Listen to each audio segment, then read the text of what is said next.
together where the truth once stood. A kingdom of confusion carved out of falsehood. Body walks through the ruins like a prophet reborn. A voice watching fire, a mic on this dawn. The cohost watches with an all-seeing glare. Guardian of reason in a world unaware. When the overlord stalls at the edge of the frame, the faithful rise up, they already know his name. I'm here to resurrect the second coming of common sin. I come to wake the sleeping, the church to bring the fed. No idols, no illusions, no hollow in compare. He's here to resurrect the second coming of common sense.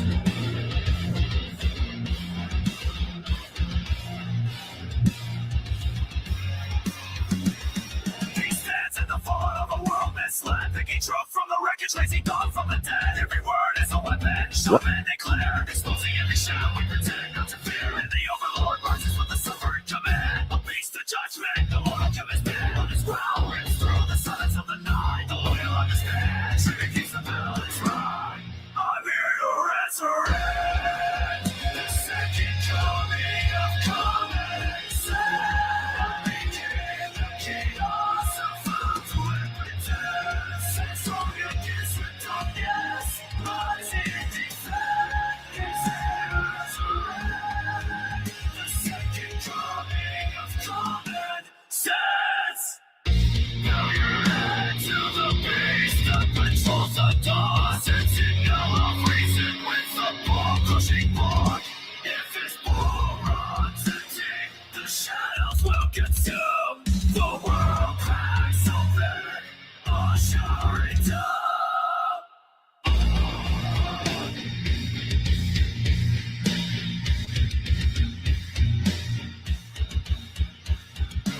So either command, don't deploy a core. If you know what's good, feed more the overlord.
Alright, welcome back to the party, everybody. This is Morty, and I am your host, Lutch, aka TheIndianJesus, here to resurrect the second coming of common sense. Everybody hit that like and subscribe. You know I would do it for you. And let's party. Welcome, welcome, welcome. How are we doing? We got Lone Wolf and Cub in the building. Shout out to HR Death Poet. Welcome, welcome, welcome. Oh, man, guys. We got another good one tonight. You know that Fridays can be a little bit hit or miss. And, sometimes it's a banger and sometimes it's not. And tonight is a Friday banger. So obviously you guys know the Culture War airs on Fridays, but Tim wasn't there. I don't know where he's been. I don't know if he wasn't in doing IRL last night either. But anyway, Andrew Wilson stepped in to host the Culture War about feminism and communism. I feel like I don't even really need to say much else. Let's just get into it. As always, guys, if you cannot hit the video, please do let me know. Welcome back, ladies and gentlemen. We're going to dive into the topic. Before we do, I want to go around the table, have everybody introduce themselves, kind of tell you a little bit, just briefly about themselves, where you can find them. Hi, my name is Straighterade, aka Aaron. I go I'm live on Twitch, YouTube, doing React stream, political commentary, Monday through Friday. And then there's an empty chair over there, but the reason for that is because Ian never brings anything to any conversation, so I sent him to get me coffee. Over here. Yep, we've got Ian for the Culture War. I never thought I would be excited to see Andrew Wilson and Ian Crossland going back and forth. But from what I saw, it's great. I'm Jennifer Gallardi. I'm a senior policy analyst at the Heritage Foundation. But for the purposes of this conversation, I was a former feminist, 20 years in California, kind of got brainwashed and then saw the light around COVID, started questioning things, and finally came back to being a normal woman, I'd like to say. It's super hot. Be careful. You might want to take the lid off and let it cool down for a Why, minute. thank you, Ian. Ian, do you want to give your introduction? Yeah, I started making YouTube videos in 2006 because I was like, what would Jesus do with this? I was having all these. And remember, guys, Ian Crossland has been on this channel. If you search The Indian Jesus, Ian Crossland, he will show up. Epiphanies about like saving the world, you know? Like communication. If we can communicate, we can overcome almost any issue. Almost like humanity's pretty good track record of overcoming most of our issues, even with global internet and stuff. So it's like the manifestation. 20 years later, I'm glad we're doing something like this. This is great. Let's go. How's it working out, Let's though? go. Is YouTube This saving is the world? A charmed life. I could never, I mean, it could be better. I could be a billionaire throwing money at this and that, and I didn't, AI is another issue, you know, in the mechanicization of the universe could be like the dehumanization and the roboticization could be a problem, but I mean, let's not call Ian a Democrat. Like, he's not that bad. He's just a little out there. He's a little, what's the word? I wouldn't necessarily put him in a different category than Guantek, who says he just loves magical thinking. One and the same? You decide. you know, I don't know. I'm not a Luddite, but I think it's How many drugs, Ian? the best time to ever How live many? as a human. Is Like- that even debatable? But a lot of drugs? A little bit of A drugs. lot, okay, a little bit of I'm drugs. wired on caffeine right now. Of course, Andrew. Well, you said something that doesn't sound super normal to me, so it must be drugs. Come on, Andrew. Really? So, Aaron, That's how we're starting off? you're a communist. I'm a communist. Yeah. Okay, dive into that a little bit. All for the stateless, classless, moneyless society, promote social equality. But I do think She has that SSRI, like, and I think, like, that, it's, like, the most important thing in the world. It's, like, I can't feel emotions anymore, because if I do, I'm going to neck myself. Shout out to Nick Johnson. Welcome to the party. Remember, guys, if you are on the vertical stream and you don't want to be on the vertical stream, I will always pin the link to the landscape regular video stream to the top of the chat. So come on through. Rage Page, welcome to the party. Hey, you gotta be here to get the inside jokes. You gotta be here. Welcome. Let's dive right back in. the stateless, classless, moneyless society, promote social equality. But I do think that politics is more than just what we say we are. I feel that's like an ideological tenet of mine that's kind of in my brain. But as far as like Who's Rocky Dennis? the actual change that I effectuate in the world, it's pretty unexceptional and boring. I'm not out here organizing general strikes and tenants and trying to get like a tenants union or anything like that. For the most part, Mort, what are you doing? How did he get? You would not even believe. There is a big screen TV blocking the little hallway from the living room into the rest of the condo, and he somehow found his way. I don't know. Okay, now we gotta take a side quest. Who the fuck is Rocky Dennis? Rocky Dennis. Wait. Oh. Okay. So what's the relevance here? What? I feel stupid. Stupid. I don't know what we're talking about. But I have to look up the definition of feminism. It says Dick Johnson to give a vote. Fair enough. Oh, gotcha. Yeah, he's wily. He's wily. His enlarged heart does not slow him down. All right. Yeah. I mean, here. Oh, I shouldn't have closed that. Will the history be here for me? Come on. No. All right. Well, good joke. My bad. I messed it up, but you're right. general strikes and tenants Whoopsies. and trying to get like a tenants union or anything like that. For the most part, I advocate people engage in electoral politics, local politics at, the municipal, state, federal level. I generally align with Democrats on most things, and some I'll be like an independent or whatever. I will say, I am a fan of the polo look when you got the heavy. But I realize I'm further left than the majority of Americans. But as far as like what I can achieve now or whatever, it's like, But you're I am promoting- pushing for like a utopia here. You're promoting it as an ideology, though. You Sure, would say, okay. And you're pretty unabashed, unashamed about. Yes. Okay, gotcha. And I would say that a lot of people that identify themselves as socialists are communists, but because communism is like a dirty word in America due to the Red Scare, people generally in America not being so far left or whatever. Shout out to Liberty Plus TV. Welcome, welcome, welcome. Good to see ya. No money equals no freedom. Exactly. They say money doesn't buy happiness, but it sure as shit will buy you freedom. Welcome, welcome, welcome. They say socialist, but these are used largely like interchangeably. Well, how do we distinguish between what's a socialist and what's a communist? I never saw that. I think it really comes down, honestly, to self-identification. As far as most socialists are more But as far as interested in, ideology. as far as ideology, they're more interested in preserving, some state apparatuses, have more, I think, priority over the sort of short term, but there's not really a major distinction between them. Okay, gotcha. Which is why if socialists call themselves communist and communists call themselves socialist, I don't really think that's... So part of the prompt. Shout out to Warehouse Junkie. Welcome, welcome, welcome to the party. Said like and subscribe. Yes, guys, we are live every Monday, Wednesday, Friday, 8 p.m. Eastern, and sometimes whenever I feel like it. So make sure you hit that subscribe. And you know that YouTube sucks with those notifications, so you may as well hit the bell so you never miss an Indian Jesus live party. We also got Jason said small government equals less corruption. Bingo. Yup. And, I'm kind of coming off this libertarian kick where, I think that libertarianism and like the non-aggression principle and all that, it's a great ideal. And that is what we should be pushing towards. But I'm starting to run up against some practical aspects of the world where it's like, okay, I guess we can't just always abide by that. But we can't get into that. Lone Wolf says she wants you to vote for the people with guns to take all of your stuff because the state owns everything now. Sounds like a commie to me. Sounds like a commie to me. Liberty said socialism is just the stage between capitalism and communism. Fair, and I think she essentially says as much. Themselves short-term apparatuses have more, I think, priority over the sort of short term, but there's not really a major distinction between them. Okay, gotcha. Which is why if socialists call themselves communist and communists call themselves socialist, I don't really think that's...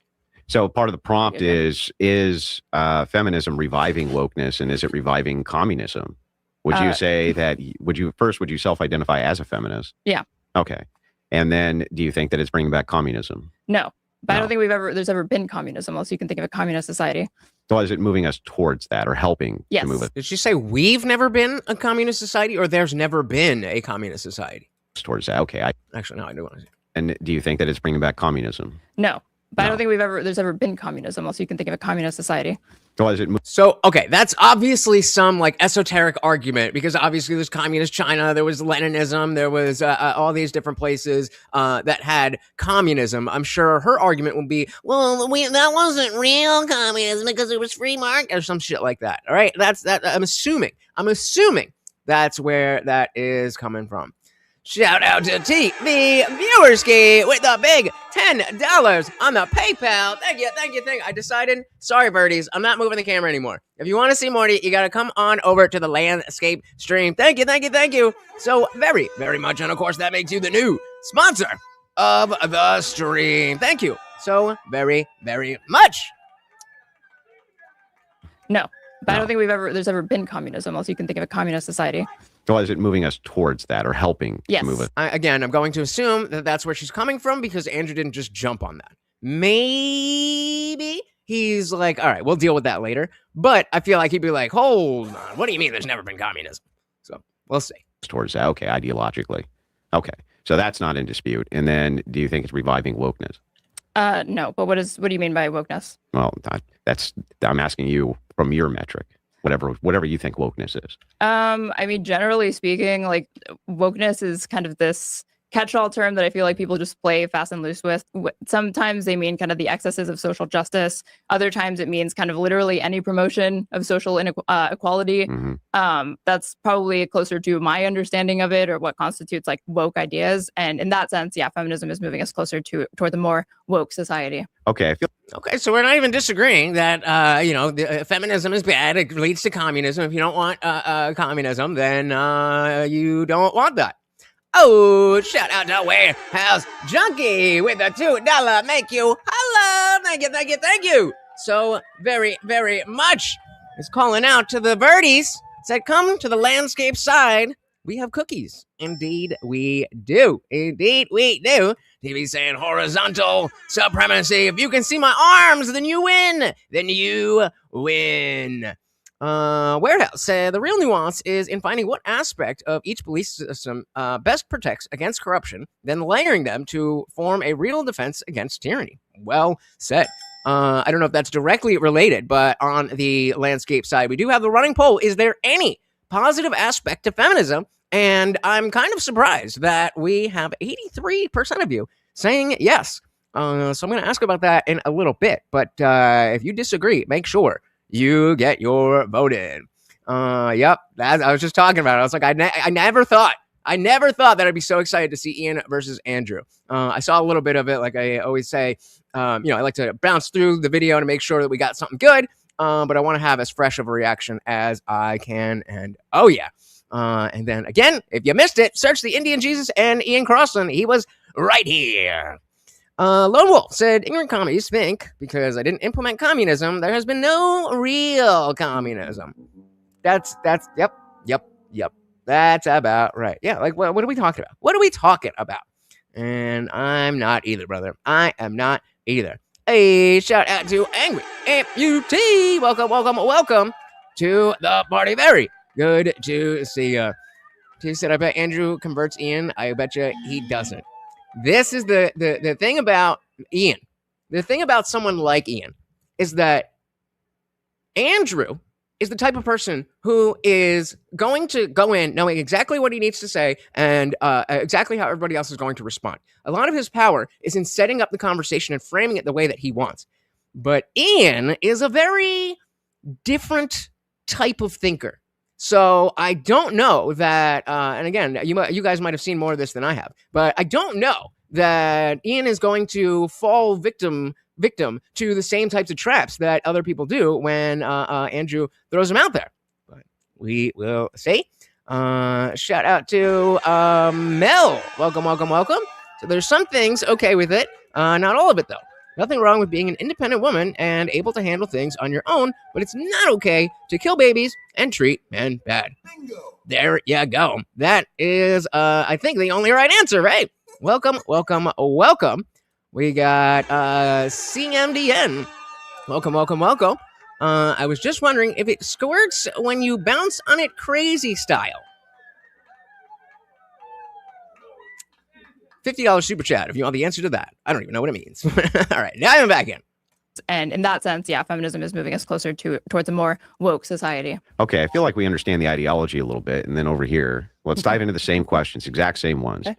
First, feminism. Do you identify as a feminist? No. Okay. And then is feminism assisting with the revival of communism or moving us towards that ideologically? Yeah. And she's like, nah. We're like, whoa. What are we doing here? Yes, the communists use feminism as a tool to further communism. So the first International Day of Women was founded and formulated by communists. And then is it reviving wokeness?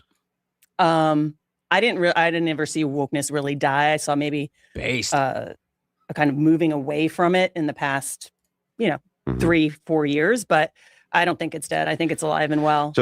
So yeah, let's just jump into this now because I kind of set you guys up for a trap. I'll leave the poll up for just another minute. I see people still voting, but I was hoping that you guys would be like, no, feminism is all totally bad all of the time, and it's like, I mean, agreed, but there are aspects to feminism that are just kind of basic things about life in the sense that, men and women deserve to be treated equally under the law. Like, that's a good part of feminism. There's a lot of other more bad things that make it an overall negative. But, to say that there's nothing, I don't know. And we just hit 50-50. So again, if you get your votes in, I am very excited to see what you guys have to say. 3-4 years, but I don't think it's dead. I think it's alive and well. So since wokeness is such a nebulous term, and both of you have kind of agreed that that's a nebulous term, let's leave that off of the table for the purpose of the debate, and we'll focus on whether or not feminism is destroying America.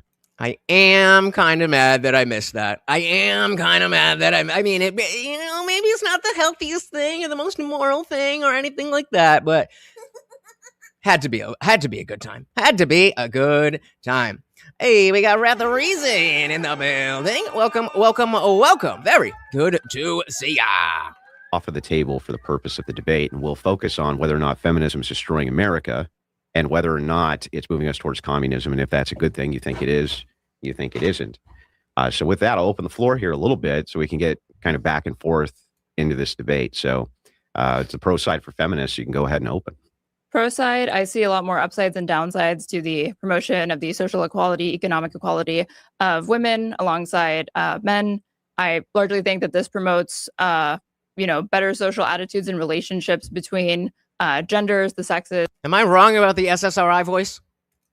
Better social attitudes and relationships between genders, the sexes, however you want to, whichever lines you want to divide it amongst. I see more participation in the economy as a net good, but overall, I also really care about, and I think most feminists care about, personal liberty, personal freedom. And the primary thing I'm always concerned about is people just being able to have the ability to kind of make the choices in their life that they feel comfortable with.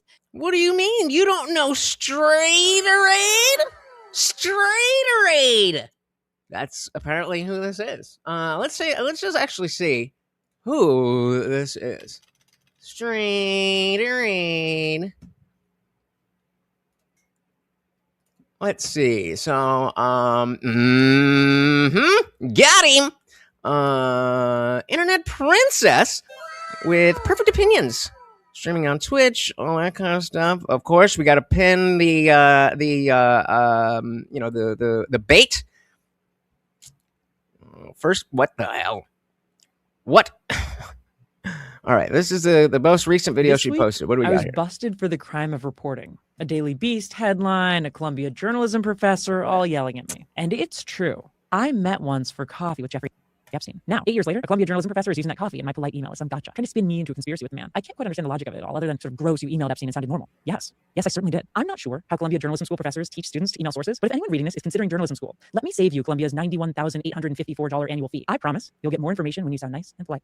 Okay, I mean, hey, I expected something bad. We only watched one video, but all right, pretty based, saying that you can learn a lot without having to go to school. So she's got that going for her. But other than that, I don't know. Random people.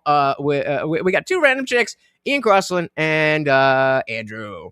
Mel said, some are married and do not treat each other good at all. That's sad because it's not okay to treat your partner bad, including cheating. Cheating is not okay, period, in any relationship.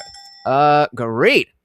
Well, was it men and women treated equally under the law? So women can be drafted in war times? Yes. So 50% of men end up with the child they split apart? Yes.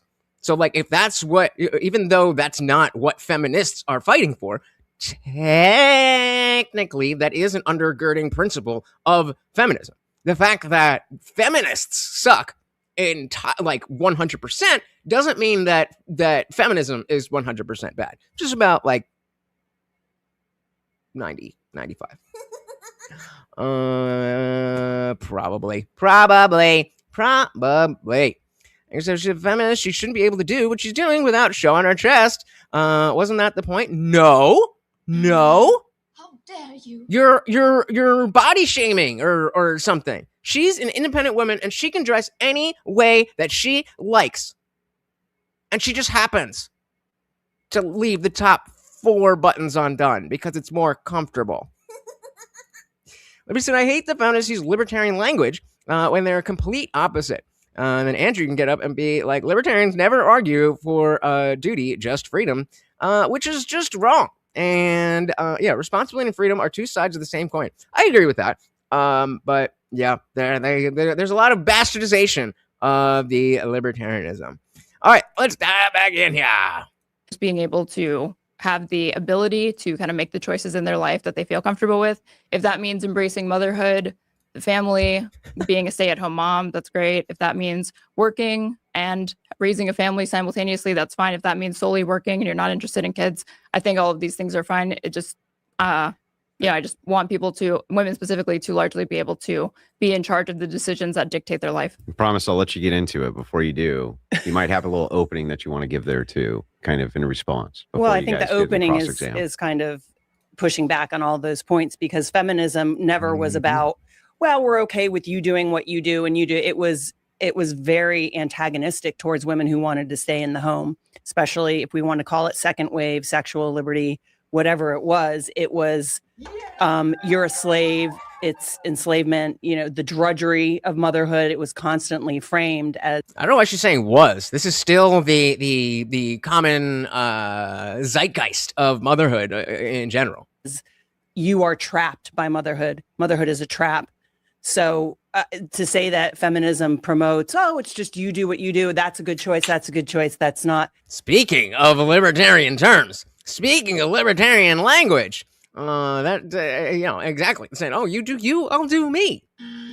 Not really what we're talking about. Shout out to Dylan Soup. Welcome to the party. Say that feminism promotes, oh, it's just you do what you do, that's a good choice, that's a good choice, that's not. It did value women's independence over other choices.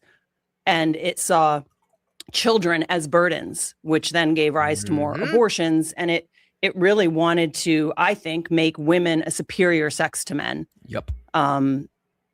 And again, she said wanted, as if that's not currently how it is thought in the general, the general narrative is that, well, women are just automatically so beautiful and amazing, and a man has to provide in order for blah, blah, blah, blah, blah, blah, blah. But she keeps saying was. Like, this is what it is. You don't, maybe she's not on TikTok or YouTube Shorts or whatever, but you can see an endless stream of women thinking that just by virtue of being a woman, they are better than every single man. I mean, I agree with her, but I don't know why she's saying was. I think make women a superior sex to men. It triumphed independence over everything else, over codependence, over roles. Triumphed or trumped? So I don't think that that's true. That feminism is all about just choice. Then I think you also. Shout out to Waco Mind. Welcome to the party. We got Morty over here. Thank you. Let me just say, if you think you need to find the perfect person in order to get married, you probably won't get married. And if you do, when the person changes or inevitably go through tough times, you will just hurt them. Getting the big stuff out there. Yeah, I mean, that is a definitely a social thing, that like a pop culture idea that was really ingrained into everybody, not just women. But like I've told you guys before about how now I've grown out of like all the red pill manosphere stuff, and I see how stupid it is. But just like we're talking about feminism, just because feminism is retarded and feminists are retarded doesn't mean there isn't anything there that if you didn't already know it or you didn't whatever, that you can't gain from it. And so I was one of these blue-pilled, Disneyland thinking motherfuckers that was just like, oh, women are sugar and spice and everything nice. And if I just be myself, then the perfect woman will just fall into my lap. Doesn't work like that. Doesn't work like that. And so there's now obviously you shouldn't just marry the first person who shows interest in you, but that balance is a lot more complex than people make it out to be, right?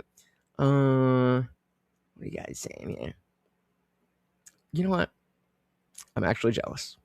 Dead ass.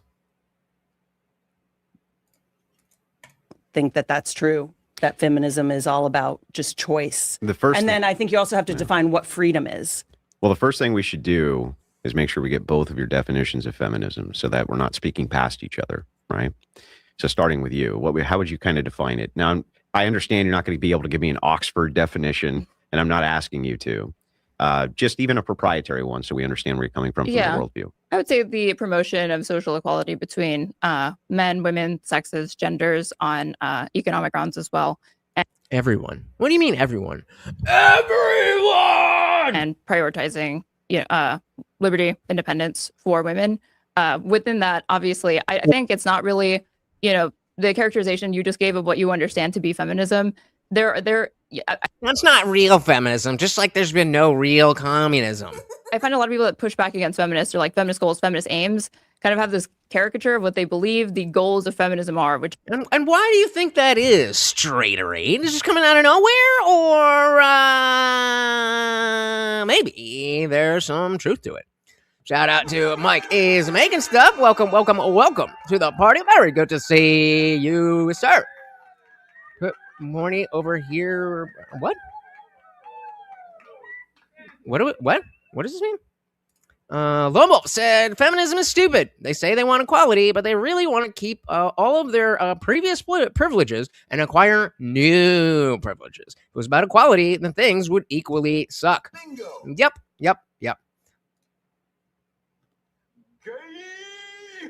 Why would I do that? That's the only good thing about her.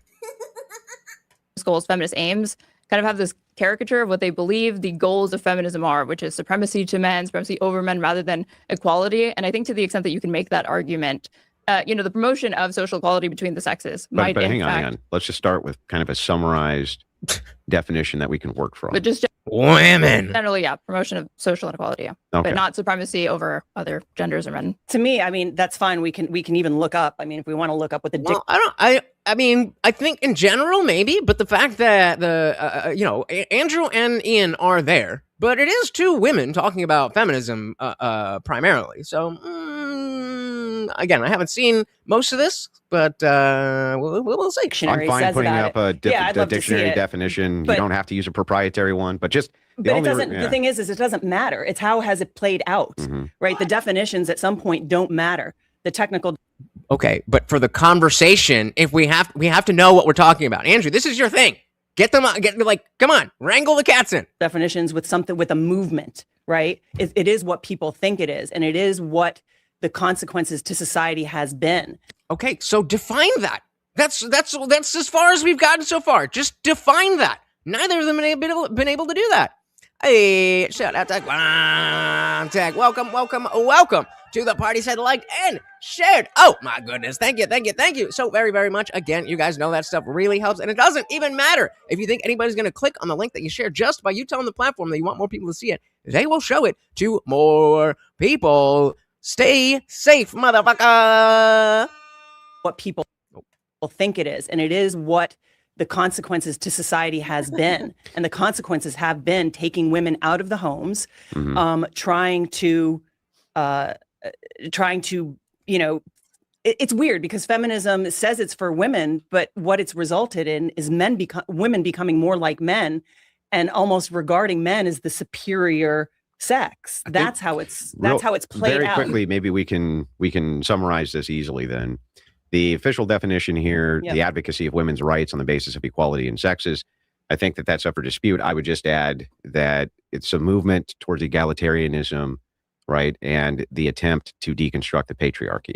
Would you can tell inside Andrew's already like, oh my God, this is going to be such a long conversation. agree that that's about right in summarization? I think that's important. The deconstruction of the patriarchy. So now is an we've important term. established kind of something that we can both work off of here for the purpose of the debate. I'm sorry we had to caveat this a little bit, but I want to get to the heart of the issue, or we'll never be able to debate it And out. even to segment this into four more complex things, is there's 4 waves of feminism up to this point, and they're all different. And they use the same word, feminism, but they have a different definition in every era that you see it. Like the women's right to vote was a big part of the thing second is, wave, though, for is that she just said the advocacy of women's rights on the basis of equality and So she speaks a little bit faster, even though she's super monotone. So I'll try to slow her down a little bit. But the everybody else deconstruction of patriarchy. At least when we get to the meat. They're That operating, for now. well, they're operating off of this worldview regardless of the wave. And so if that's going to help us get to the heart of the matter, then let's use that to get to the heart of the matter. And I'm going to kind of open the floor here a little bit for you The other guys. thing is that what we consider first wave in America, feminism, which wasn't really the first wave because it goes back further than that. But in America, the first wave, the suffrage movement,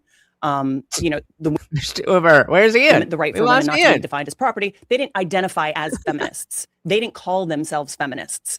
Now I can argue that I didn't even believe that their understanding of taking over the page. Hey, I always watch TV with subtitles. It's just better. All right. You're not, especially if there's accents, if there's anything else going on, you are missing half of the shit if you don't have fucking subtitles on. Subtitles forever. Patriarchy was correct. However, that term came to them retroactively. So that's one thing. Yeah, you did say something earlier, like Andrew was saying, just like broadly, we've agreed upon this definition for the purposes of the debate. But as Ian mentioned, there have been different iterations of, first wave feminism, which is primarily what you talked about, women's suffrage, political representation via voting.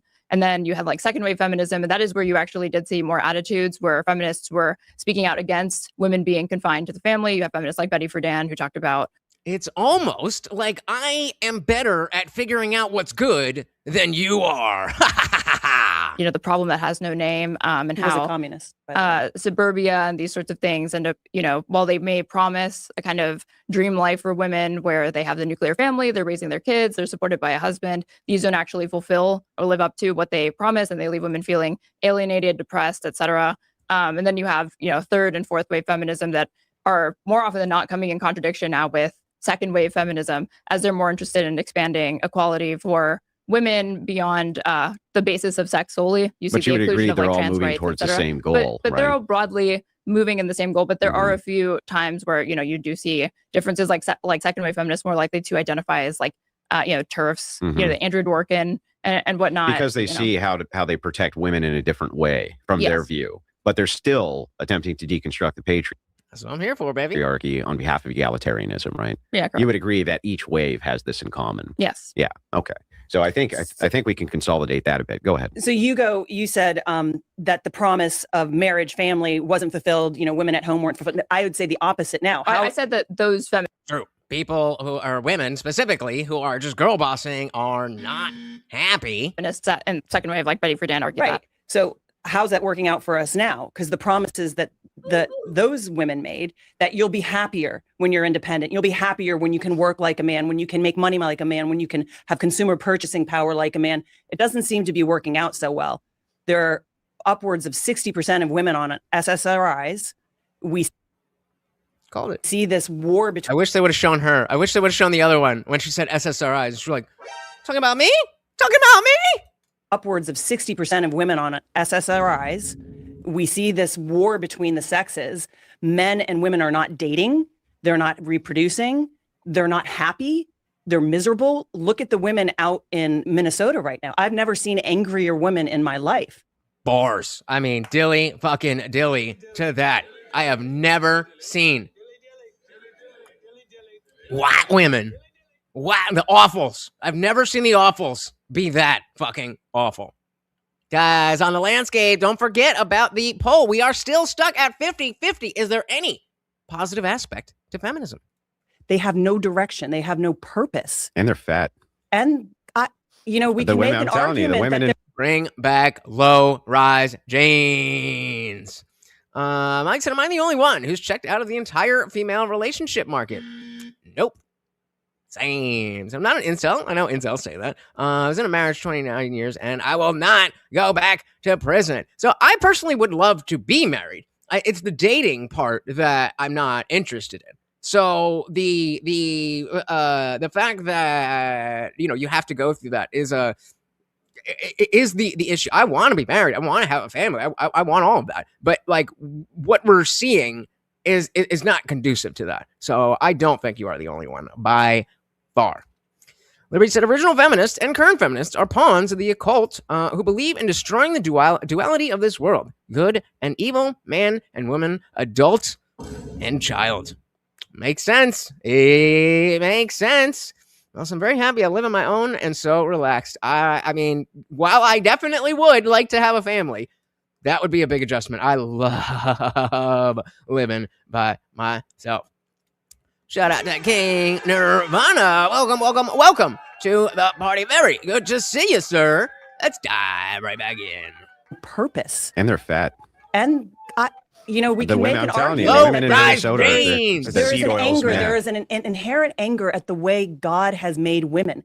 They are rebelling against what women would see as God, as the patriarch. They are rebelling against their own form and function, their wombs, their innate design. You can call it God. You can call it natural law, whatever you want to call it. There's just this anger for themselves at who they are and what they were made to do.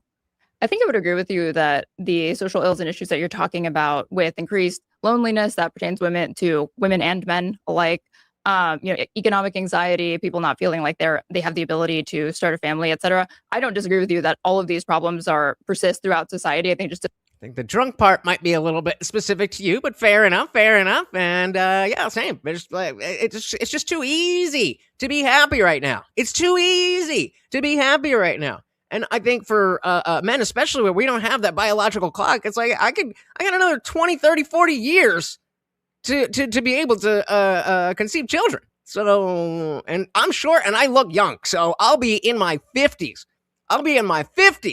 Easily picking up younger chicks, 30, 25, whatever I want.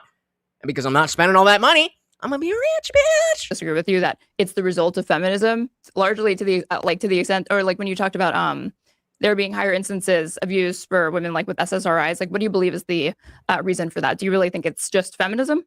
I think it's a big part of it. I think it's they believe the lie that independence is the primary virtue for women. I think that, men and women are meant to be complementary. They're meant to support each other's strengths. I don't think men and women are equal. I think they're equal under the law. I don't think they're equal under natural order. Called out the same thing. I was like, okay, the heavies, they outweigh the SSRI voice. Well, I think they're equal under the law. I don't think they're equal under natural order. And I'll play devil's advocate. I've been in a hospital with my mother the past week, and I have to say the women doctors, I enjoyed them more because they weren't so offended when I asked them questions. I know enough about the medical field to be dangerous. And when I would ask them questions, it was like their ego wasn't bruised, right? So I like their bedside manner more. So there are certain careers that I think women and men can both excel in. But when it comes to a surgeon, I don't care what his bedside manner is. If he's working on my mother, I want him. And what I don't want is unfair. They're being hired based on their sexual characteristics, right? Not on their merit. Right. Well, you said talking more. If we just tell her to shut up, but we keep the camera on her, I think that's ideal. So anyway, I veered off a little bit with that, but all that to say is, like, I'm not saying women can't work. Obviously she's a little bit older. She's not fucking stacked, but I wouldn't go kick her out of it. How old do you think this lady is? I'm not going to look up. I'm going to get her name off screen. I want to hear ages. How old do you think this woman is? I'm saying is the second wave feminists, what they promised has not come to fruition. Just like you said, Nope. What the family promised. And I would say the family, the main cause of women being kind of depressed, needing mother's little helper, right, in the 50s and the 60s, was because it was the industrial era. Everything used to be centered around the home. The whole economy that we used to have with agrarian culture was almost like communist. It was sharing. All right, let's see what you guys think. How old is this lady? And you guys, we got 43, we got 48, we got 47, 22. Dixie Insider, welcome to the party, but definitely we're talking about this one, not the other one. We're talking about this one. I don't know if you're just fucking around, but welcome to the party. Yeah, right, classy. Gotta keep it classy. Is it classy that we're all fucking looking and we're pretending that we don't? Or are we just gonna be honest, right? Thing said 43, and TV's giving us a range, 45 plus or minus 2 years. Who was the closest? I'm gonna give it to Guam Tech because I have not shown it yet. 52.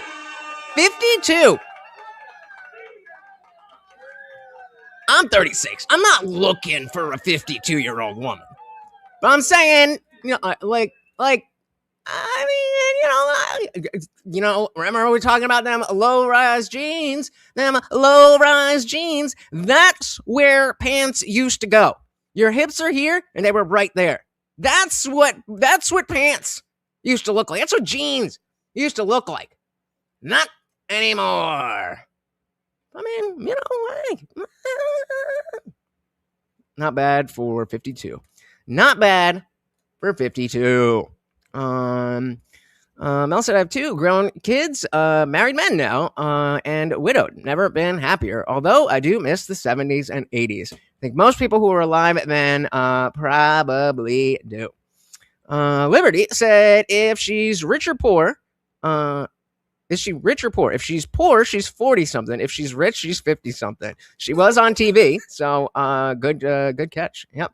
Guam Tech takes it. Yeah, probably. Yeah. That ain't natural. But again, I'm just saying.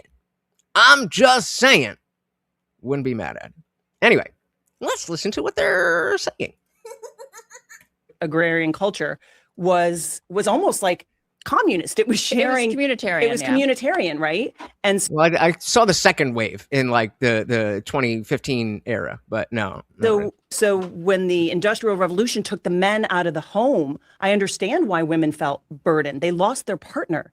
They lost their mate. So we're going to have to shift. Like I'm not saying there can't be changes to how the family functions, that we need to go back to the agrarian. We're not going back there, but I don't think you can deny the fact that a family unit, a mother and a father in a loving relationship with children is the best to build a society. I do think that the most important thing is that children feel supported. And right now, given the current economic order, dual income households are necessary for people to be able to adequately support all children that they have. But returning to a claim that you made earlier, you said you don't believe that men and women are equal, right? Not by design. Not by design. But you did say equal under the law. Mm-hmm. Do you support repealing the 19th Amendment? Do you think that women ought to be able to vote? Yes, repeal the 19th. I just had a tweet about this. I don't really. What did I say? Let's pull it up because I haven't been tweeting lately just because fucking they don't do jack shit. But yeah, just as someone who comes from the default liberal position, I used to think the call to repeal the 19th was archaic. But seemingly every day I see something that further convinces me that women voting is something I've merely been indoctrinated to believe is principally a good thing. I don't know. Every day it gets stronger and stronger and stronger. I want to be, like the good guy. Oh, we want to, but I don't know. Support repealing the 19th Amendment. Do you think that women ought to be able to vote? I think that can be up for debate about the pros and cons of it. The fact of the matter, again, it's definitions. It's never going to happen. It's not politically viable. Hang on. Nah, I prefer brunettes. I know it's up for debate, but that's what we're here. We're debating. Right, but I also don't want to get off. I don't want to go down into the weeds into this. It's not going to happen. It's not political. I don't think it's not politically viable. Are we though? Don't think it's the weeds to ask the question. It's a fair question to ask. Repeal the 19th or no? I can see benefits from it. Yes. So yes. So yes, you support. Oh my God, this is so female coded. Just fucking get into it. I haven't, to be honest. I would need to think about it more because I don't give. Okay, so Mel, this is exactly what I used to think. Of course, women should be allowed to vote. Why wouldn't women be allowed to vote? Can you give me the reason as to why I should maintain that position? Support it. I haven't, to be honest. I would need to think about it more because I don't give. You haven't thought about whether women ought to be able to vote? Yeah, no, I've thought about that, but I can see the pros and cons of both. I do think that, as a single woman with no children, married couples, men and women, have more skin in the game about what happens to this country when you have something to pass down. I would say I'd like to see things, but it's not as visceral for me. I don't have children. So what happens to this country after I'm gone? I can say, yes, I care, but I'm not passing anything down. My kitty's not going to outlive me. I love that cat to death, but the truth is, so I can see why that only married couples with children should vote. Now, assuming they are 50 said you cannot be pro-Constitution and not believe women should have the right to vote. Why is that? So again, we have two claims, and I'm not challenging you and saying you're wrong. I'm just asking for the reasoning behind your claims. Only married couples with children should vote. Now, assuming they are looking after the best for the whole country because of they want to see this country thrive. I want to see it thrive too, but I don't have skin in the game as much. Let's say I don't have as much skin in the game as parents. So I can make the argument. Would I really want it to happen? Probably not, but I can understand the argument. So why wouldn't you want it to happen? I didn't say women shouldn't have any rights. I just said specifically the right to vote should not necessarily be an automatic thing. And I don't necessarily think all men should have the right to vote. So again, the question is, why is it directly constitutional before we added to the Constitution, like according to the Bill of Rights? Like what does that have to do with voting? Shout out to conservative Danker. Welcome. Said women shouldn't vote. There is no right to vote. It's a privilege. True. But I mean, at the end of the day, if we really want to get philosophical about it, depending on what you can do, they're all privileges. But I can understand the argument. So why wouldn't you want it to happen? Because I like having a say in what happens. But I was out in California completely apolitical. Well, not apolitical. I kind of got brainwashed and tugged along. But I didn't vote for years. Nothing changed. Do you vote now? My life, huh? Do you vote now? Yeah. And you voted, who did you vote for in the most recent election? Trump. I see. Mm-hmm. So I guess it's unclear to me why you would view that as selfish, when I think the principle being, no taxation without representation is generally defensible, and I don't see that. Okay, but why? I understand your position. I'm asking, why is that your position? As any more, particularly self-interested or selfish. I do think it's reasonable for participants in a society, regardless of their sex, gender, et cetera, to want to be able to vote and have representation within, representative or constitutional republic, representative democracy, et cetera, within the United States. But I mean, we did get the Patriot Act. I'm more with you than I am with what Waco said. But we did get the Patriot Act for 9/11. Is that fascism? Debate. But I think the point stands. Say a lot of you the policies. You wouldn't push for it, right? Not only because you think it's unrealistic, but I think that you also seem to believe that it would be more unjust than just to push to repeal the 19th Amendment. I just don't see the policies that would come down from institutions of which I voted for, and they actually don't change my life a lot. I mean, maybe taxes, but yeah. So, Mike, I'm just asking to understand. Are you saying that you don't think that someone can hold the position that we should repeal the 19th, and also that women do in fact contribute shit, that women can be brilliant and all of that? Do you think those are can you hold both of those positions, or do you think no, they're mutually exclusive? Voted for, and they actually don't change my life a lot. I mean, maybe taxes, but let's say for medical care. I don't know. I've always kind of lived outside. I'm not saying women shouldn't have any rights. I'm specifically talking about the right to vote. I'm not talking it's about taking away all rights from women. The 19th Amendment is specifically about voting. We're just talking about voting. You still have all the rights everybody else has. Medical care. I don't know. I've always kind of lived outside the system. So personally, I don't think it would really matter to me. But again, it wouldn't matter to you if you have the right to vote, or if the 19th Amendment were repealed? I don't think it would change how I live my life one way or the other. I think it would change your life significantly. And I do think that you believe it's important to be able to vote because you participated in our last political election. I did. And since you don't believe that, if you believe that women's role should primarily be relegated to the home, what are your thoughts on the Trump administration having an unprecedented amount of women in power? I didn't say both. How dare they? How dare they have women in power? I thought that was your whole shtick, that you want women in power. Both the first and second term. Like the first term, he appointed Amy Coney Barrett to the Supreme Court. That nomination went through. So Trump's not a sexist? Misogynist? No, I didn't go that far. So he's a sexist misogynist who put... What do you mean? Whoa.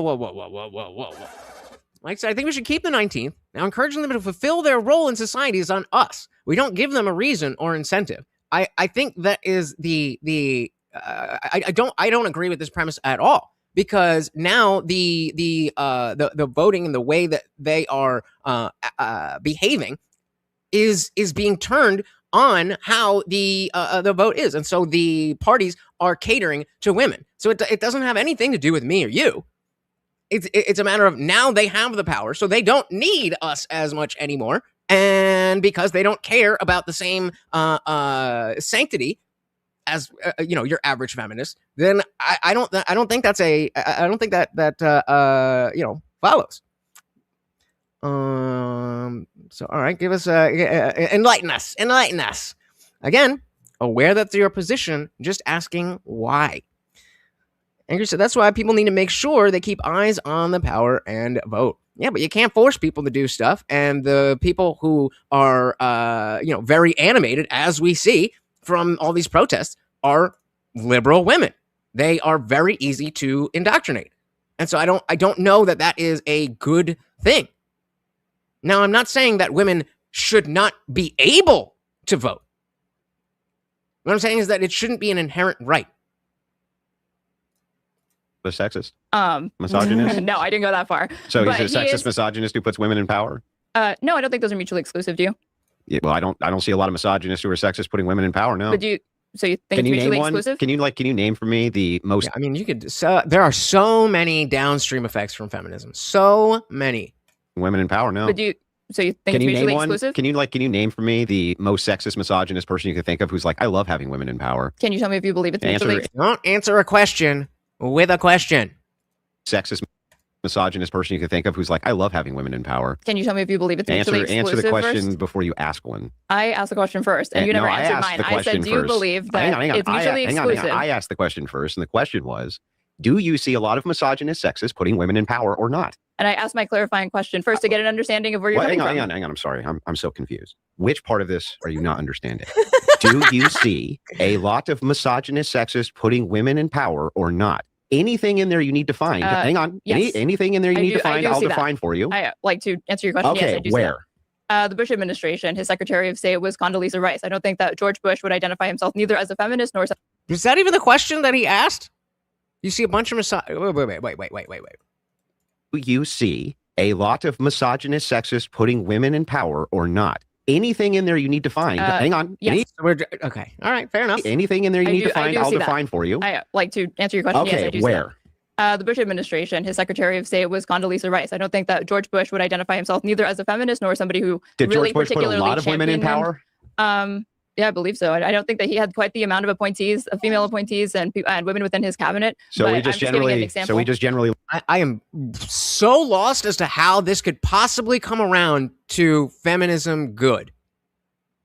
It seems like even the worst people in your mind, what's her name, Straighter Aid, even the worst people in her mind are still putting women in power.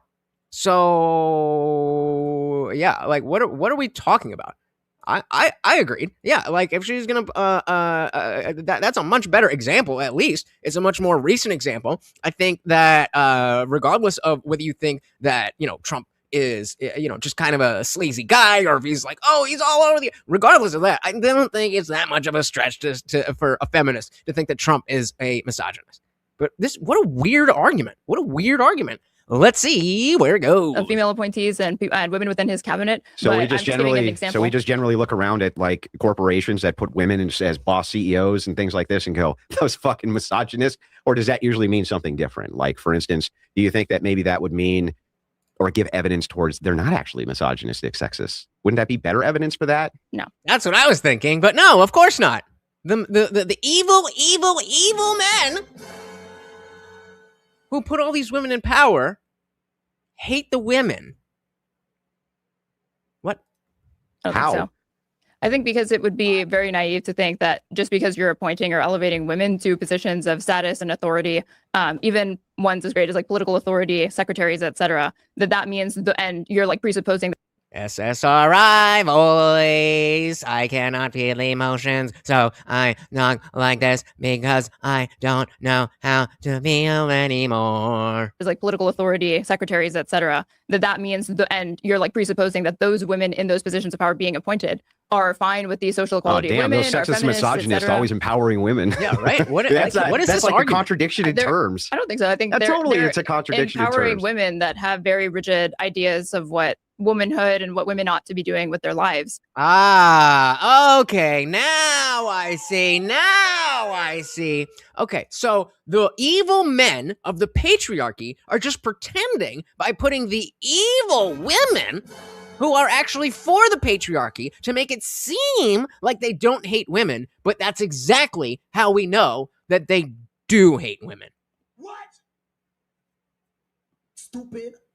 Okay. Have very rigid ideas of what womanhood and what women ought to be doing with their lives. Uh-huh. And in those Which ways, is what? Girl bossing in the administration, the most powerful positions in the world? Those damn misogynists? Do you think that it's mutually exclusive, that you could be sexist but also appoint a lot of women to positions of power? I think that it's logically possible, but practically improbable. I would say it's logically possible, but practically very probable. Positions of power. I think that it's logically possible, but practically improbable. Gotcha. Okay. Yeah. So do you agree with me that Superman's logically possible, Yes. but practically impossible? Correct. Okay, great. Glad we got that cleared up. Yeah. So sometimes Good to get it that takes me a while to form my argument. So I do want to go back to your the voting thing. Mhm. Because All right, she's finally figured out what we're I talking do about. believe that any policies that consider children first will be fundamentally good for all of society. So if the people that are voting for those policies have a vested interest in the continuation of our country as a free democratic republic. Well, maybe if you just pray hard enough,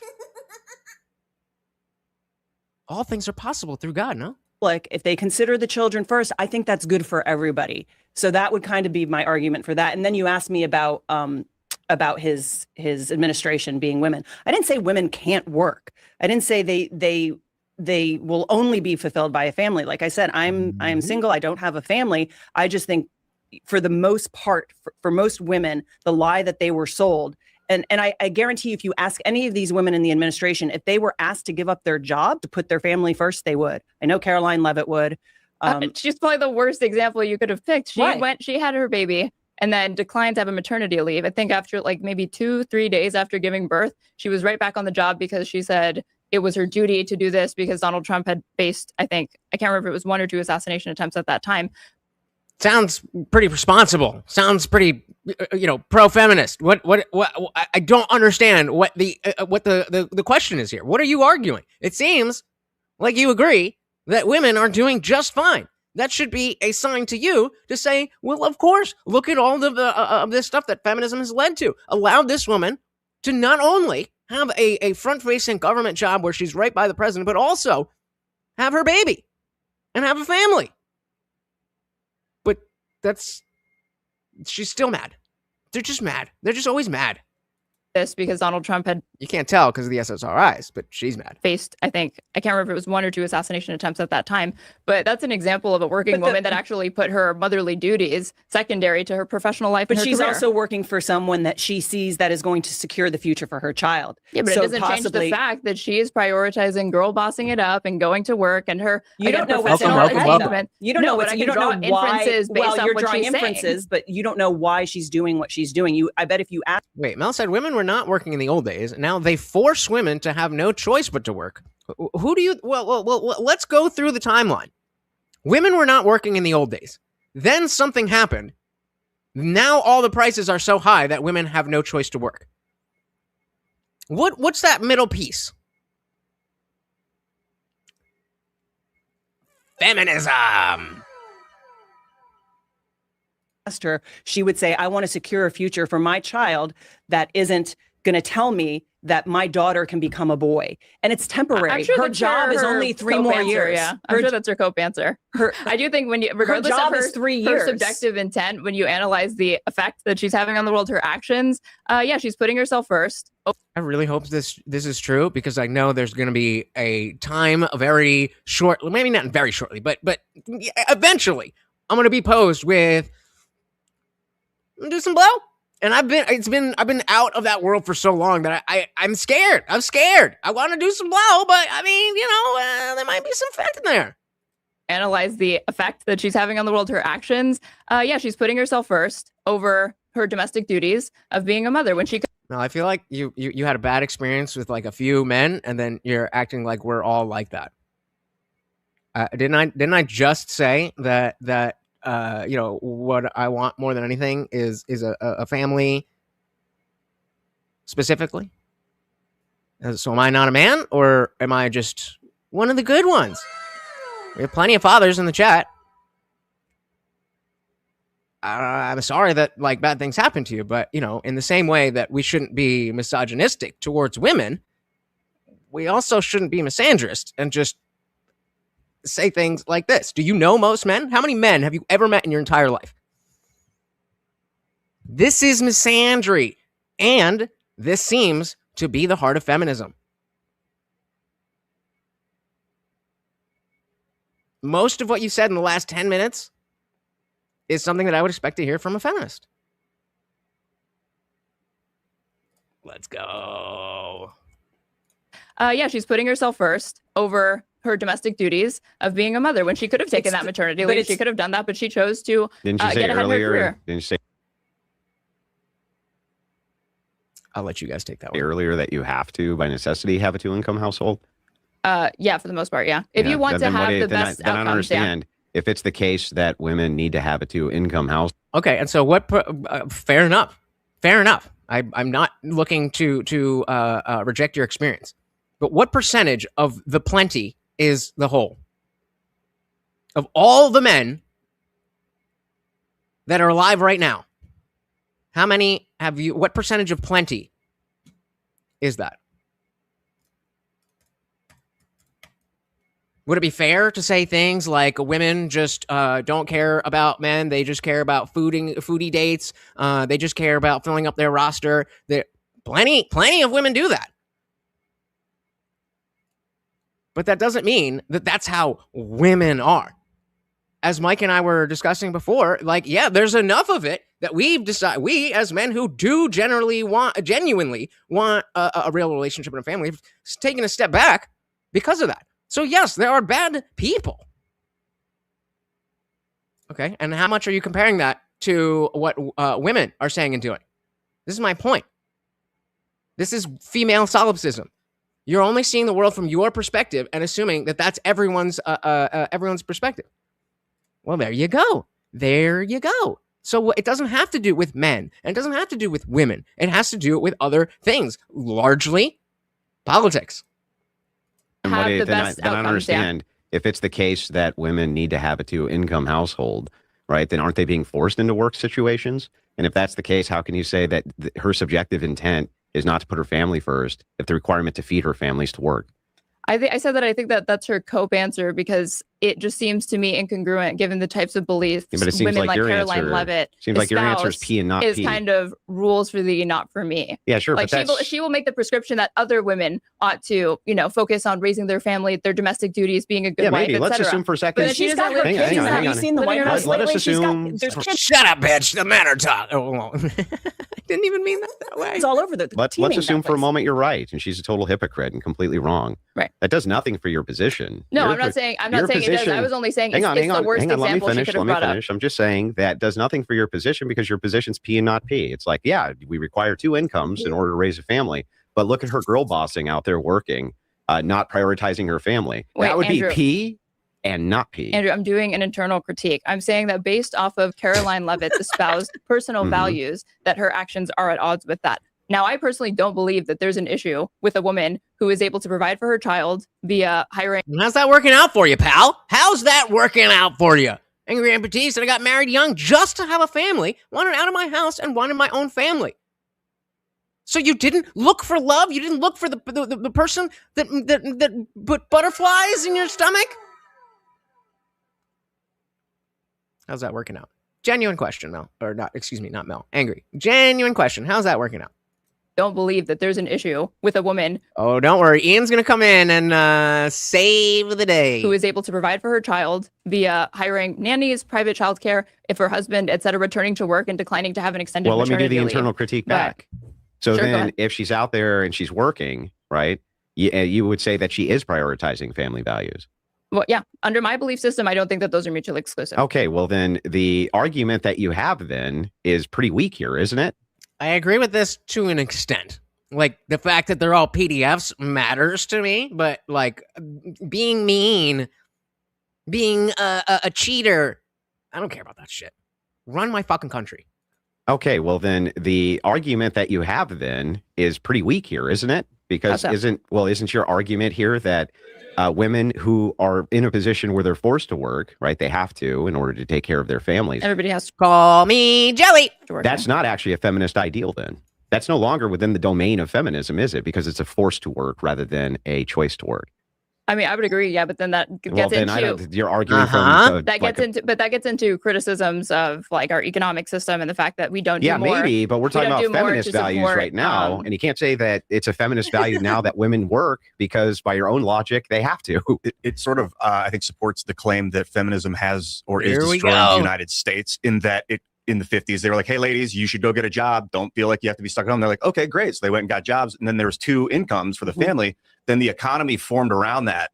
And now we're in a position where like, it's not even feminism anymore. Like if you don't have 2 incomes, you better be making twice as much as, you're like in the 1%. I don't know what It's almost like doubling the workforce was not a good idea. Wow. Should I leave it for one more vote? Or do I stop at 20 votes 50-50? We'll give it 2 more votes. If 22 votes ends up at 50-50, then I'll end the poll. I just need 2 more of you to hit that poll. If you're on the vertical, come on over to the landscape. The link is pinned to the top of the chat. you better be making twice as much as, you're like in the 1%. I don't know what the Well, what the it numbers can are. even be argued. I mean, it depends on what you value. There's plenty of families that have a lot of children, and they just, again, is it ideal? But what's your priority? Is your priority vacations to the Bahamas, vacations to Florida? There's plenty of families that sacrifice to do, better and best by their children, which I agree with you, Mel. It's just that the defensiveness comes from when you're saying men do this and men go home and drunk and yelling. It's like, hold on. That sounds like a you thing. That doesn't really sound like it applies to men in general. And so, yeah, when we back out and say that both men and women, some men and some women, maybe too many men and too many women, are not respecting the sanctity of what family is supposed to be, what community is. That's a much more fair statement that we can then get into what are the aspects of that instead of, it's the men, it's the women. That's the way I prefer to look at it. do, better and best by their children, which means a mother at home. So I think it depends on where you live. If you're insisting on living in New York City and raising a family, Right. then you're going to need a 2-income thing. But if you decide to live in, traveling here from, No, they're saying at this point we all are forced to have dual income households because of the prices of stuff. Not saying that like by law everybody has to work. They're saying you are forced if you are going to buy a home to have multiple incomes, obviously, unless you're fucking rich. But most people aren't. 2-income thing. But if you decide to live in, traveling here from West Palm Beach, I literally went coast to coast to Florida. The middle of Florida is nothing like either side. Yeah, but do you see that her criticism of you now no longer makes sense? Yes, I do. Because Yep. from her view, wait. I still have issues with the way that you're characterizing it. Okay, and then you can respond, I promise. But within your view, if she's out there working and girl bossing all day to bring home that paycheck, that's not a feminist ideal. You criticizing women for working? Is that how it works? You just get a better paying job?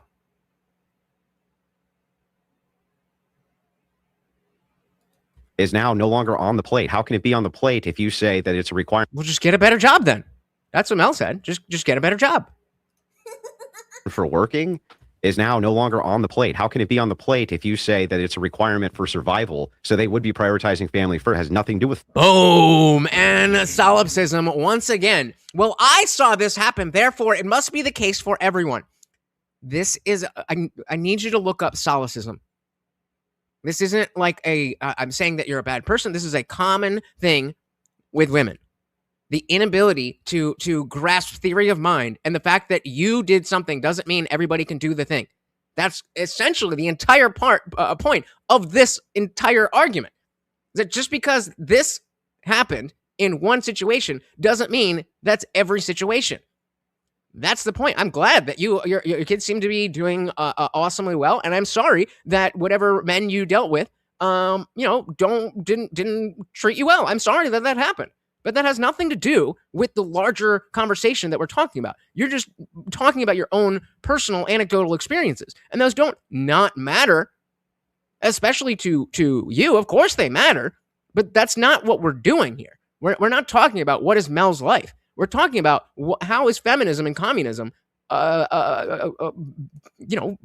unfolding in society. Shout out to equality and deference because vagina. Welcome over on Rumble. Said like and share. Thank you so very, very much. Again, guys, that stuff is free. It's easy. It takes seconds. Well, really just 1 second. 1 second each. And it doesn't even matter if you think anybody's going to click on the link that you share just by you telling the platform you want more people to see it. They will show it to more people. Thank you. Welcome to the party. Equality said, so communism is a form of Leviathan nation state, and Andrew doesn't like. I don't fully really know what that means, but no, Andrew doesn't like communism, and neither do I. Larry said the Federal Reserve is the reason for this. Not men, not feminism. The government using actual force to make you use their currency or go to jail is why people can't get ahead. Not understanding economics should be illegal. Okay, yes, you are right. But the fact that things went that way is not unaffected by the public perception of women and voting and money and all that stuff. You are correct, but that's only part of it. Shout out to Brandon. Welcome. So I wonder if narcissism and communism go hand in hand. Probably. Yep. And that's it's a common thing to, whatever the immature or like not yet mature, like you're still getting there. We all go through phases of figuring things out, and nobody is done figuring things out. But realizing where you are lacking is huge. It's huge. Most of us grow out of it. Do most women grow out of it? I don't know. There you go. I say he's a big government guy, so I'm mocking him. Fair. All right, let's dive back in. If you say that it's a requirement for survival, so they would be prioritizing family first, has nothing to do with feminism. Well, I think there's a difference between what I'm criticizing is that, yes, under our current economic order, if you want to maximize the outcomes for your children, be able to provide for them adequately, dual incomes is ideal. But for one, I also champion change to be able to support young people, families, etc., being able to have access to paid paternity leave, not have it all fall solely to the mother. Change the fact that they have to work. Well, if I could just finish, paid maternity leave. And as far as, yes, Caroline Leavitt has to work, but does she have to be part of the Trump administration? I do think that there's a difference between a woman getting so she should just choose whatever job, and like she was offered this job, but she wants to work a job, but do you have to work that specific job? What? There's only one president, honey. There's only one president. So yes, if she's going to be a press secretary, she has to work for Trump. Stupid. Well, I said solipsism is the philosophical position that only the self can truly be known. It's not selfishness. That okay, but the manifestation of thinking that you're the only one has the right position is is what I'm alluding to. That's what I'm alluding to. Only the self can only self can truly be known. Okay, well, I mean, maybe that's the textbook definition, but the way that it's used not as a position but a mindset is it's solipsistic to think that, well, I another example would be I made $1 billion, so everybody should be able to make $1 million. I didn't say it necessarily has to do with selfishness. It has to do with a lack of breadth to understanding the world and how people work. Does she have to be part of the Trump administration? I do think that there's a difference between a woman getting a job. So now you get to pick women's skill sets, or she's already there. I think there's a difference between a woman getting a job just because she needs to be able to survive, and then trying to allocate the majority of her time, like minimize the amount of professional time that she needs to spend working to earn an income for her family, and then maximize the time in the home, versus Caroline Leavitt, who is going out of her way to maximize the time that she spends outside of the home, so and advancing her professional career. So she needs to be a part-time waitress. No, she doesn't need to be, but Does she need to get back to the kitchen, Aaron? Does she need to get back to the kitchen? But I think under Caroline Leavitt's personal worldview, these are the sorts of things that she would be saying that women ought to be doing. No, I think would she though? Would she though? Oh my goodness! Shout out to equality and deference. for the big $5. Thank you, guys. I don't have the ads turned on the landscape stream as long as you guys are keeping it going. Thank you so very, very much. Very good to. Oh, you're already here. I mean, very much appreciated. That is what 17 out of 75 and 3 out of 15. Let's get Marty his treat. And of course, every $2, if we hit the goal, is another push-up that I've got to do. Look how puny I am. Oh, I'm so fucking puny. Just help me. Thank you. Quality. Does she need to get back to but the I think kitchen? under Caroline Levitt's personal worldview, these are the sorts of things that she would be saying that women ought to be doing. Mm-hmm. No, I women think ought to be relegated primarily to the home, taking care of their kids, domestic life. If that's the case, and you're saying there's no avenue to do that because you need 2 incomes, then she's she's congruent with your worldview without being a feminist right this second. Yeah, she's the SSRI girl is saying, well, feminism is good because the patriarchy is forcing women to work. But then it's also about having everything and being able to do whatever you want. You can't. She's talking out of both sides of her mouth. She wants her cake and eat it too. Do you really think that there's no weight to the fact that you think this? No, I'm about to ask you thoughts on my position. Do you think that there is not sort of any tension that exists between Caroline Levitt's stated views or our guests' stated personal views as like contrasted? Did she say our guest? Did she say our guest? Stated views or our guests' stated personal views as like contrasting main character syndrome don't align with what they espouse. Do you think that there's not a tension that undermines their own ideology there? Yeah, but all you're doing at that point is saying that the prisoner doesn't like the prison food but eats it anyway. And that's what your view now has reduced to. The prisoner doesn't like the prison food, but he eats it anyway. It's a terrible argument. You're also that's not an argument at all. It's a descriptive observation, for one. And for two, my argument is that we ought to expand programs so we can support people doing these things. It is an argument because you used it as support for feminism. That would be an argument, one. And two, you can make observational arguments. That's the second thing. You know this from philosophy. I've seen your videos. You know at least basic philosophy. Sure. Yeah, you can make descriptive observations, but I think what we're more interested in is exploring the normative claims surrounding these descriptive observations. Well, we haven't done any normative claims. That means moral. We haven't gone into any moral anything. We're not there yet. We're just talking about the political results. Shout out to Glow in Dark. Welcome to the party. Wait, yeah, just let me say something. I think that the idea of Andrew, right? Of people who kind of what I call myself is after feminism, a world after feminism. It's not going back to women not working. But I do believe, again, there are biological difference between men and women. You can discuss what different professions, where they're catered to. She has a very kind of feminine role, like press secretary a lot of the times is a woman. And you don't know how often that child is with her in the White House. That's the other thing I was going to say. Like, I genuinely don't know, but like we got over the 23 votes. So we'll get to that in a second. But I was wondering, like, I genuinely don't know, but how much time does it actually take to be the press secretary? Especially if you're not like Kayleigh McEnany, where you have the book and you're like, boom, boom, boom, boom, boom, boom, boom, boom, boom.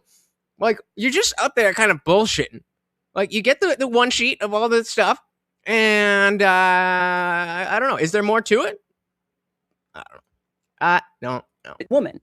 And you don't know how often that child is with her in the White House. They've been extremely accommodating to children in the White House. There's a lot of people bring their kids. Her kid to work? Yeah. They bring them in the White House. Yet again, am I not a man? You talk to me. Yeah. Do you think that children ought to be in the workplace? Just wait, let me just finish. Why Hell not? Yeah. Why not? Yeah. Why not?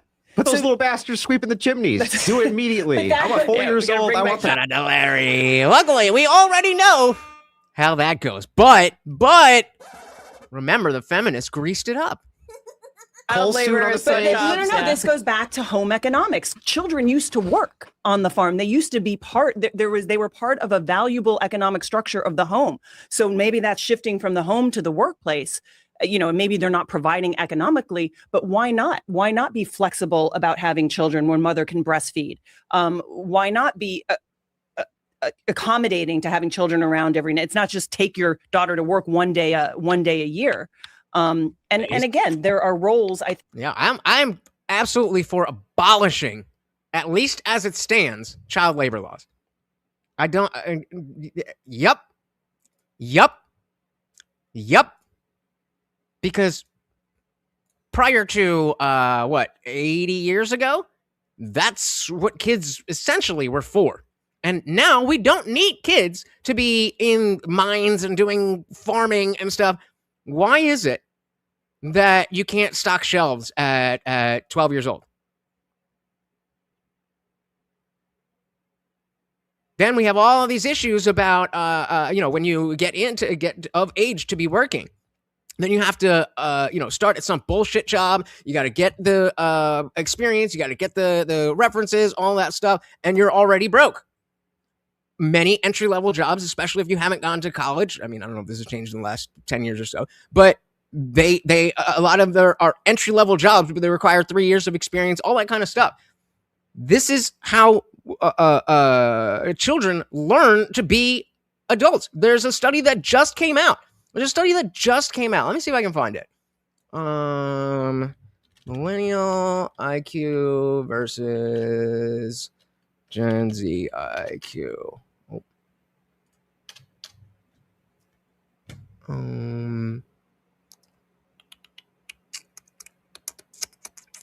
right, from Money Control.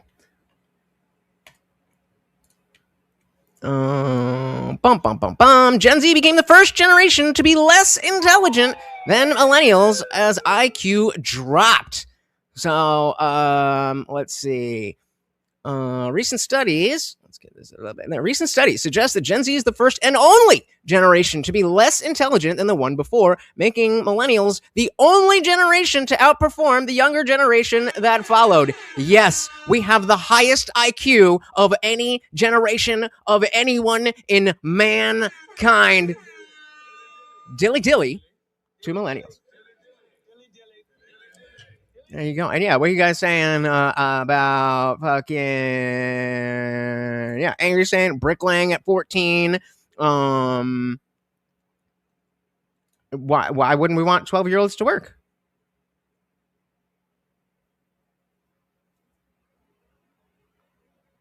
Again, I'm not talking about going into a coal mine. I'm talking about stocking shelves at Target. I'm talking about fucking just basic fucking shit, computer jobs, coding and stuff. Some of these kids are better at just learning this shit on their own. But what do? They fucking create AI bullshit pranks and go on Kick and do that shit. Why wouldn't we want those people working? Why wouldn't we want them working? Actually, the waste, and we can see from the actual. Let's see if it gives any the specific study. Give me the fucking study.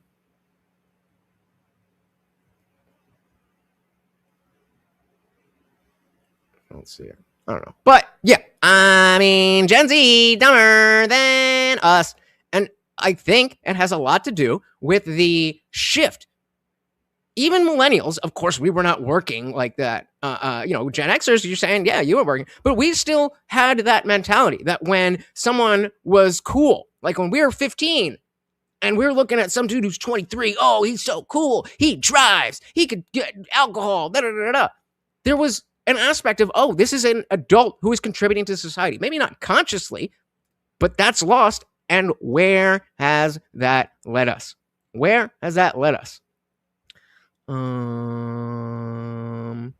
It's abusive to children. I don't have an issue teaching them to work. Taught my kids to work before playing.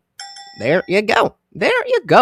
Claudia said, and the rug muncher under Obama Yo Mama didn't even bother answering questions. What? Oh, the other chick? And then Claudia said, child labor laws are gay as fuck. Quoting Jesus Christ. Work one day a year.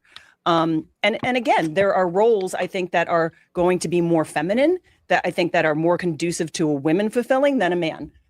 We can talk about construction workers. You want to go down in a manhole and do that job? No. Right. I don't mean, think most men want to be doing backbreaking labor either. Hopefully we get Then why do they go get that job? where we I can think they're- automate beyond these jobs, but yeah. But Well, they're that's more incorrect. physically That's built. that's actually objectively incorrect. What's They're in more there? physically built for those jobs. Well, There's- it's not just a matter of more physically built for the jobs. All right, again, guys, if you are on the landscape stream where we want to be, new poll: should minor children be allowed to do any kind of work for pay? Yes or no? Again, if you're on the vertical stream and you want to come over to the good one, just hit that pinned link and come on through. A high five for the little baby Jesus. Getting it right. physically built for those jobs. Well, it's not just a matter of more physically built for the jobs. Men have preferences also to work with their hands. Yeah. Oh, so he Go has work to in go a man underground. A minor. Nope. Minor with an O. I mean, there's men much- physiological, not Men just much more often have Okay, what reason? What's the reason? they have preferences towards physical labor Well, I and would, working I with their would hands. maybe because I wouldn't just say working with their hands because you can do a lot of things. You can Oh, I feel like that's a straw man because I specifically said not jobs like that. And I specifically said stocking shelves at a Target.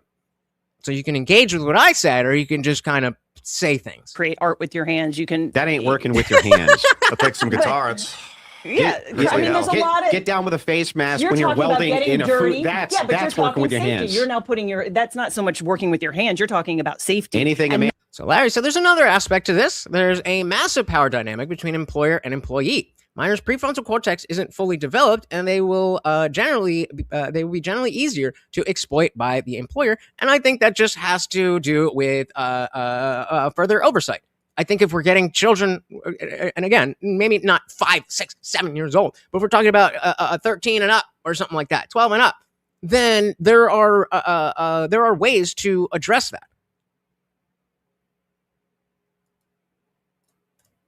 There you go. Men are is more doing willing that's to working with their tolerate. hands is going to be a safety hazard. Anything. I think men are more willing to tolerate high risk jobs, right? Coal mining. Well, it's not digging tolerate. trenches. They're capable of doing And it. capable. And Fine, women, that's women both. don't have the same physicality that men have. Correct. and if the guy dies, the girl can still go give birth.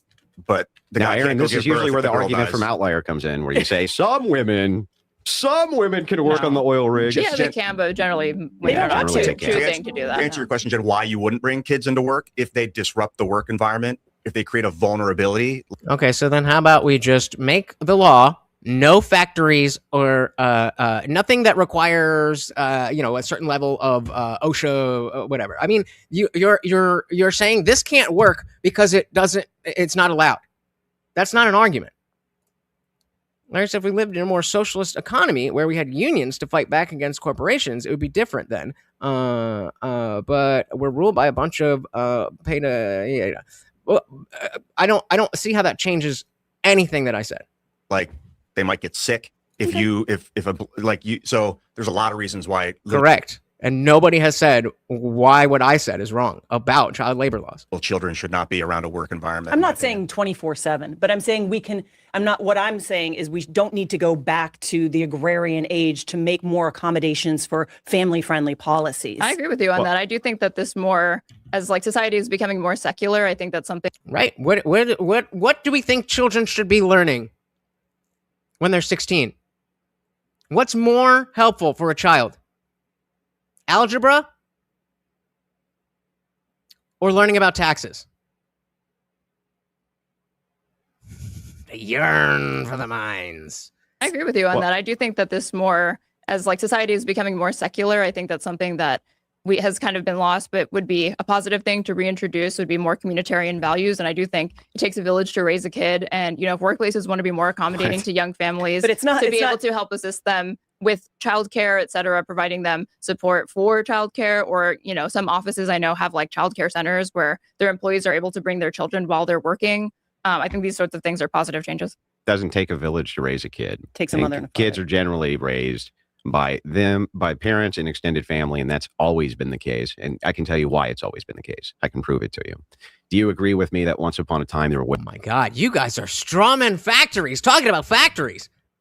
Did I say don't teach them algebra? Or did I ask you which was more important to learn? Less human beings on the world, and they were spread out much more. Yes. And so on these plots of land that they had, they were usually cross-generational, right? Yes. That was not the village. That was the extended family who was taking care of their Andrew. kids. Exactly. What about, shoveling snow? Oh, the humanity that was children out doing work. And put a one in the chat if you have an issue with children going around their neighborhood after it snows and asking for 10, 20 bucks or whatever to shovel a driveway. Put a one in the chat if you think that it should be illegal. Yes. That was not the village. That was the extended family who was taking care of their Andrew, kids. when I say it takes a village to raise a kid, did you believe that I was saying it literally? Yeah, we didn't get that. But remember the first time you got a paycheck and you were like, where's all my money? That is kids learning. That is kids focused on learning the things that actually matter. There we go. The Hammies. Welcome. How is that not a job? What do you mean that's not a job? Have you heard of a landscaper? Tell that to the snowplow guy. Tell that to the snowplow guy that that's not a job. What are we talking about? If you do work for pay, that's a job. A village to raise a kid. Did you believe that I was saying it literally takes a village, or did you what sentiment did you make? Due to the fact that you're a communist, yes. Okay, well, I literally think that that's what you mean because you're a communist. I think you're a collectivist by nature. That's a rational inference, but to clarify that, I was not really using it in the most literal sense of the word. I was just saying that, support where necessary beyond just the mother and father, I think is largely positive, and I don't think that's something to be discouraged. Do you think childcare is equal to? But I don't think you need an entire community of people to literally raise a children, because as you're saying, we have plenty of historical examples where one or two people is more than enough to suffice to raise a child. Yep. And do you think childcare is of equal value to an auntie or a godmother or a grandparent? In what sense? How do you mean? Of taking care of a child. Like somebody else's child? Do I think it's like as personally valuable to them? You have a child. Would you rather put that child in daycare, or would you rather have them taken care of by an auntie? Are they equal? Are they of equal value and worth? An auntie, a godmother, a grandmother. Well, I personally would do this, but some other women might. Is it better for Consuela down the street to be taking care of your kid or you? Or your own family? I think, well, she asked just, is it better for your own family as opposed to like nannies, et cetera? I'd say, yeah, I would agree with that. But I think so long as children are being supervised and watched by adults that are capable of providing for them, that's adequate enough. But if we're asking about like what the ideal is, then I think, yeah, raised primarily by their own family is good. There's a point made earlier I wanted to kind of poke a hole in. So you guys think that both parents have to work? That was kind of a claim. It was like 100%. We've agreed. This is the situation now. This is the need. I didn't. For most people. You kind of disagreed with it. You said you could have 6 kids and live at home and stitch together. You didn't say this, but I'm thinking stitch together clothing for the kids. Hang on. What actually happened there was a sequence of internal critiques. I had her position. She gave an internal critique to her position. And then I gave an internal critique based on her grounding foundational position. So notice how nobody said they had any issue with kids shoveling snow. We had a deflection that's not a job. Disagree. But so, okay, then maybe we don't have children do jobs. We just have them do labor that is appropriate for a child in exchange for money. Fair? Exactly. So you think about it and you're like, oh, I don't like how that feels. So nuh-uh.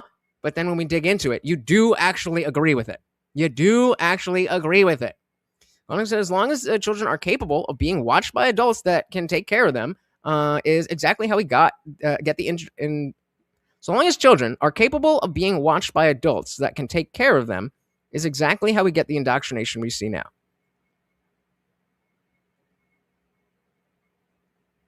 What?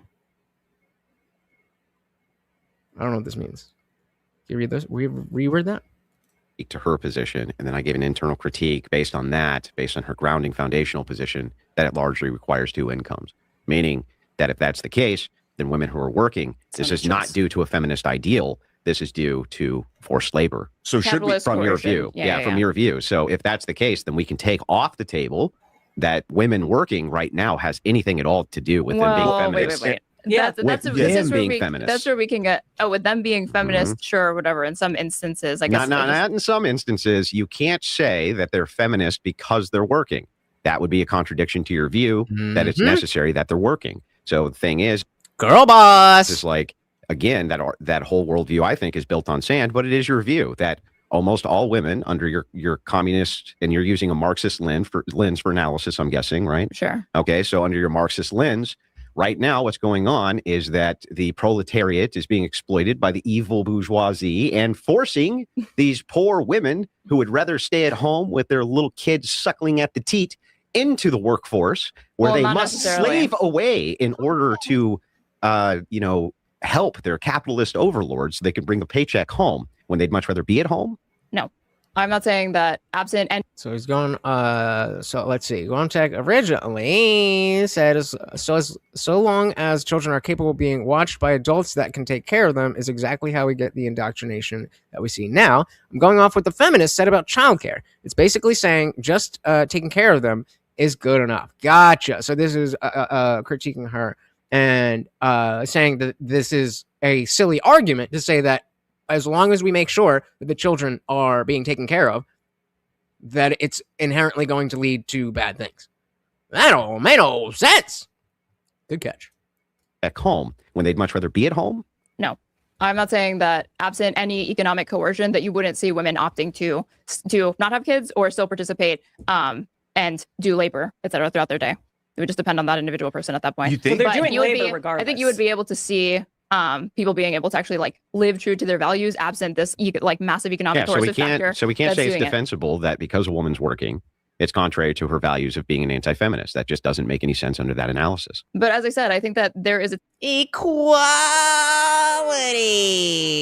Being an anti-feminist, that just doesn't make any sense under that analysis. But as I said, I think that there is a tension there that exists when you're going so far as to maximize your professional outcomes as opposed to doing the minimum that is necessary to be able to provide for yourself. That doesn't make any sense under that analysis either. Why would you not try to maximize your earning outcomes if it's required that you earn money in order to give your kids a better life in this particular environment? Because there's more money equals better life for a child, which should be the primary goal. Of course you're going to maximize There's more to those. life than money, just because I think... Is there more to life than your children? Because it's not about the money. It's about what the money can do for your children. I think it's rational for people, women included, to try to maximize their professional achievements. If you really truly believe that a big part of your life ought to be centered around domesticity, then I think that there would come a point where you would deprioritize taking every single professional, step, promotion, et cetera, to maximize those earnings and say, if the entire point of working and the entire point of earning money is to be able to enable, a domestic life that makes my family happy. Yeah, So, Guamtech, I'm getting the, I thought you'd be on my side. It sounds like you're not on the side of putting kids in appropriate work. The issue is that when we put them in these indoctrination centers, it's not a surprise that they're being indoctrinated because there's nothing else going on. When they're out working, then they're out working. And so they get to see what the world is and engage in the world, and they don't have the chance to be as easily indoctrinated because they have their own experiences. And when you siphon them away in a room and say, this is how the world is, this is how the world is, that's how you get indoctrination. When you let people do their own thing and discover things on their own with the proper guidance, that is how you avoid indoctrination. So sounds like we're all in favor of child labor. To be able to enable, a domestic life that makes my family happy. Yeah, but I don't need to go so far as to become like the press secretary for the United States. Feels and vibes. So you're just like, I feel like now it's too much. But you're also getting into where do we get to the actual threshold here? How many promotions can she take before now she's a feminist? Do you just have to feel it and vibe it out or what? Isn't this a continuum fallacy? Well, it's not a continuum fallacy. If it's the case that your position is you become a feminist at X point, when is that point? I don't even disagree with you that a lot of it does come down to what you're saying is vibes, but I would say kind of subjective or arbitrary lines. But just because something is arbitrary doesn't mean that we couldn't introduce some sort of like subjective rubric to try to see. Great. What's the subjective rubric? I want to hear it. Well, it's a diminishing return on. Oh, here we go. What's the standard? Great. What's the subjective rubric? I want to hear it. Well, it's a diminishing return on work. Like if I need income, it doesn't mean I need to max.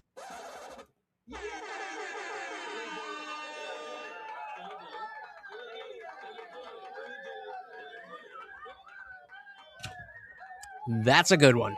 That's a good one. Turn on work. Like if I need income, it doesn't mean I need to maximize all the way, because there's exhaustion that comes in. So you have to, there's like there's resistance that picks up the more you do. Can we just look at the practical aspect? Because you're picking on Caroline Levitt, right? You're saying she's a terrible example. You brought her up.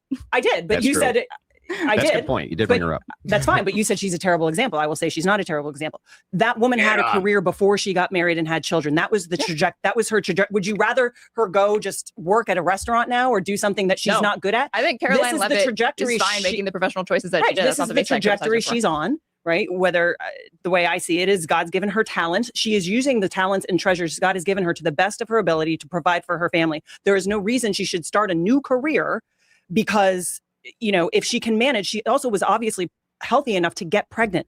When you talk to a lot of women in the workforce, and if we want to go to the fertility thing, they will tell people, women who want to get pregnant, I'll get pregnant in a minute if I quit my job. It's the stress of that workplace environment, trying to act like a man in the workplace environment, that doesn't allow them to be feminine. Somehow she's kept her femininity. She's still getting pregnant. Her health is still there to allow her to have children. And she happens to be on this career trajectory. Let's come back in 3 years and see what decisions she makes after this job is finished. Again, her job is temporary. Great point. Great point. And you look at someone like Susie Wiles. This is kind of like late stage careers. She's had her children. They're out of the house. So this is good for her now. I truly believe, women can work. It's just they can have it all, but not all at the same time. Right? Interesting point. I like that. That women can have it all, just not at the same time. And this lady isn't great at, articulating her arguments, but she is kind of highlighting how flattened, ironically, just like the emotions of the other girl, the other girl's argument is. It's just very flat.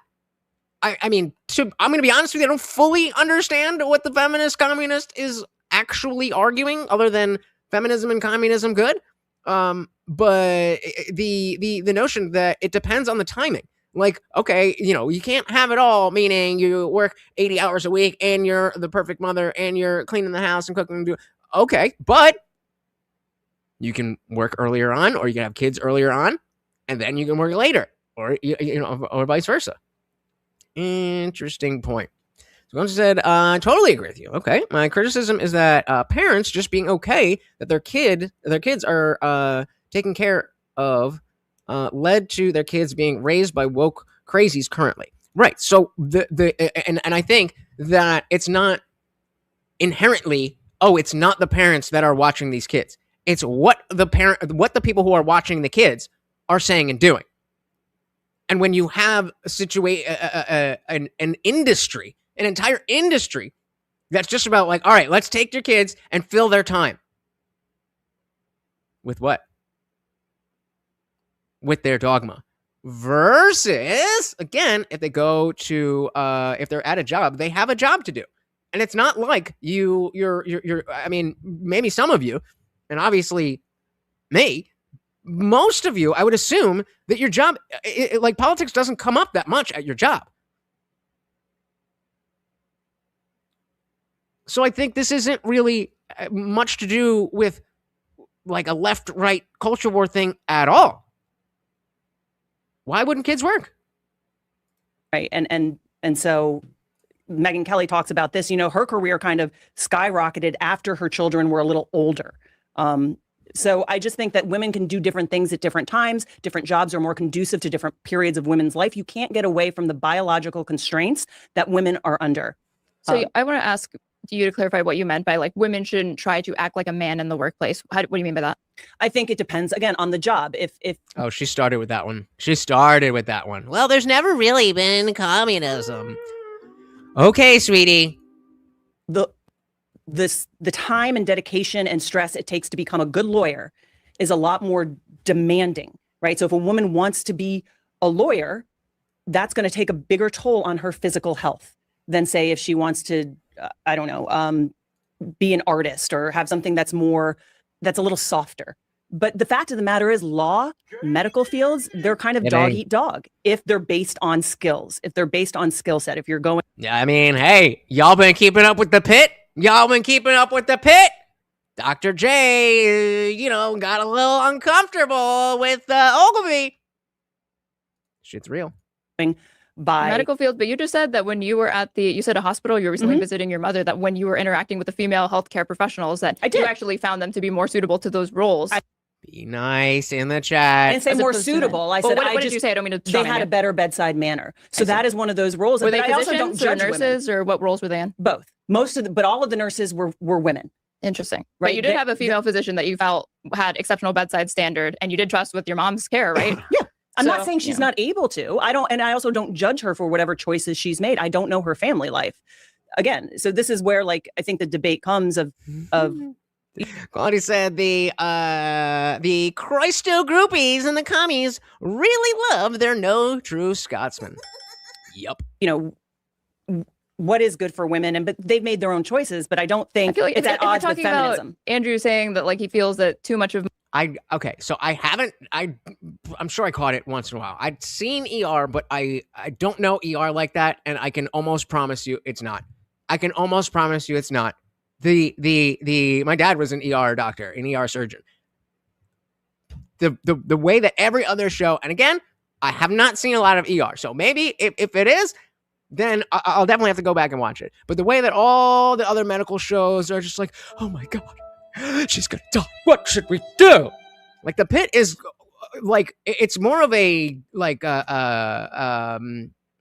dramatic recreation of a documentary than, I mean, it's not like that, but it's The Pit is awesome.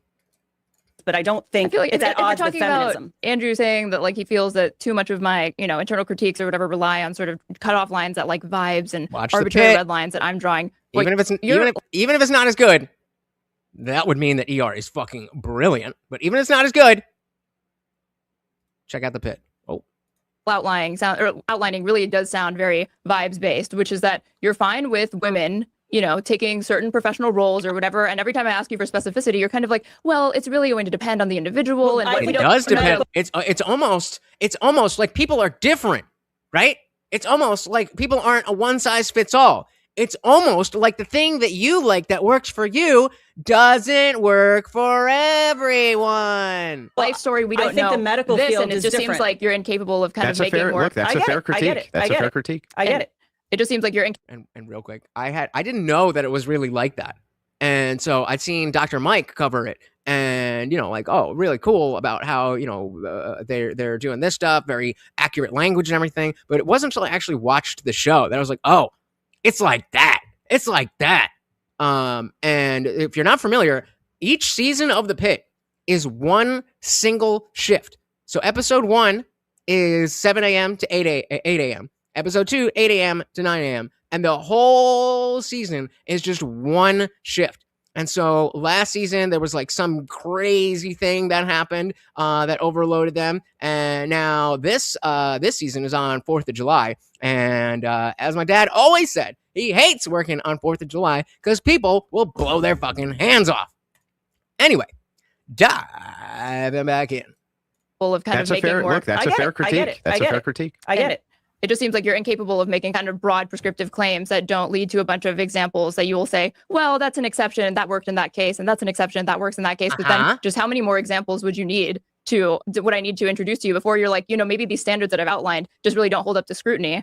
And it's a lot more complicated than just saying women ought to be doing this, but not up to that point, because now it's just coming down to your vibes versus my vibes. No. I think it's complicated. Wait, Equality, if you're still here, was there anything different with the finding the video? But I do think, again, if that woman chose not to have, I don't know anything about her, just like you don't know anything about Caroline Levitt. I don't know her personally. I can only look at what she does and go from there and try to make, draw inferences off of her behavior. And by doing that, I know exactly what she thinks and does and all of the time. Right, but I think that's dangerous to just draw inferences. Why is it dangerous? That's how we do everything. I was going to say, right? we can't make observations about what people do and then make judgments from there. What's dangerous? We can, but when you are then taking that to the next level and saying, this is how it is, when you don't know, this is how it is, yeah, you can speculate all the fuck we want. I mean, we've been sitting here saying you're probably on Adderall and SSRIs. But it's when we go and say, Straighterade absolutely is on SSRIs and Adderall, we should probably know if that's true before we go on a podcast and talk about it, right? Just about that. You can make a judgment, but I think is it dangerous? Well, I mean, it can be. Like, for instance, if I have a rolling chair at my house, and I usually make the inference that if I sit back a certain way, it's not going to fall over. And sometimes it does, and that can be dangerous. So, yeah, I mean, inferences can be dangerous, but I think generally that's how we reason things out is through logical inference. So the critique she's making is fair, right? My criticism to her was, look, you can't be using vibes. I was attacking the foundation more than anything. That was the end where I was moving into. You can't just use your vibes as an arbitrary metric.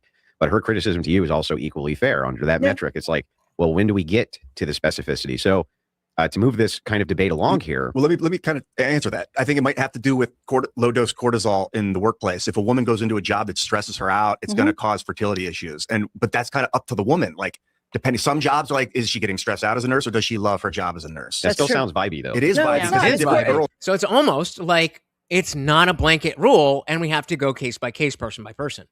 It's going to have a different experience in the job. Some jobs, a woman is, no matter what, go to the military, you go to the front line, you're going to have cortisol. Yeah, but a subjective experience that's largely based off of self-reporting and vibes. Yeah, At totally. what point you decide to invite like medical intervention? She's right. I mean, that's still vibey, right? And so, but it's not. He points out something a little more tangible is cortisol levels and how those things affect.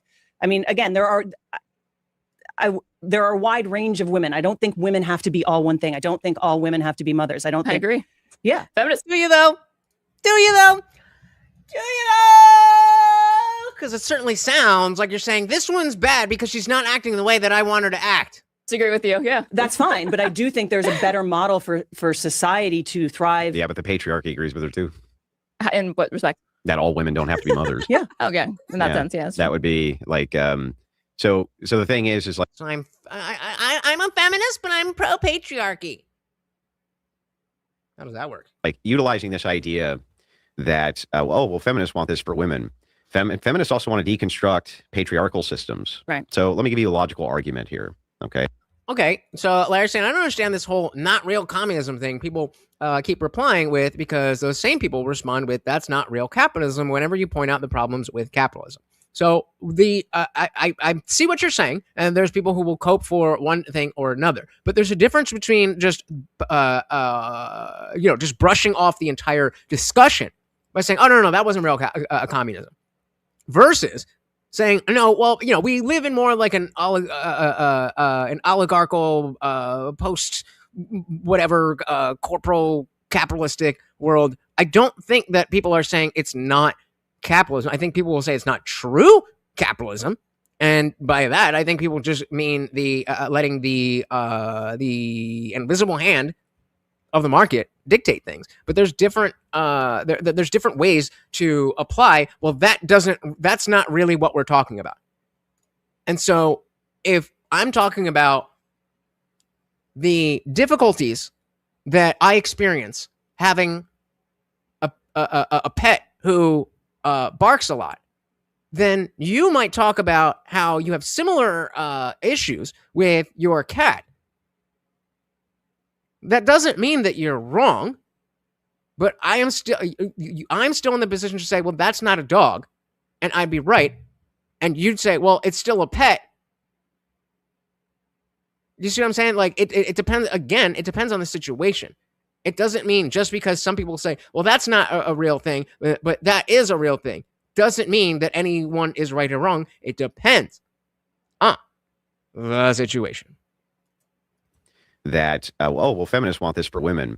Feminists also want to deconstruct patriarchal systems. Right. So let me give you a logical argument here, that I'd like you to respond to. How can feminists do that without appealing to the patriarchy? How can they take down the patriarchy without then appealing to the patriarchy in an infinite... You can't, bro. You can't. Regress. How do you mean? Well, I would Morty's hungry, guys. argue that men have the monopoly on force. Okay. Overwhelmingly, they have the monopoly on force, and they always will have the monopoly on force. Oh, my proof and we're getting into force doctrine. Evidence is half of the world. Half of the world right now, if they decide women are enslaved, and did, they were. And women could never appeal to anybody except men for their rights because they don't have force. So because that's true, you tell me how it is that women, feminists, how it's actually logical for them to say we're going to dismantle the patriarchy, even though via the force metric, they're going to infinitely have to appeal to it for their rights. So, I mean, that's fair, Larry. I don't say that's not real capitalism. So I can't speak for the people who do make that argument. And if that's the argument that they're making, then I guess that's not good. I don't agree with that. but I don't think it's as common as when you hear communists say, well, that's not real socialism. That's not real communism. I think there's kind of an to address your question. I'm not trying to avoid it. I just will say that like I do take some issue with the framing that maybe you could help me clarify. Sure. I do remember you presenting this in a conversation that you had with Max Carr. Mel, thank you for hanging out. Very good to see you. Please do hit that subscribe. Anybody who is new here, I am live every Monday, Wednesday, Friday, 8 p.m. Eastern, and sometimes whenever I feel like it. So hit that subscribe. And you know, YouTube sucks with those notifications, so you may as well hit that bell so you never miss an Indian Jesus live party ever again. You have a great night. Person, where you laid out this general premise, the force doctrine. This Who's is Max men's domain. Carson? Mr. Girl. Oh, yeah. And I largely agreed with his view, which I hate that I know who Mr. Girl is because I was watching Destiny at the time. is that he feels that you would set up a system that presupposes that there is sort of this like unity that exists between or like among men and among women very, very neatly. So you're saying like if all men wanted to enslave women, like they would be able to do it because men are stronger than women, etc. Like half the world. Right. But he So he it, it presupposes how most of the observable world actually operates. in that respect, and that's not what I'm taking issue with. The part that I'm taking issue with is just that it would I don't like it. break along these lines very neatly. No. That's not the argument. But The what he presented to you is just that it would be like saying like if you have a group of people whose names start with the letter A, and then you have all the people whose names start with the letter B to Z, and all of those people work together to overcome the people whose names start with A, then yes, almost by definition, they would be able to like overcome the people with A, probably. No.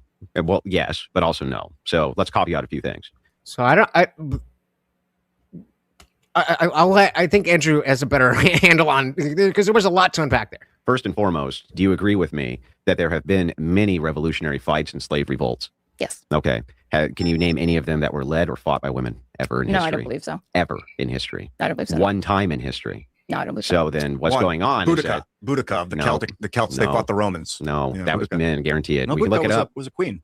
I mean, like they were. Hey, can we just dream here, bro? Can we just dream here, bro?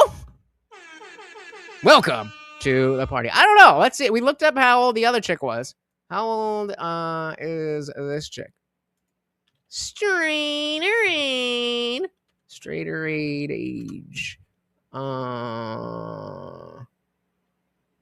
Based on information available, there's no widely known prominent figure, content creator. Did I get that wrong? I thought it was, I'm pretty sure it was.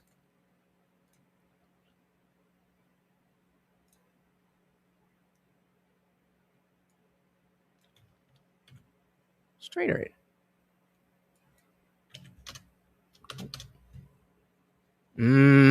So, well, let's we do the magic trick when you don't know. Oh, there it is. No, you just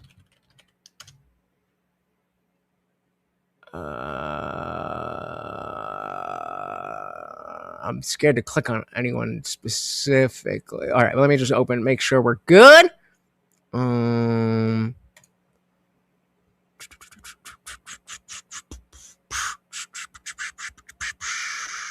Okay, it's not here. I don't know, but she looks probably about. All right, guesses, guys. How old do we think? Romans. No, I don't. Ever in No. history. Yes. Not with me, but Definition that would be able. How old do you think she is? And what percentage of the beauty of them is the bra?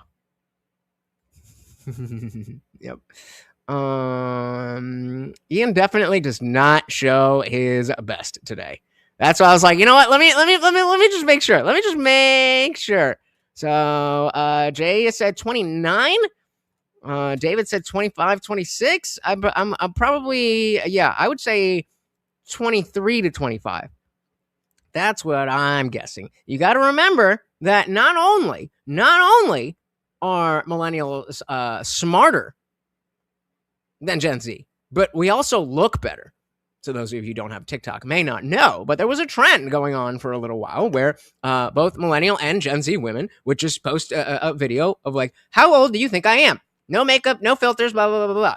And you saw very commonly that the millennial women who were in their 30s and 40s were getting ages of, in their 20s. Then the Gen Z women who were, in their mid 20s were getting fucking 40, 45, 38, all that stuff. So I'm going to go under. I'm going to go under because she does look just off rip. She looks like 27, 28.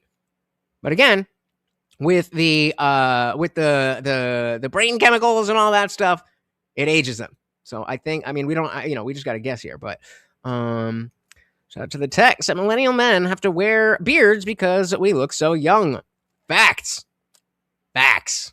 English to 27, possibly. I don't know. But even still, at that age, are we talking about flapjacks? Maybe there's some gravity. Well, I don't think she's at flapjack level yet.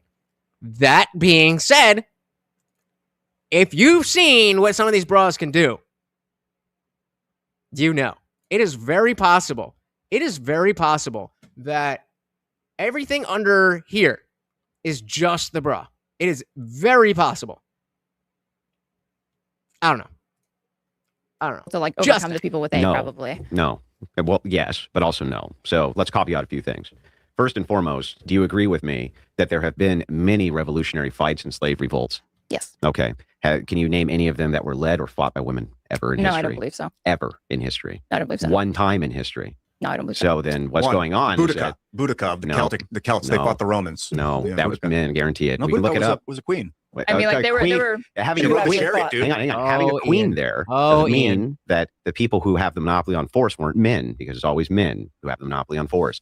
It's almost like the queen is in charge of the men. And so the reason she can't point to any time ever in history that slave revolts and things like this were ever in operation. Interesting take. Does anybody agree that the older 52-year-old blonde woman has a better rack than the young one? Where did we get that? Can we fact check this? I'm not saying I don't believe you. I just want to, By women. Women can never successfully take their freedom back from a patriarchal. Hang on, let me finish. Okay. They can never take their freedom back from a patriarchal force without appealing to a patriarchal force. Ever. Not that queen, not any fucking queen, not any person ever in the history of all mankind. Like because it hasn't happened, it can't happen. It can't. But that's saying the only justification is because it hasn't happened yet. No, the justification is that men are much, much stronger than women. But guns are overwhelmingly. for that purpose. Yeah, I'll tell you what. Show me. Let's get 10 women in a room and hand them a magazine and watch what happens. But the great equalizer, the ballistic. Is it's not a great. It's not. Hey, like we said, picks or didn't happen. Great equalizer. Just Ian, like with the monkeys. The biggest, strongest monkey would be the alpha. Yeah, kill him. What happens is with these equalizers is men take the equalization away from women because they're much stronger, which is why you see all these police officers getting disarmed and women in combat getting their asses stomped. That's why you don't see female Navy SEALs. That's why you don't see any of that, because they can't do it. They're physically incapable of doing it. Now, even if I grant you an outlier, even if I grant you G.I. Jane, who never came to fruition, G.I. Jane never existed, never came to fruition because they can't do it. But even if I granted you a G.I. Jane, an outlier, the exception would prove the rule. So the thing is like the reason she can't name a single time that there's been a successful slave revolt or women gaining their rights by force from men without appealing to men is because it's never happened and it can't. So because of that, my argument is simply this. How do feminists ever take out the patriarchy without appealing to an enforcement arm, which is going to be necessarily patriarchal? How's that even possible? Well, there could be robots. Yeah, okay. Yeah, there could be laser beams from outer space. An enforcement arm that is not human male. Is that you're asking? I can. Well. Look at what we got here. Straighterade, also known as Erin the Commie Girl from UT, is a live streamer. Blah, blah, blah, blah, blah, blah, blah, blah, blah, blah, blah, blah, blah. Do we have an age?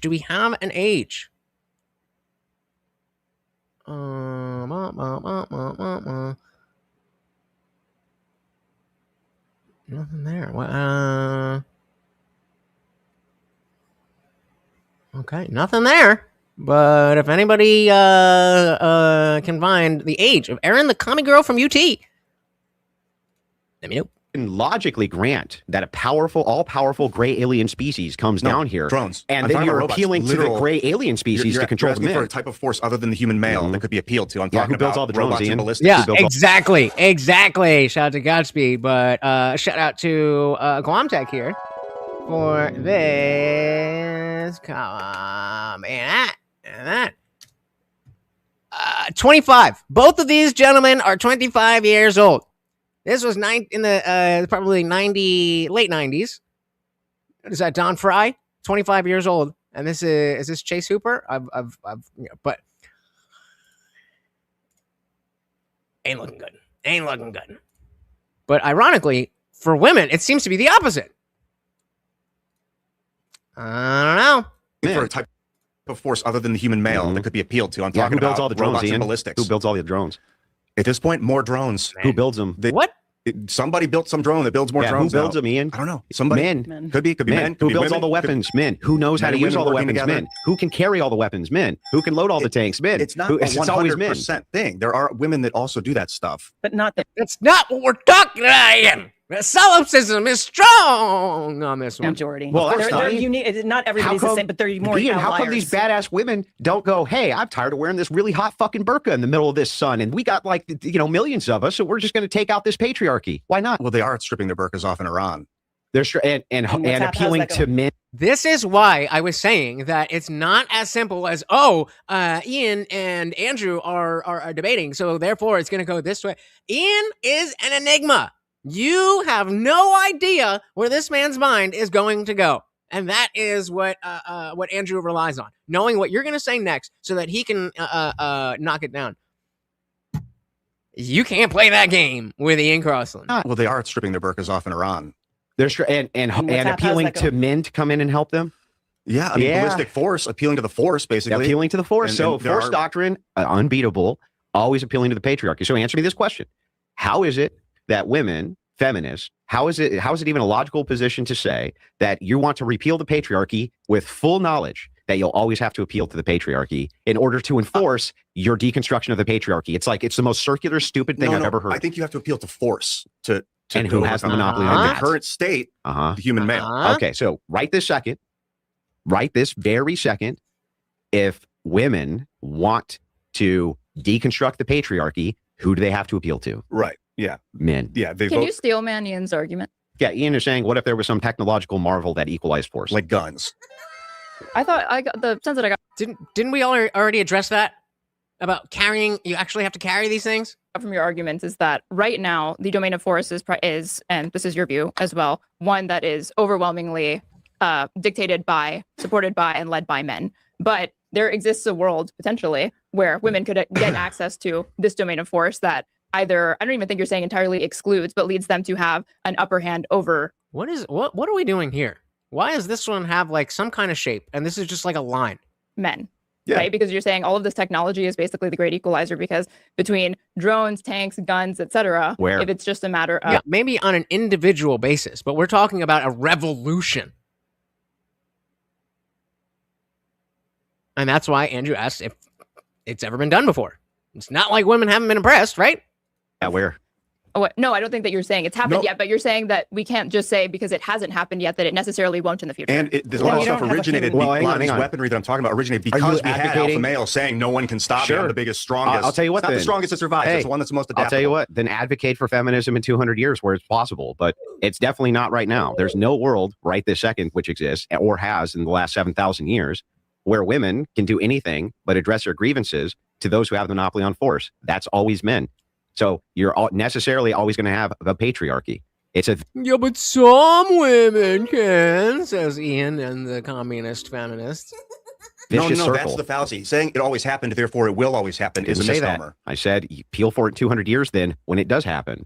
Or if we were asking about logical possibility, remember, Superman's logically possible. I can grant a logical possibility where aliens come down and put shock collars on men. And if they look at women cross-eyed, Shout out to Hassan. they get fucking zapped.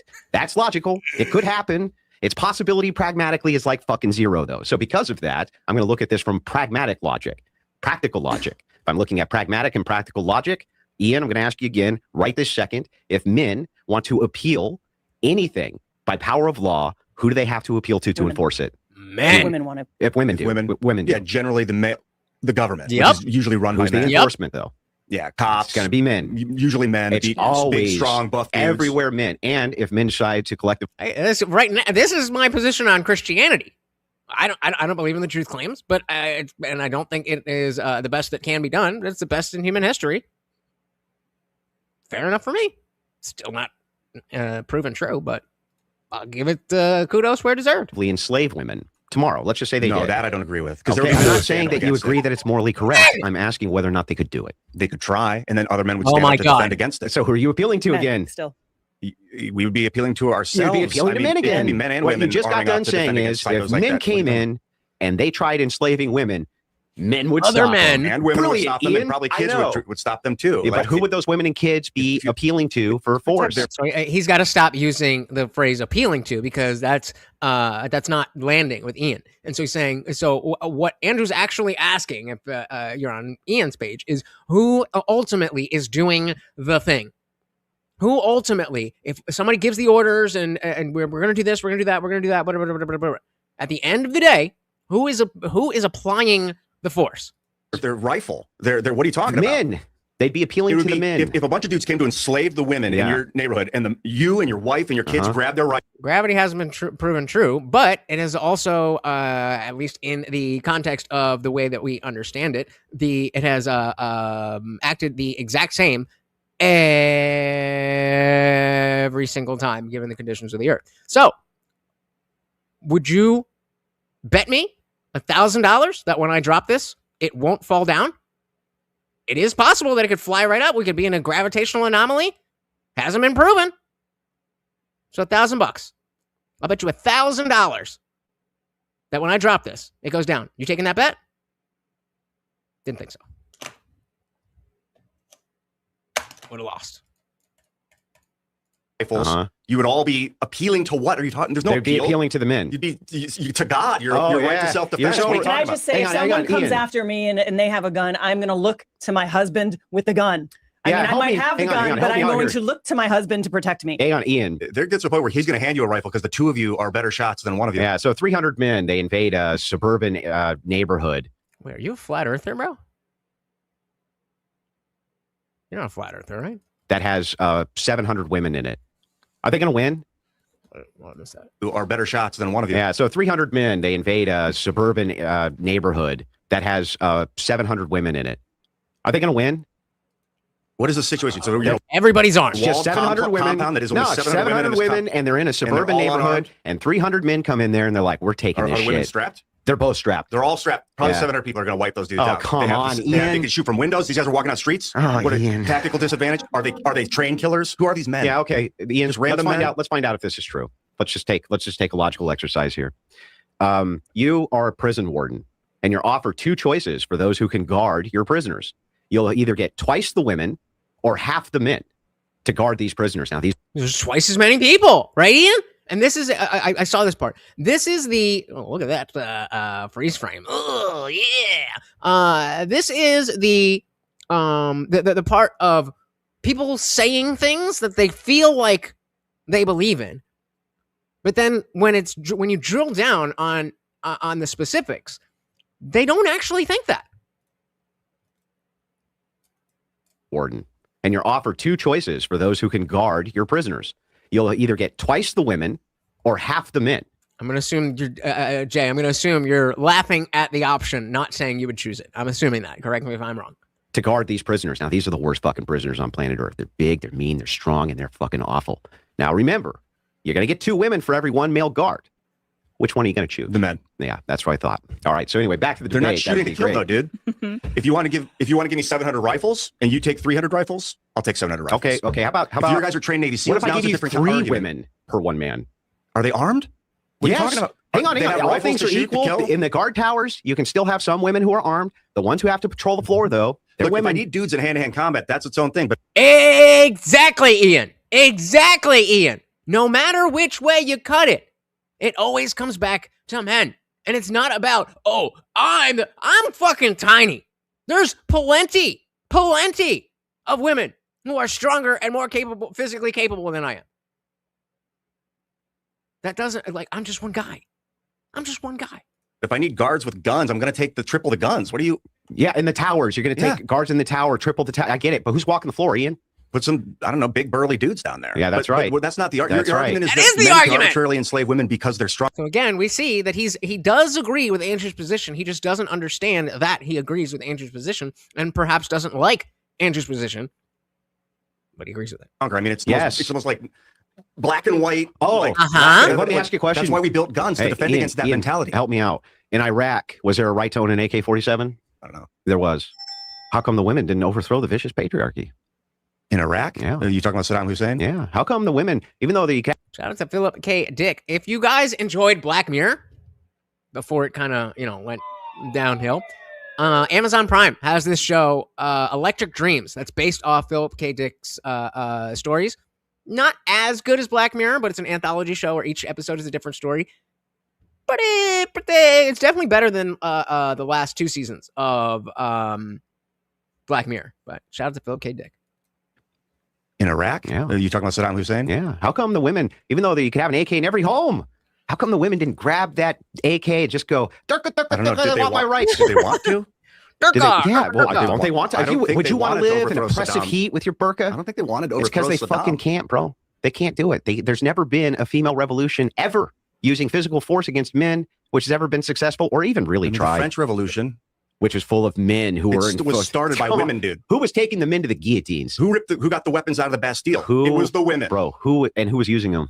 They all did. No, it was Dude, the men, dude. Are Come you on. unfamiliar with the women that started the French Revolution? Ian. This is specifically why I pick the things that are a little bit grating, because there is a lot to learn about how not to conduct yourself in these types of conversations, and we need more of these conversations. But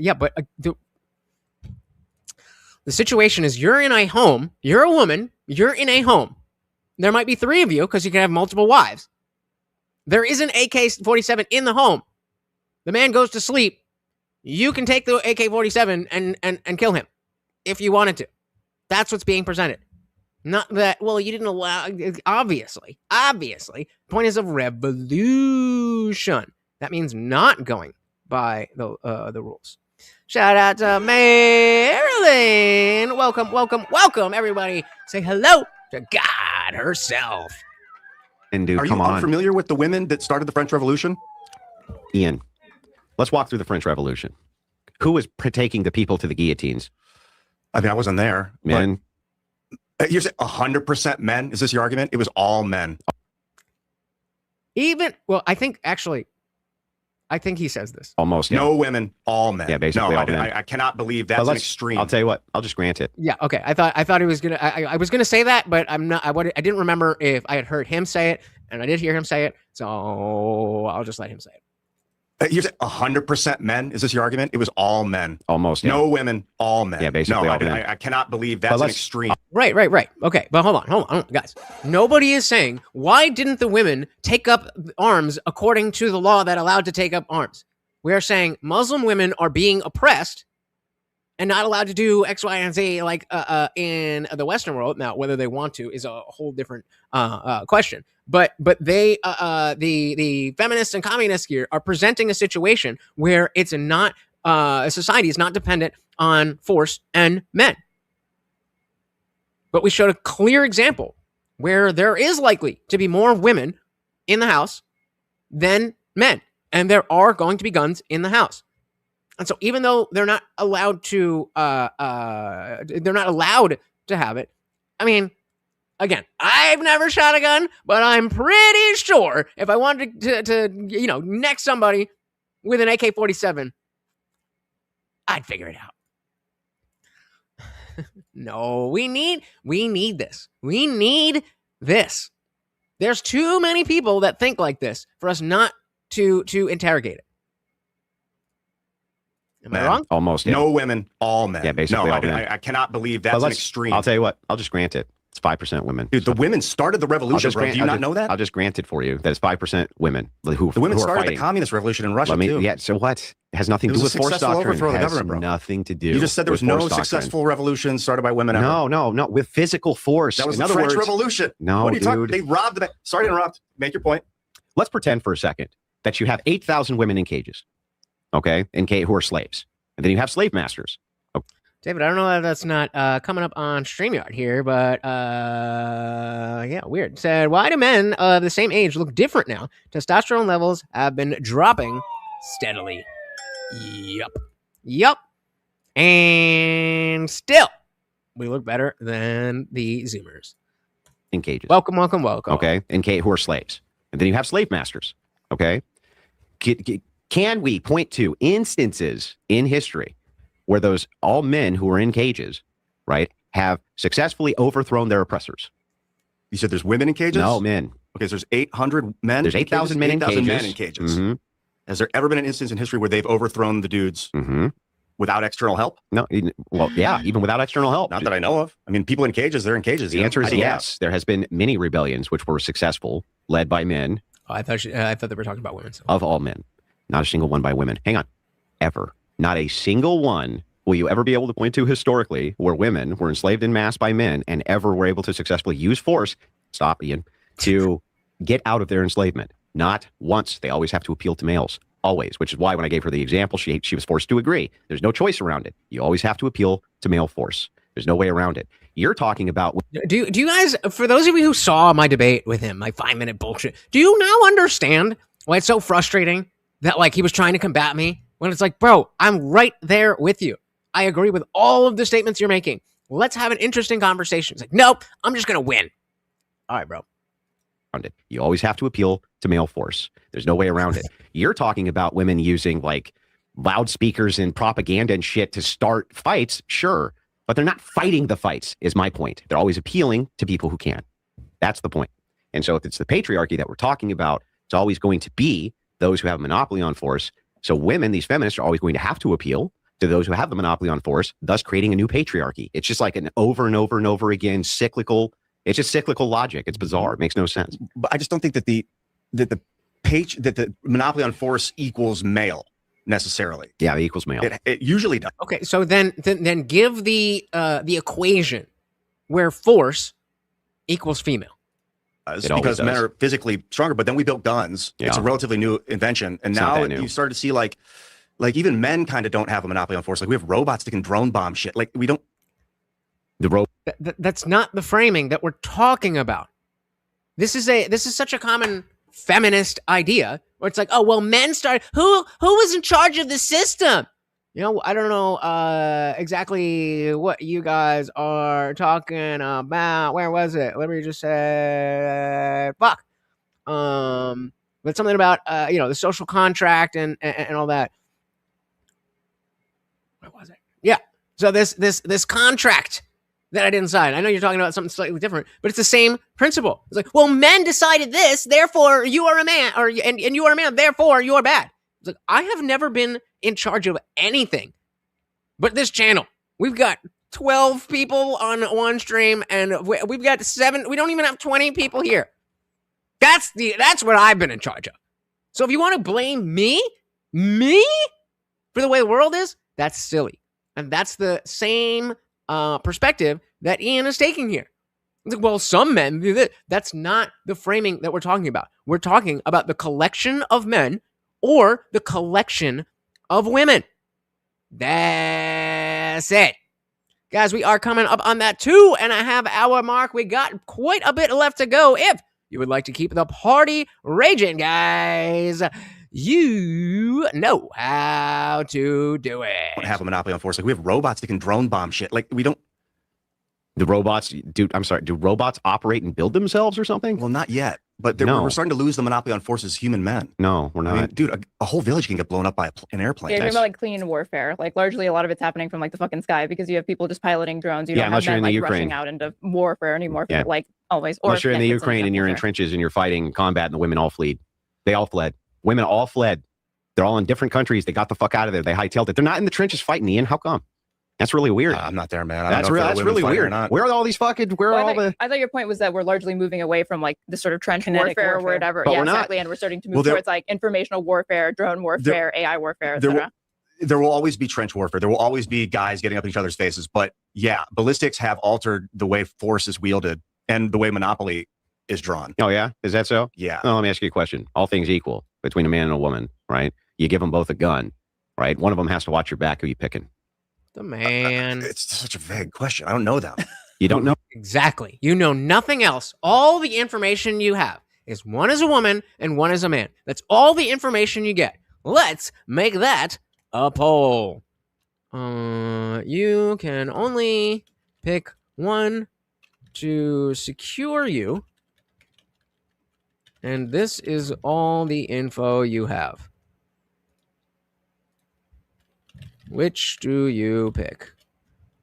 You pick the man or you pick the woman? This hypothetical is specifically that, yes, maybe that woman is some fucking John Wick Navy SEAL. Maybe that man is little old me, has to climb up to reach the top shelf. But on average, is that going to be the case? Jay said the religion is based on force, stoning, honor deaths, etc. It's based on male enforcement. Definitely. Guamtech said the thing women don't understand about holding power in anything is that you're also held accountable when everything goes to shit. And I'm allergic to accountability. Sam, I'll take the like. Even if you're racist. Others of the feminists want to make all the rules but not be held accountable for their mistakes. Men have been dealing with that for thousands of years. Yep. It's such a vague question. I don't know them. You don't know Who them. are they? You're just going to What's the pick situation? two. It's going to be completely random. You're going to push a button. It's going to be a random woman or a random man who shows up with a gun to watch your back. We got 5 votes, guys. If you are on the vertical stream, you can always come on over to the full landscape. I will always pin the link to the landscape stream where, it looks a little bit better and you get the good polls. Shout. Excuse me. Let's try that again. Shout out to Arrow with the $5. Thank you. So very, very much more. I can't get any closer to you. There you go. Thank you. So very, very much. And of course, that means that the party rages hard. Let's do it. Well, actually, whatever you guys saying. Yeah. Sam said I'm half Mexican, half white. Therefore, I have no race, so I'm allowed to be racist. Fair enough. They said a lot of online leftists are just dipshits who complain about sexy women in video games instead of things that actually matter. True. David said 2 men can establish their roles almost instantly and be a team. 2 women can agree on nothing, and a woman will second guess and argue about everything with a man. Bingo. And that isn't that ironic? Because that's exactly how this debate started. Where they're like, well, I mean, I guess you could do this. And Andrew's like, yeah, but we're here to debate that. So, like, debate it. It's like, well, I mean, you could think this and blah, blah, blah, blah, blah, blah, blah, blah, blah. When it gets to interacting with each other, the social dynamics don't work. They've tested this. They did, I forget what show it was. Come on, there we go. I forget what show it was, but it was like one of these survive on an island type deals. And they did men versus women. Women, I think, lasted like 2 days, never got fire, never got food, never chose a leader. The men, they were just fucking, I mean, obviously they were surviving, but they picked a leader, they had fire, they had hunting, they had fishing. Again, I don't know all the details, but the men figured it out. The women did not. Which button you pushing, Ian? I don't know, man. You don't know? I don't know. You're not sure? Just pick the guy and get it over with? Yeah, like, that's what right. if Kamala Harris is There like, you go. And Tony, I still don't really know what the jewels do, but thank you so very, very much. And yet again, we see that Ian has been in his emotions that I don't like the point that you're making. It makes me feel icky, so I'm going to argue against it. Yet, when we get down to it, you agree. president, who would have the monopoly on force? It's still always going to defer to the enforcement arm. They're always going to have the monopoly on I'm force. sorry, you said they always look to their leader, right? They look to the one to lead them. You Who would can be look, leading them. here's the thing. You can look to leadership unless you get to overthrow.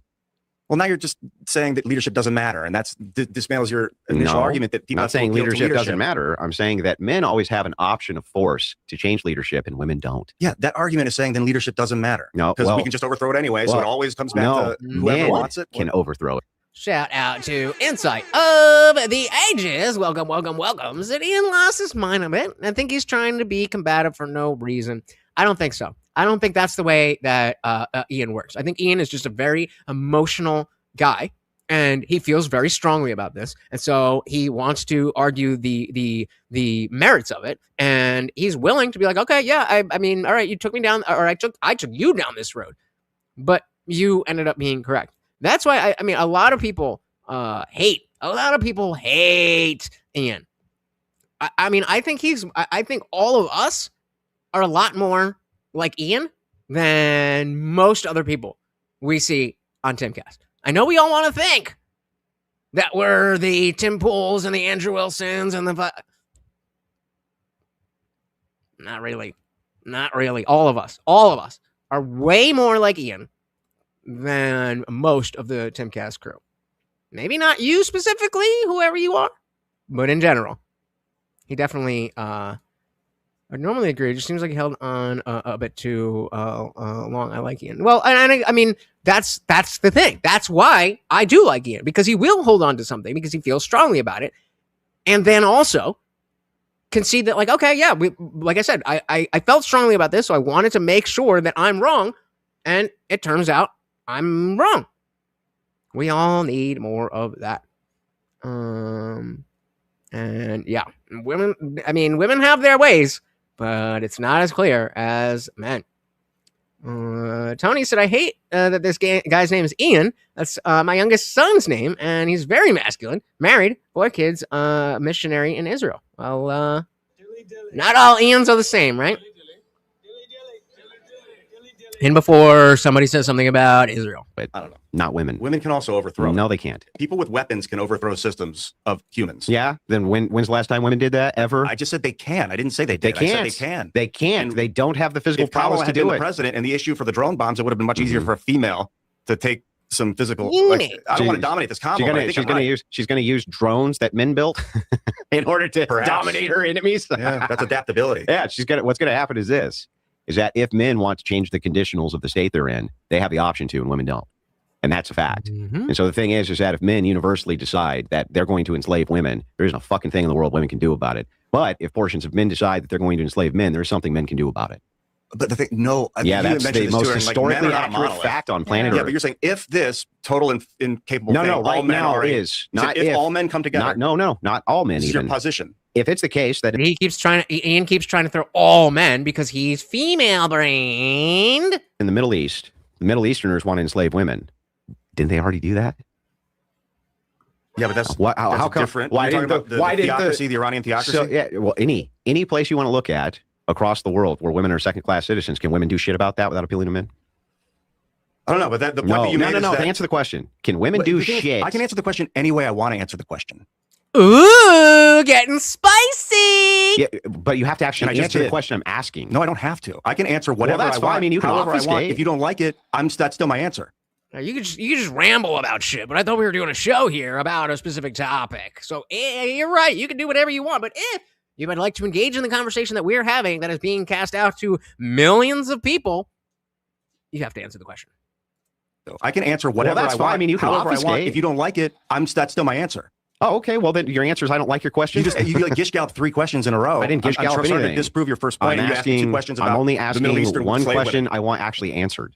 Give it to me again. Okay. The question I want answered is right this second in the Middle East. Okay. If women wanted determined to get their rights back themselves, right, without appealing to men, can they do it or not? They'd have to appeal to like an external authority, similar to the American revolutionaries. They couldn't do it alone. They had to appeal to the French. Like when you're on.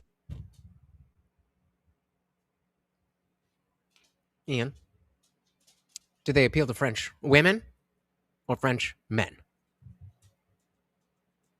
Under the boot, it's hard to get out without appealing to, but it doesn't have to be a man. It could be a queen, Queen Elizabeth or whatever. It could have been. Or you got to flip people. You got to find defectors, like male defectors that are willing to fight on their side. Males again. Back to males and Well, I mean, females make the best spies. yeah. That's true. But you're always appealing to those pesky men for force, and there's nothing you can do about it. Those pesky men. Yeah, no, I agree that he is way off base. Yeah, exactly. He's not. And when Jay, when you say he just can't say it, I don't think that it is a matter of him being antagonistic. I think he genuinely is in an emotional space where he can't. He just can't get there. But Andrew took the time, and here we go. Yeah. That's true. But you're always appealing to those pesky men for force, and there's nothing you can do about it. Every single time. And that's why force doctrine is an unbeatable position, because it's the observable fact of the world. That I agree with. Force doctrine, And how does that work out for him? yeah, but I don't think it always has to be a male in control of it. But it is always men who are No. in control of it. Queen Elizabeth is an example of someone that was a dominating military force that was not Of male. who? Dominant. Queen Elizabeth, I was just out there with fucking double guns, and she was awesome. Military force made up of which sex? All of them, Men. men and their wives, and they were the dude going on. Men and their wives. Really? Let's look at. Can we find out what percentage of her military was men, real quick? Yeah, but dude, earlier you were talking about how people appeal to their leader, like I don't know. I kind of feel like. No, I'm not gonna say the that. masculine that you're always going to Talking appeal about to. who can change the conditionals of their leader. The argument that strength gives you primary control is a fallacy. It is adaptability. Strength. What's the fallacy? Ooh, what's the fallacy? Shout out to Tony with a $2 make you holla. Thank you. So very much. I'll give you the tilt. Thank you so very much. That apparently Ian has a mangina. Oof. Yeah. Control is a fallacy. It is adaptability. Strength. What's the fallacy? The stronger you are, the more likely you are to be in control. That's not fallacious. No, strength has diminishing return. Yeah, but and that's it also not makes you a target. But that's not a logically fallacious argument. That would be a proposition. And so the thing is that propositionally, there's no fallacy there to make that statement, especially if it's observably true, and it is. No. Yes. The strongest men are often the easiest to destroy. Sure. By other men. By guns, by people with guns. I'm not talking. Wielded by men. Hand-to-hand combat, dude. It still exists. But the age of like men can Not. strangle You're their woman wrong, until Ian. she does what he says is gone. I mean, you technically can, but there are cameras on you. Okay. Do guns require hand strength? A little. Yeah. Do they require you to be able to carry a lot of equipment with you? Do you have to No. feed yourself? Yeah. Well, I'm sorry. You don't have to.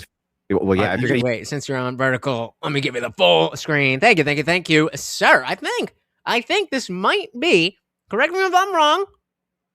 Because I know you, if I know you really well, I'm assuming that you are on the landscape. But I think this might be the first vertical super chat. And hey, starting the goddamn train. Shout out to Jay with a $2 make you holla. Thank you so very much. And Morty loves it too.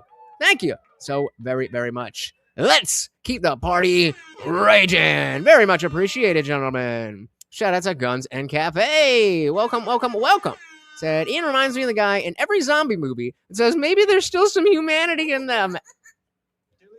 Spot on.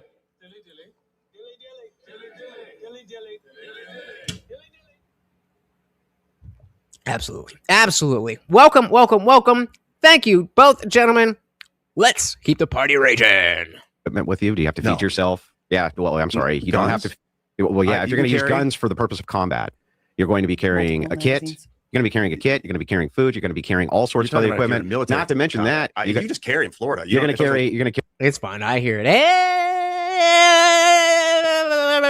every single stream. So I like the more original ones, but y'all do your thing. Y'all do your thing. Carry 300, 400 rounds of ammunition. You're going to carry it in a chest rig. Then you're going to carry a sidearm on top of that. Then you're going to have your helmet on. Then you're going to have body armor. You're going to have all this stuff. I'm talking about open. I'm talking about carrying. your Yeah, gun but in carrying- Florida, bro. In your carrying belt, on even- your holster.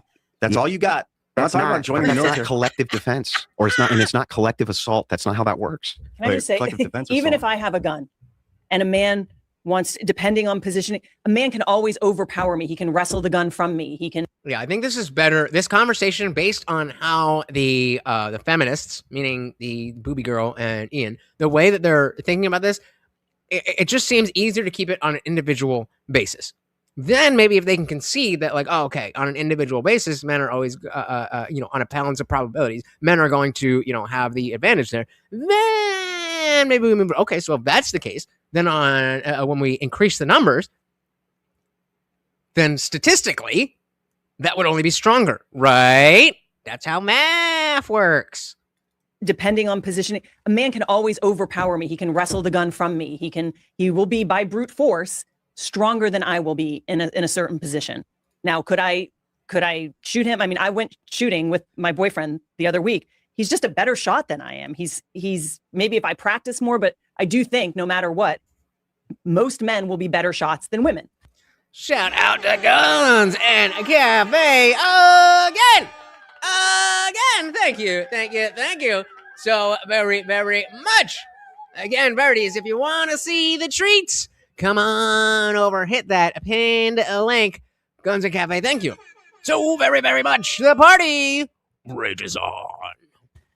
And then if I have a gun in that situation, it's just I will probably panic more. I will probably not feel as confident with a gun. And a man can overpower me, even with a gun. So do you think that women should have Second Amendment rights? Sure. Yes. Obviously. It doesn't mean that they're not better at it, that they are not physically more capable of wielding. Like he said, if you're in combat, there's a lot of other factors. There's like, you have to carry more. You have to carry rounds of ammunition. You have to be there's differences between men and women. And we can go swirl down in these arguments over and over and over again. But there's differences. And the more we deny that, and the more we deny that those differences have consequences out in the real world, in jobs, in the military. So I mean, here's the thing. Like, it's very clear that Sam came in here and was just like, "Oh, let me see if I can trigger this dude," and just said a thing, the easiest thing to say, and I took it in stride. I was like, "Oh, cool. All right, this guy can take a joke." I mean, I think that's the vibe that I'm getting here. It's the opposite of when Christians come in here and say, "How dare your name is blasphemous." I'm like, just why don't you hear me out? I'm like, this guy's got some good shit to say. Pay attention to the message. Consequences out in the real world, in jobs, in the military. It's just, it gets exhausting. I'm listening to the two of you and I'm like, oh my goodness, there's differences. And, I would be usually the men as well if somebody denied that there were differences between men and women, because obviously there are. I don't dispute that. And but then, I would be on your side that anybody who's I can't unsee it now. What is this? Why would you do that? What are we doing? trying the to. feminists- Like, it'd be bad enough. It would be bad enough if they it would be bad enough if they were both just like that. But that's her natural state, minus the makeup. But like, I don't know. Sorry, it's always a thing. If I notice your makeup being bad, that's bad because I don't really notice that kind of shit. Moron. Because that's how we've gotten to this point where some people believe there are no differences and a man can be a woman and a woman can be a man. That feminists just paved the way for that.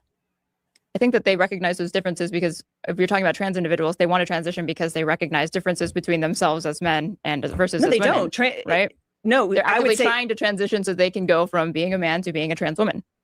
there's no So there's no such thing as a trans woman. But They're you a just man said or if a they woman. really don't believe that there's any difference, why would they ever transition? Well, the argument is if you're a gay man, why can't you just be How dare you? a gay man? Why do you have to be Well, a we're not woman? talking about gay men. We're talking about trans people. That's people's sexuality. Right. And Same shit, right? Same shit, right? if you You're saying a trans woman, right? I wanna They hear this. recognize Okay. differences between themselves as men and versus no, as they women, don't. right? No, They're I actively would say trying to transition so they can go from being a man to being a trans woman. there's no So trans. There's no such thing as a trans woman. But They're you a just man said or if a they woman. really don't believe that there's any difference, why would they ever transition? Of course they can. Are you racist or transphobic or something bad? Well, the argument is if you're a gay man, why can't you just be a gay man? Why do you have to be Well, a we're not woman? talking about gay men. We're talking about trans people. And yet again, didn't even catch the fucking conversation fully the first time around, but kind of the same thing though, right? if left alone, kind of the same thing, though, right? In 89% of the cases, it's kind of the same thing, though, right? That's people's sexuality. Right. And if sexuality is just, so like, who do trans women want to have sex with? That's, anybody? Again, sexuality. I'm only talking anybody, about, right? You said that there are these people that think that there's no differences between the sexes. And if that were the case, why would they be bothering to undergo a physical transition or a medical transition? That's a question I've had for the last decade. That's a question that I've had for the last decade. If your gender is so fluid, why the fuck do you gotta chop your body up? Just be the thing. If it's a social construct, just do the thing. Just be who the fuck you are. Talking about the 90s, that's what the 90s were all about. It's okay to be different. It's okay to be weird. It's not okay to be not what you are. Truth and reality matter. If they really believe, oh, men and women, there's really no differences between us or whatever, you wouldn't even see trans people if that were the case. Or to the extent that you saw it as a phenomenon, it would literally be refined to just like social transition and like cross-dressing and changing their names. That's a dilly-dilly, and I didn't even dilute this. Everyone is trans on stolen land. That's a good one. Phenomenon. It would literally be refined to just like social transition and like cross-dressing and changing their names. But they take cross-sex hormones, they take puberty blockers or whatever because they recognize that there's differences between the sexes. But they're trying to be something they're not. They will never be okay, women. But it's a separate argument from whether or not they believe that there are differences between the sex. Trans people recognize that there are differences, which is why they want to transition. Okay, so why does that matter?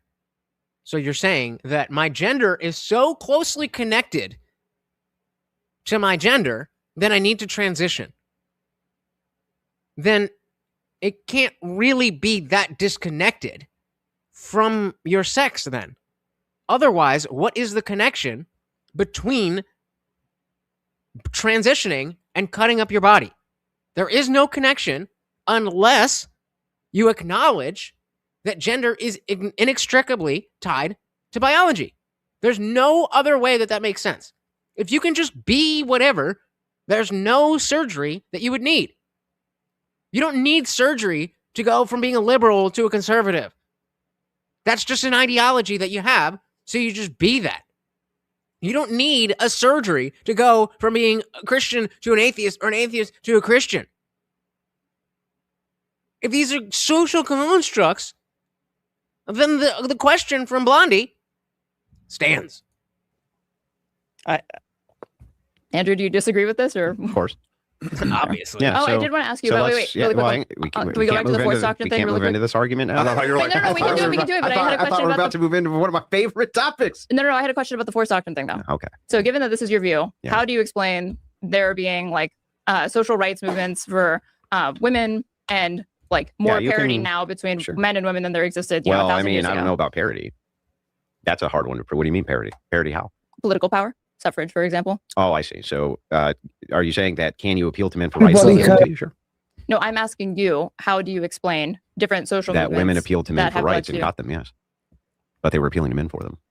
Right. And now they want to deconstruct the patriarchy, which is the same thing they're going to end up having to appeal to again for rights. And it's just going to be a vicious cycle. They're going to appeal to men again, and then they're going to appeal to them again, and then they're going to appeal to them again, and then they're going to appeal to them again after that, because that's all that they can do. And any time collectively men decide to not let women appeal to Seems like it, HR. Seems like it. they don't have to. And there's nothing women can do about it. And that's the actual fact of the world. Now, you may not like it. You may say that. Yeah, baby boomer is a generation. Boomer is a mindset. I didn't want to learn OBS because it was just new technology. That's boomer shit. I'm only 36. Andrew, that's immoral. Andrew, do you morally support that? You can make all those claims if you want to. But this is a descriptive truth of the world, is that if men decide that you don't have rights, you don't. If they do that, but I think that's highly improbable. Why? Like, if by what you mean, if they want to do it, is it logically possible for them to do it? No. Yes, it's logically possible it's for them actually to do it. pragmatic. It's Is it the pragmatically most possible. possible or plausible? No. in Yes, my it opinion. is. Yes, No, it is. because And here, like Ian was saying that there would be defectors. You would see there would be plenty of men, and probably men that you would call like feminized cis men, etc. Gay men, men that don't see themselves as benefiting from patriarchy or whatever, that would be totally down to join this women's. Can we please keep this up? Please keep this as a meme, please. Liberation movement, and I understand the similarly, argument. you'd find women that are like, yeah, fuck this, I don't want equality. Yeah, but I'm gonna support men. But can we point something out, which is also an objective truth, that it doesn't matter. It's not a guarantee of victory because you have some men who defect, and it's not a guarantee of victory because you really don't want it to happen. The fact of the matter is that we've had many republics in the past that have failed, and no victory is guaranteed. They end up coming back. Hey, Tony, again! More treats for Morty! Thank you, thank you, thank you! So, very, very much, sir! Very much appreciated. And, of course, the doggy, the overlord, loves you for it. Thank you, thank you, thank you. Party rages on. That have failed. And no victory is guaranteed. They end up coming back.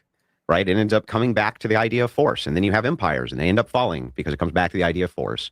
And while all this great technology and electricity and all this stuff that women like to take for granted, which makes them believe in some crazy fucking world that they're the equals of men physically, which is the biggest crock of shit I've ever heard in my life, or that they somehow have equity with men or ever could, at least in that domain, right? Nope. I wouldn't say that they have less moral value.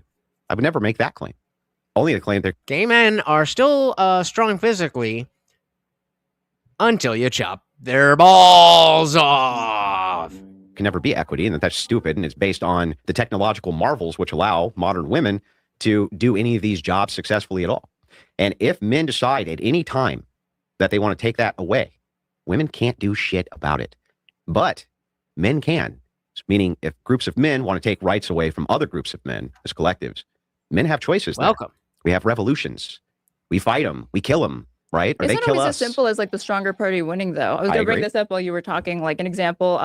But can you address what he just said instead of just listening for, oh, no, that part's wrong. Like, engage. I'm like, okay, fine. It's Andrew Wilson, but still.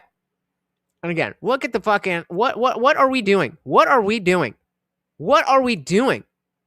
Of like, okay, the Vietnam War, right? By all metrics, but previous to that starting, it would be rational to assume that the United States is going to crush the Viet Cong, right? But they did crush him.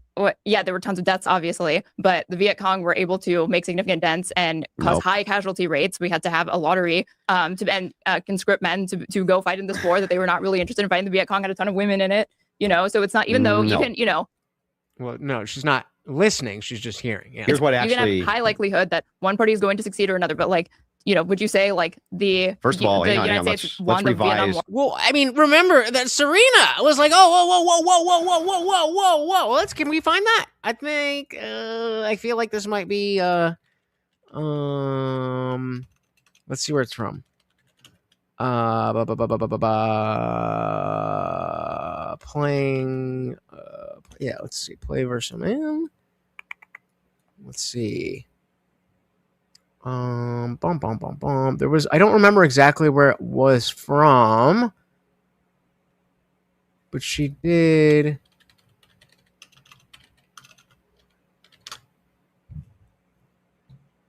Yeah. Okay. Well, who would it be? Well, I don't know. So they're at, this is obviously the Late Show with the fucking, what's his name? And they're asking about playing with men. Well, who would it be? Well, I don't know. Let's say you would be the. I was hoping you'd say. All right, feminine side, and me. And you. Oh. Well, actually, it's funny because Andy Murray, he was been joking about myself and him playing. David Letterman. Thank you. Fuck, I couldn't remember his name. Thank you. And I'm like, Andy, seriously, like, are you kidding me? Because for me, tennis and men's tennis and women's tennis are completely almost two separate sports. So I'm like, if I were to play Andy Murray, I would lose 6-0, 6-0, and 5 to 6 minutes, maybe 10 minutes, because no, oh my God, you're so amazing. No. Shut up and listen to me. It's true. It's true. Honestly, really. It's a completely different sport. The men are a lot faster, and they serve harder, they hit harder. It's just a different game. And I love to play women's tennis, and I only want to play girls because I don't want to be embarrassed. I would not do the tour. I wouldn't do Billie Jean any justice. So Andy, stop it. Yeah. I'm not gonna let you kill me. I'm with you when it comes to tennis. I only want to So, play girls. shout out to Letterman. But yeah, that's the. I mean, it's Serena Williams, you know what I mean? But that's a rational take on something she's an expert in. An expert. More? Let's revise a couple things. The United States lost our objective of the Vietnam War, which was to stop the spread of communism. That's true. I agree with that. We fucking crushed the North Vietnamese army and absolutely fucking destroyed the NBA. Yes. Okay. Brutally and quickly, and it wasn't even close. And if we wanted to level all of Vietnam in 3 weeks and kill everybody in there, we could have done it. We had a specific objective, which was a police action, and failed in that objective. The military is not designed to be a police force. They suck at it. Historically, all militaries have. And that's precisely why we saw the situation with Renee Good and Alex Preddy, because we had the federal government dealing with low-level shit. That's not what their training is. The army is designed as this big giant machine to roll over everything and fucking crush it into dust. That's what its job is. It's not there to police populations. That's what policemen are for. They police populations. The military's not good at that. Never has been. But if you're asking me if we're appealing to force doctrine, oh yeah, we could have crushed Vietnam like it was nothing. MacArthur could have invaded China and crushed them too if he had wanted to. The thing is like ultimately it's always coming back down to the idea of force and who has the monopoly on it. And I've never seen any historic evidence ever that women have ever had the monopoly on it, nor ever successfully fought for any sort of independence or freedom where they don't have to appeal to men. Does that mean that women are bad? No. Does that mean that acknowledging that means that you're a misogynist? No.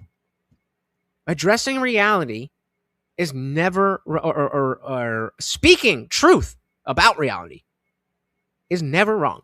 But I've always seen men do it where they never had to appeal to women. And so the historic standards on my side, the strength of force, and half of the conditions of half of the world right now is on my side for my argument. What you guys have is vibes, and maybe one day. Vibes, and one day, though, Andrew, one day, we'll be able to overthrow that evil patriarchy with fucking robots and shit like that. And it's like, I don't think so. But that's just me. I think in regards to like maintaining authority, you need the strength to seize the authority, and then you need the wherewithal to maintain the authority. Agreed. And that's more of the feminine energy of the leadership. You need wisdom. You need to see your own flaws. You need to admit when you're wrong. Like that's how but you do need strength to take it and to protect it and to keep it. But yep. Shout out to Akbar. Welcome to the party. What's on the inside is where the women become very important. Well, this is not what's in dispute here. What's in dispute here is not whether or not you can craft societies in which men grant women rights. Progress. Because I would argue that obviously we can see societies right this second. We live in one where men grant women rights. God, I don't want to interrupt you, but God grants the rights in our society. Oh, yeah, does he? Well, that's what the Constitution says. Well, the Constitution operates on an axiom that all men are created equal under God, right? Mm-hmm. This is axiomatic. I'm not saying I don't think it's grounded, and I don't think it's well philosophically grounded.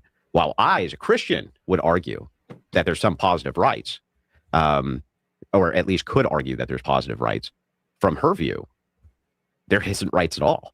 From your view, rights are a social construct, aren't they? I mean, rights are whoever is able to enforce them. That's right. So it's a social construct.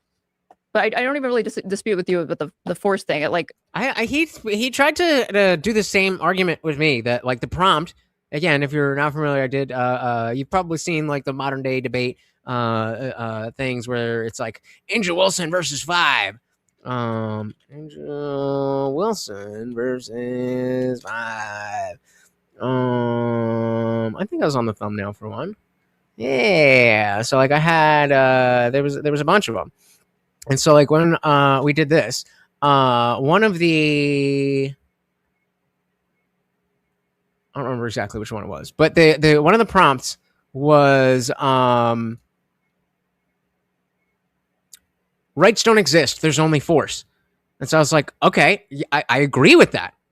Because initially, this was billed as Andrew Wilson versus 5 atheists. And so, as an atheist, I was like, yeah, I'm in. But then he brought 5 political prompts. It's like, bro, I'm conservative. I agree with you on that stuff. I don't remember why I brought that up. Sorry. All right. Dive back in. Social construct. But I don't even really dispute with you about the force thing. Oh, okay. Yeah. I was just saying, I mean, I'm not fully sure what he is trying to, like pin her down with this. Because he tried to do the same thing with me, but I very clearly have different opinions than her. Like, who determines a right? Is that by divine right, by God or whatever? But like, as far as like the practical reality of like who can enforce their rights, that really comes down to. I just want to make sure we get this clear. Is a right a social construction from your view? We make it up. And then we have guns and say, do it or else. Or these people are allowed to do it or else. Yeah, but just because you make something up doesn't mean it doesn't exist. It exists in a different realm. But, and so he's simultaneously saying they don't exist, but they are a social construct. So which one is it? Like, that I agree with. Doesn't mean he's making complete sense here. There's something about my answer intuitively that wants to say, no, I don't believe it's just like a social thing or a social phenomenon or construct. I don't know, not divine command theory though, so I'm not sure. So you can't ground it in anything, can you? I guess not, no. Yeah, because you just make them the fuck up, don't you? What do you? So do you? Ground it in? Well, I ground it in God, but I have a different. Okay, prove it. Different worldview than you. Well, and you can't. When we're debating you this, can't, we're debating bro. the system of our worldview. While I, as the Christian, might be able to grant that there are rights, why should I ever grant them to you, commie? You don't believe in them at all. From your view, if I take away all of your rights, we just made them the fuck up anyway. I feel like it's a highly reductive way to characterize my arguments. I'm sorry you feel that way, but how is it not the case that from your view, we just made them the fuck up and not grounded in anything? And if I take them away... She already, I mean, I don't want to be taking her side. This whole time, we've all been on the same side. But she did just say, yes, I agree that it's not grounded in anything. I then was saying, okay, well, if you're saying you're grounded in God, then you must prove God. But without that, we're on the same page. How's that even immoral? You conceive of these things and look at them through lenses that I just don't find useful, or I have not thought to do so. From the Marxist lens? They could be useful. Well, allow me to introduce you to the one and only Andrew Wilson, leader of the Crucible and the smartest man in the whole wide world. Because he thinks that because Christian, I'm always right. You conceive of these things and look at them through lenses that I just don't find useful, or I have not thought to do so. From the Marxist lens? They could be useful. No, I'm saying from a Marxist material sense, yes. But like, I mean, my general opinion on rights is that they're useless if you only have them de jure, but you don't actually have a way to enforce them. Or similarly, it is, I wouldn't say equally as futile, but it's also a precarious position to be in where you can enforce your rights, but you have not actually secured the legal protections and the de jure actually gotten them ensconced in writing in a constitution, et cetera. But how is it not the weakest sand on earth to say that we need to enforce these rights that I just made the fuck up? Because they're not grounded in anything. I just made them up. And you think that them being grounded in God makes it more superior? Well, I think that the only argument that the only point of contention that you get with this specific aspect of Christianity is that, well, a lot of people agree that the shit that we made up is true. Until you can empirically prove God, it's grounded in what you believe. That is the same thing. I don't know if you're saying this sarcastically, but it really it does seem that way. Can give to men the benevolency of the patriarchy is the entire. Did you mean to say Christians aren't always right, but God's word is always right? I mean, I would love to be able to believe that, but somebody's got to prove it first. Appeal from people with your worldviews to appeal to us and our view, who believe in rights. This is the other thing he does now, because I had the same question as this fucking commie liberal girl. Now her and I are the same. Now her and I are the same. Come on, man. Even though I just spent the last 3 hours dogging this bitch for the dumbest fucking shit. And now I'm just calling balls and strikes, and now he's putting up an argument that I don't agree with. He would put me in and say, oh, you're exactly the same. Appeal from people with your worldviews to appeal to us and our view, who believe in rights because of God, and say to us, don't we deserve them too, even though we don't actually even share the view? To which I tell Christians, no, fuck them. Give them nothing because they're appealing to your benevolence. And they should beg for you to be as benevolent as you are, because from their worldview, they have nothing to ground it in. Like you said, you have nothing to ground it in. You just made them up. Why should I believe them? Why should I believe that you have a right to do anything? You don't even believe you have a right to do anything. Why should I believe in like... Okay, that's fair. That's fair if you want to say, okay, this is all we have, that this is a concept that we made up. That's fair, but then again, you are on the same page as the girl saying, well, I want to appeal to the thing that I made up. If you don't prove it, it's just the concept of the only thing. It's not the only thing, clearly, because we base laws on other things. Other countries have based laws on other things. I'm not even saying God doesn't exist. I'm saying that Christians do not have the argument, the philosophical ground to say my belief or my grounding is stronger than yours, unless you are willing to say that you can prove the existence of God. That's just what it is. I can say, yeah, I ground all my thoughts are always correct because I ground them in blue blah. That's the only thing you can base laws on. Wouldn't you? Okay, well, what is blue blah? Would I not need to define that and show that he is? Okay, prove it then. Prove it then. I'm absolutely willing, as I have been every single day, to accept this claim. But I need the evidence. You don't just get to say it. He simply is. And so is blue blah. And blue blah is stronger than God. Checkmate. Bingo. Got him. You should all be blue blahbarians now, because I've just established that he simply is greater than Yahweh. How so? Make the argument. Make the argument.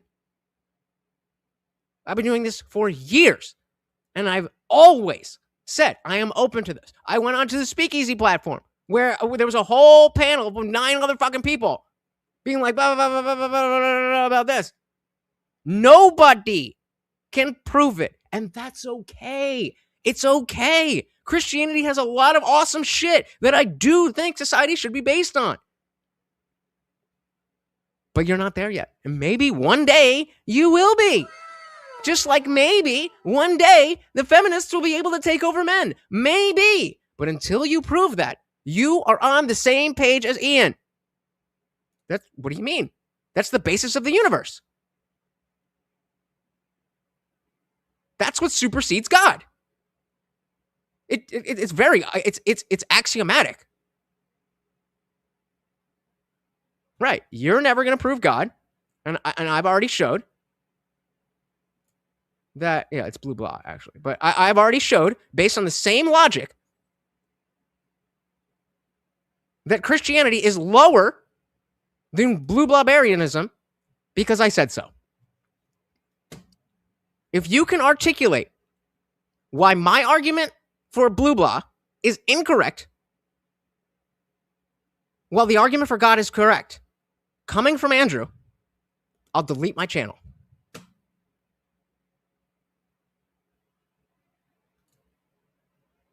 Not gonna happen. Empirical evidence that leads to the only rational conclusion being that.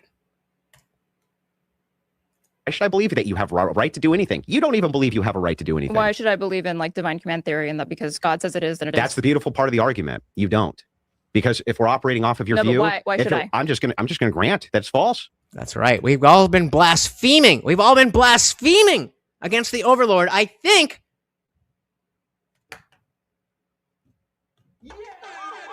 I was gonna say that deserves him a treat, but god damn, Warehouse Junkie coming in with the big $10, and I think you already right. Yes, sir. That makes you the new sponsor of the stream. Thank you, sir, very, very much. Again, I'm willing to. I will delete the channel if anybody can prove God, but they can't, so I'm not worried about it. Thank you, sir. Everybody put Warehouse Junkie in the chat.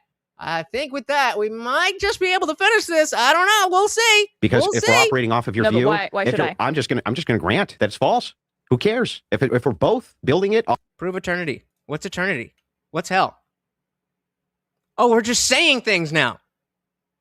Right. No, I'm not going to hell. I'm going to Blue Blah's eternal realm. How do you guys not know this? This is just the basis of the universe. It's pretty crazy that you think there's a book out there that can deny the true basis of the universe. Weird. You guys are blasphemers, and I'm sorry. I'm sorry that you don't have the information that I have, and that your heart has been so hardened to the truth. And then, unfortunately, you will spend eternity in torture. Or wait, no. Sorry. Blue Blah, I forgot. Yahweh is a dick like that. Where if you don't believe in a lack of evidence, yes, he would like that filled. Thank you very much. Just because you don't believe in it doesn't mean that you go to hell. So, Yahweh is pretty cool, but he's a dick. But Blue Blah is nicer and more powerful. Prove me wrong. You can. And plus, exactly, Blue Blah is quite the looker. Been there. Amen.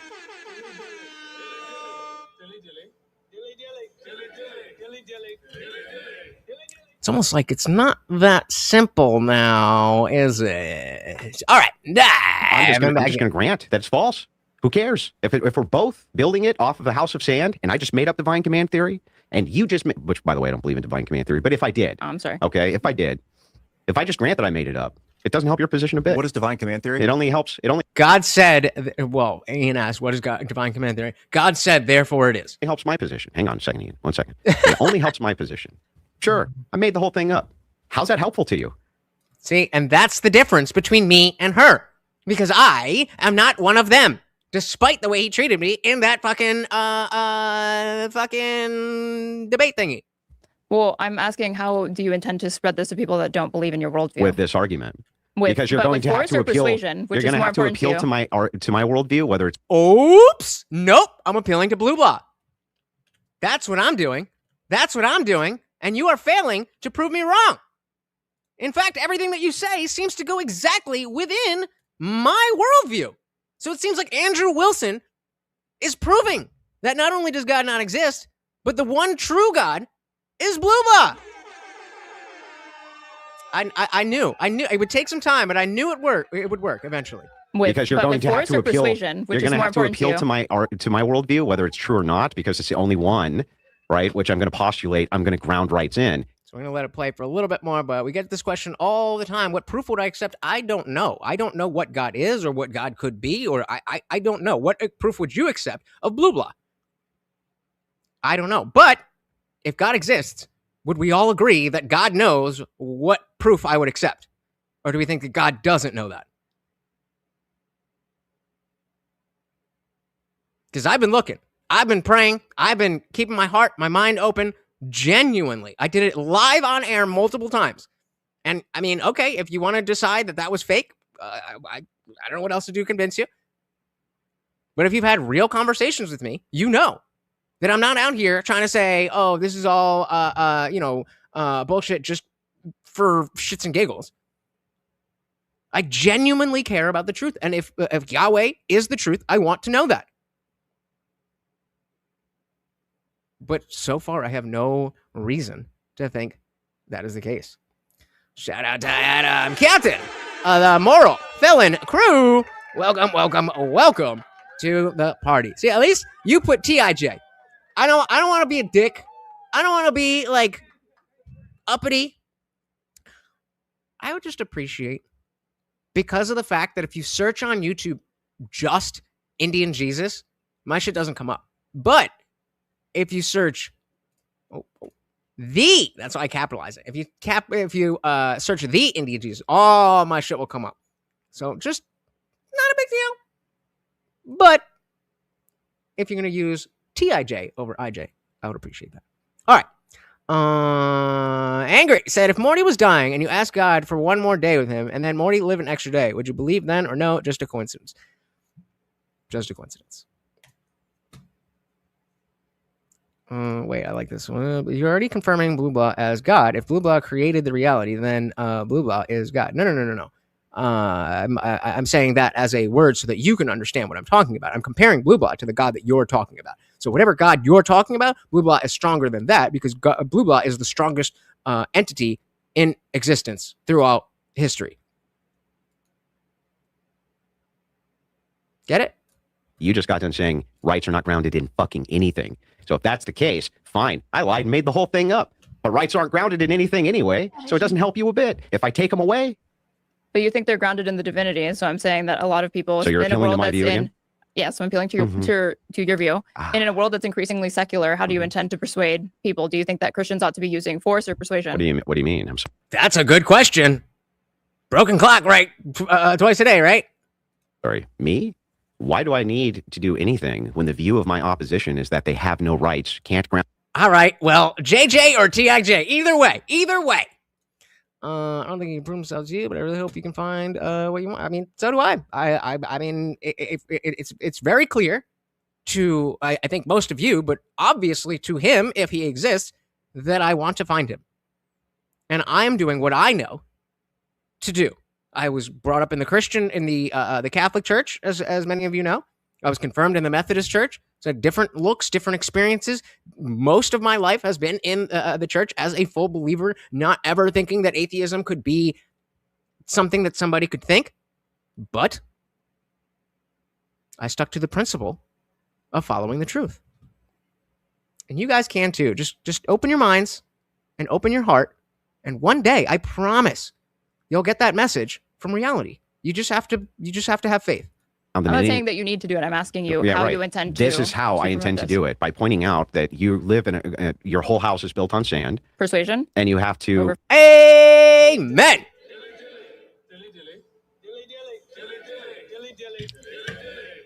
Oh, man, we got another no true Scotsman fallacy. Oh, that wasn't the real guy. So all those people who are believing in the Catholic Church, are they not real Christians, or where are we going with that one? That you live in your whole house is built on sand. Persuasion. And you have to literally appeal to me. Well, even if I used force, you have no appeal against that. Nothing's grounded in anything. It's all made the fuck up. Sure. Yeah. I guess I sleep fine at night knowing this or whatever. I guess I would consider I'm like a moral anti-realist. I don't believe in these sorts of and that's why you have to. And you guys always have to appeal, you moral anti-realist, to moral realists who believe in moral facts, because that's what prevents us from enslaving all of you. But to answer your question, but hang on. Isn't that true? If a God, why can't he respond with a damn leg back? How is that not the question that you ask yourself every single day? That what prevents us from enslaving all of you is you're appealing to our benevolence as moral realists. That's what I thought. You mean Christians? What prevents Christians from enslaving everybody else? Yeah. I don't believe so, but okay. Yeah, they're not appealing to their Christianity and Christian ethics to just not go ahead and enslave all women and stuff them in cages. Just stuff them in there. No, I don't think so. No. Why not? I don't think that has necessarily been the basis for people arguing for equality or whatever. I don't think that you're presupposing that it's always been by virtue of like appealing to Christian benevolence ethics, etc. Never seen any appeal that was not dogmatic and religious for why women have rights ever in all of human history. They always appeal to a God. They always appeal to a higher power. They always appeal to something external to them. You just got them saying it's not grounded in anything. You made it the fuck up. If it's So did you? Completely made up. It's not grounded in nothing. Then you're appealing to Christians and Christian benevolence and their view. Even if it's not true, you're appealing to their view that they believe. Okay, but Angry, even if that's the case, okay, maybe you needed to lose your leg so that your life would be saved. That doesn't mean that he can't make it grow back. Unless you're claiming that God can't grow back limbs. When we have animals who can do that themselves. What are we talking about? If it's true, to not just stuff you in a cage. And if you said that's wrong and they asked you, why is it wrong? You'd have to say, I don't know. It's not grounded in it. And fair enough if you believe that. I'm not going to, obviously I don't know the exact situation. And fine, if you think that that's, maybe you believe that you could never have something along the lines, you can never have the life that you deserve, or something along those lines. I'm not trying to read your mind. I'm just trying to, quickly steelman where you're coming from. Of course not. Of course not. Why would that be a thing? Can God either not grow back limbs, or can he not save people without maiming them? Right? That's my point. My point is that without God, animals can grow back limbs. You have God, says you, and you can't grow back limbs.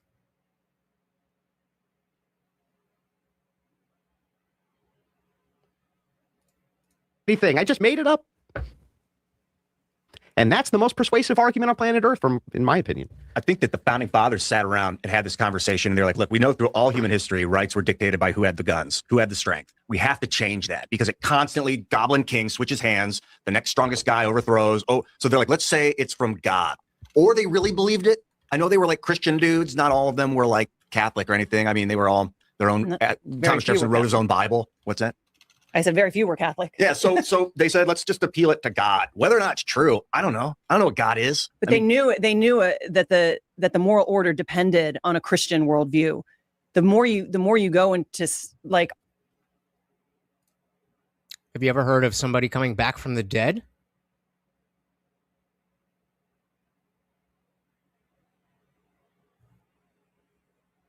Arbitrary kind of reason for rights, even if they weren't Christian. I think, was it John Adams that said a democratic republic is only fit for a moral and Christian society? There's actually several foundational contributors who talked about how a morality. Okay, so if he could bring someone back from the dead,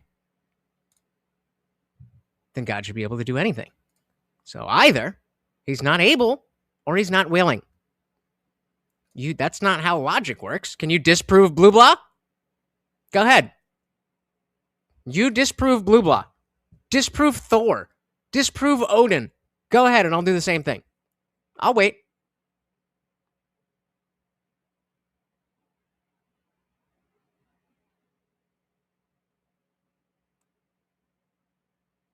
Oh, you can't, because that's not how logic works. There has to be a shared sense of morality inside of a public in order for there to be a republic. Mm-hmm. So that's true. I think that's true of any society. I think there has to be some shared. Medically dead is different than spiritually dead. I think. Well, I mean, maybe not, but dead is dead. If you're dead, people don't come back from being dead. That's the main headline of what dead means. Glue, right? Here we used to have like patriotism. We used to have all sorts of things that were a shared glue. That's all gone, right? Now I have to share my country with communists, right? And it used to be that we persecuted communists. That was so base. We get back to that. Can we get back to fucking persecuting the communists? But yes, but you have to work with people like me who understand some of the stupid shit that they say and a lot of the good shit that you say, because the two of you are never going to fucking hold hands and shake hands. But I can do it. I can be the one to save America. Shout out to Warehouse out sponsoring himself. Thank you so very, very much. So I actually don't like this this question, because the fact that something cannot, if we are to accept that there is a God for the sake of argument, then it is not something, it's not a failure of God to not be able to create a square circle. That's just definitionally not a thing. And so under the worldview that a God does exist, the rock which he cannot lift cannot exist. So fair. I mean, it's a good question to get the ball rolling. But when you get down to it, same thing as asking, can God make a square circle? And so if you do ask, Adam, I know, that's why I'm telling you. but yeah, it's a good starting point. But the point gets like folded on itself, where it's like if that's a logical impossibility, not a physical impossibility, then it doesn't work. And so, according to the people who believe, then God can do anything which can be done. And so, nope. But God would be bound by logic. Hey, again, out sponsoring his goddamn self. So, I mean, I'm pretty sure definitionally, by definition, definitionally,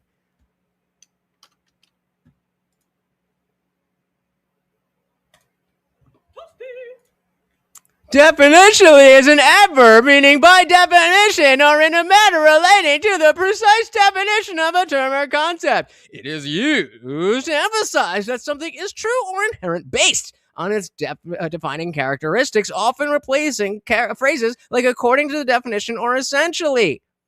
Shall I continue? Didn't think so. But the point is like this type of poison, in my opinion, is so invasive to the fabric of the United States that people who literally tell me they can't ground anything in nothing, know that they can't ground anything in nothing, that there's no such thing as moral facts, then tell me it's wrong if I stuff them in a rape cage. And it's like, what are you talking about? That's the stupidest shit that I've ever heard in my life, but that's my opposition, unfortunately. And so they appeal to the benevolence of those like me in order to prevent us from doing the thing that they don't want, that they don't even believe we shouldn't do because there are no moral facts. That's the retarded state of the world that we're in. And Andrew is very magnanimous for not stuffing lowly communists like me in gulags and whatnot. Did you? Pretty much, yeah. You always. Yeah, well, I mean, I mean, hey, we diverted with the religion stuff, but if you want to ask me if we should lock up commies, no, of course not. Not just for being a commie. Just wait till they do something. from your view, how is that anything but benevolent? Why shouldn't? Okay, prove it. I'm willing to accept the claim that God is physics. How do you confirm that that statement is true? And then, you know, while we're stopped, I'm trying to let it play. But Sam, I am in no way trying to dispel your experiences. Your experiences are your experiences. What I'm claiming is that there is a possibility that whatever experience that you absolutely did have that you are attributing to God may be attributed to something else. So that thing really happened, but you don't know that it's God. You just don't know what it is, so you call it God. Ty, as a moral anti-realist, why shouldn't I do that? What would make that immoral? Tell me, what would make it immoral as a moral anti-realist for me to stuff your ass in a gulag? What? It's a more consequentialist outlook that I think that based off the outcomes. Wait, there's no moral facts, right? No, they're not real facts now. But, so then there's nothing I'm really doing that's immoral, is there? No. No. Oh yeah, it's highly. No. I disagree with you. Stuffing your ass in a gulag, is that immoral? No. It's immoral. Fair, Rico. But I am so certain that the people who are making this claim have not read that, because then they would just say, well, Spinoza said this. And I'm not going to do the work of the other side of the debate. So, yeah, and like, okay, so you didn't claim it's God experience. Okay, yeah, fair. So, like, sorry, I was assuming that you were folding those together. But yeah, like, those experiences are real as fuck.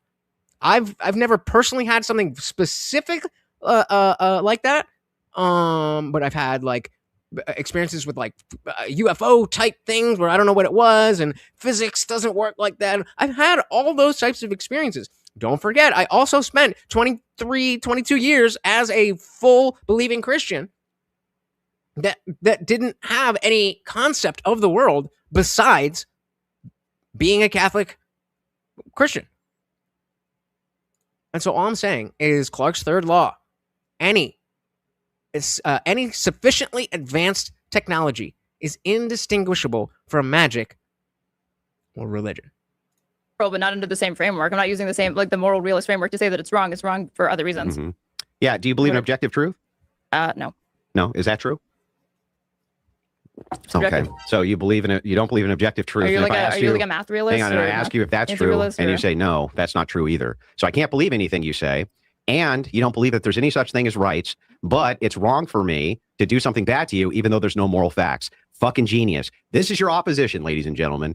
And so he's saying, again, this sounds really good when you have the perceived opposite of, oh, I have all of the numbers, I have all of the answers.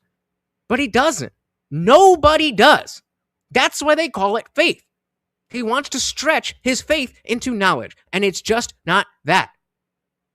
Yeah, your faith is a lot more well established in terms of what the rules are and what the history is and what the tenets are. That doesn't make it more right. These are the communists who are taking over academia and teaching your kids. I personally hate commies. Just saying. So wait, what's your, what if you believe that, then I think that goes to show that there are, more powerful means than simply force to be able to enact your political will amongst the masses and the population. You're saying.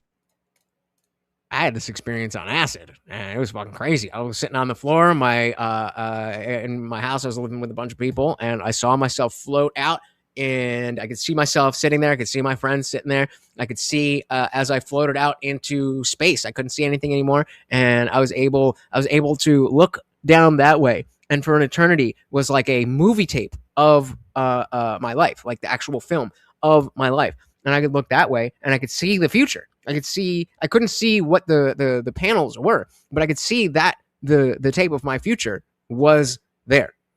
That happened. That happened to me.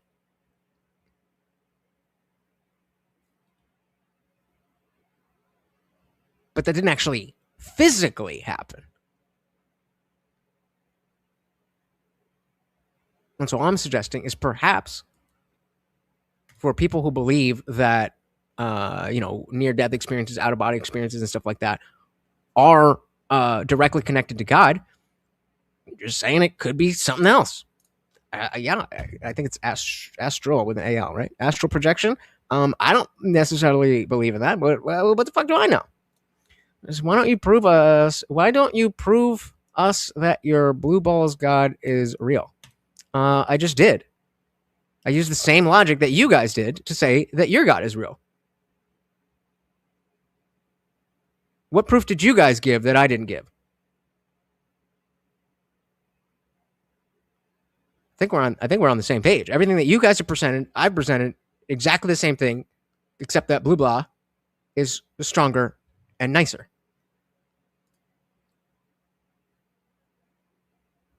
Saying that there are soft power and institutions that you can access that can erode these sorts of protections for Christians, for moral people, etc. And there's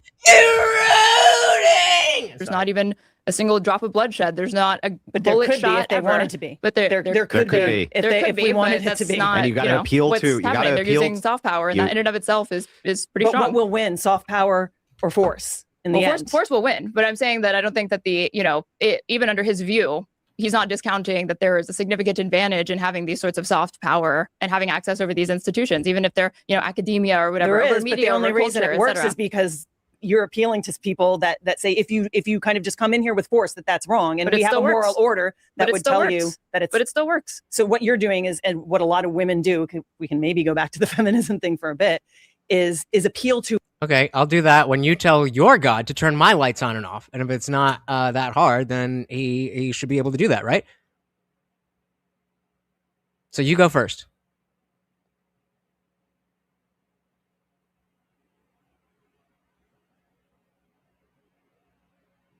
We're waiting.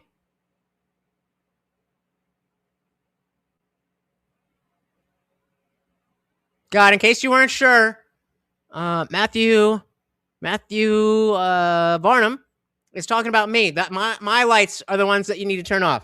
We got one over here. We got one over here. We got one over here. You can hit the TV. We got that one over there. We got the kitchen. Just knock any one of those lights out. And then we're going to show the proof of blue blah.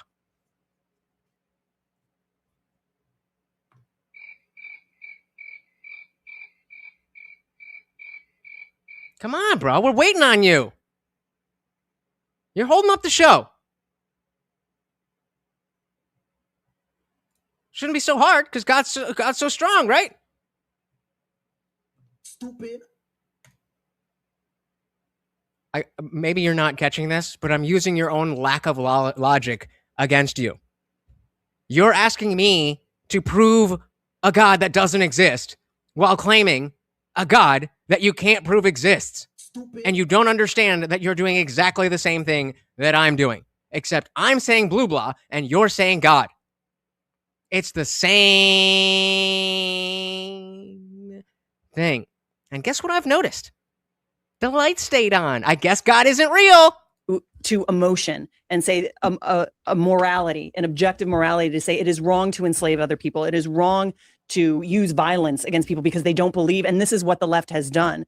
This is why they've worked. Convenient. Worked because they just to let you guys know, blue blah would. If God actually did that, blue blah would have, hit the lights. Appeal to the goodwill of Christians, particularly women, and empathy. Sam is right. You're not. That says, oh, I feel bad for this immigrant who's just murdered an American child or a nursing student. The amount of tears that were wept for somebody like Lake and Riley over some arbitrary person they don't know that isn't from this country, a small child that hasn't, like a 5-year-old who supposedly was taken in by ICE. It's unbelievable. It's Why would I believe that I have a brain? Maybe does it have anything to do with the empirical fact that every single human in the history of humanity has had a brain? Also, there are plenty of different operations where they fucking open your skull and look at your brain. But yeah, for me personally, I've never seen my brain, but my faith is much stronger because I have empirical evidence behind it. Do you think that the claim that humans have a brain and God exists are of the same level? Come on, you don't think that. You don't think that. Don't be Ian. Don't be Ian. You don't think that. Supposedly was taken in by ICE. It's unbelievable. What am I proving? What am I proving? Because I thought all the things that, as soon as you guys prove anything, Blue Ball is willing to do anything. But I'm not going to ask him just to do a show for you guys if you're not willing to do it for me. That's not fair, right? Goddamn right I am. 5-year-old who and surprisingly, I still think Christianity is awesome. Just don't believe in all the things. Welcome to the party. Supposedly was taken in by ICE. Again, I will do so as soon as you prove your God. I will use the same method. You prove your God, and then I will do the same thing. Oh, you can't, because we both made it the fuck up. It's unbelievable. It's selective empathy. It's empathy in this broad. I'm not saying compassion isn't there, but these women have this empathy for broad, abstract people more than the people closest to them, more than the family. This Renee Good woman put her own family in jeopardy. She is now has her son or daughter. How do you know that? Blue Block came before God. Daughter is without a mother. I'll keep going. I mean, you're digging a real deep hole, but I'll keep going. Because of this abstract idea. No, he's being antagonistic. I would never call Yahweh some mean names because I didn't like the argument that was being put forth. But no, it's not. And I will prove it to you as soon as you prove that your God even exists in the first place. I don't know why just do it. You're so sure, right? Just do it. Go ahead. You invented God. Prove that I invented blue blah. Oh, so you're just saying things without any justification. I understand you believe these things, but there's no verification for them. Do you believe that our human population is increasing or decreasing, going to the past farther and farther? Well, hold on. I don't know whose fucking show you think this is. I was about to answer it, but you can fuck off. I don't know who the fuck you think this is. Of that we should protect some boy that she doesn't know. I think empathy is... Okay, fine. Prove it. should work in the particular. If you're going to put yourself in someone else's shoes, know who that person is. But this kind of broad abstract, we should feel good. We should feel for everybody. You can only do so much. And she put some broad abstraction of children in cages, whatever the moral appeal was, over her very own family. So you don't think it's virtuous to have concern for other people, even if you don't know them? No, I think that's compassion. I think, Fair, but then that is in a realm of we don't understand. I think there's an order of virtue. I think she misplaced her priorities. She misplaced her emotions. She misplaced who she should be caring for first. You have a child. Are you going to put that child's... The existence of God, the only thing that I've been asking for proof of for the last 4 years. The only thing, the same thing. Please just prove it. You guys are so confident, and yet everybody fails to prove it. That's okay. You're allowed to believe in things that you can't prove to me. Just don't get mad that you believe in things that I think are made up. Life at risk to go fight for some cause where you could potentially die and leave that child alone? Are you going to go fight for some abstract cause and abandon your child for that? So your argument is that her duties were misaligned. So it's almost like there could be a thing that you're all calling God and you're all appealing to different things. Is that what you mean? Exactly. It's almost like I know exactly what the fuck I'm talking about. And I've had this argument 7 bajillion times, and I can do this in my sleep. Out of order because she was prioritizing other people's kids, strangers, etc. But what did over her own personal family. But I don't think that Renee Good woke up that morning thinking that she was going to be shot in the head 3 times, even with the action. Well, she should have. If you're going to fucking do dumb shit like that, then again, you have to think that that's a possibility. That doesn't mean she deserved to die. Again, I will give the hiking example. If you go hiking, one of the things that may happen is that you might break your ankle. That doesn't mean that because you decided to go hiking that you deserve to have your ankle broken. Similarly, one of the things that can happen when you go and antagonize law enforcement, federal law enforcement, while they're on an operation, is that you can get shot in the fucking face. It doesn't mean you deserve to die. It's just one of the things that can happen. That she was but taking. why would you take that risk? You know you're going to an armed conflict where there's force, where there's a potential... Wait, an armed conflict? Oh, there's ICE agents, there's people with guns around. I would never... Well, yeah, but I view that differently as an armed conflict. It was God. This happened in like a cul-de-sac, right? Or like a suburb? Fair point. Yeah, but why would you go into potentially dangerous... I don't know. I don't know. Situation. The tensions have been known to be heightened in Minneapolis, right? Why would you just... All of them? What do you mean? Of course he would answer them. They're my prayers to Blue Blah. He's answered all of them. Abandon your duties and responsibilities as a mother to your child to go fight for some abstract cause where the reality is you're not going to make much of a difference. So, well, there's... See? Unfortunately for you, my brother is 45 and is also a Blue Blah believer. He's the one who showed me the truth. So I've got 45.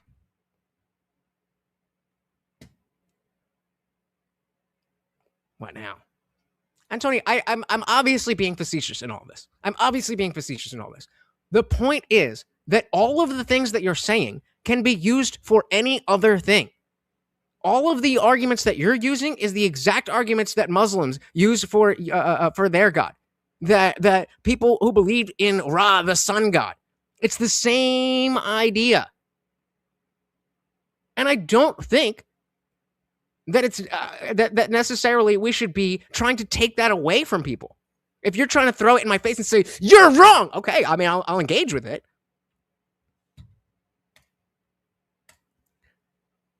But that doesn't mean that you're right.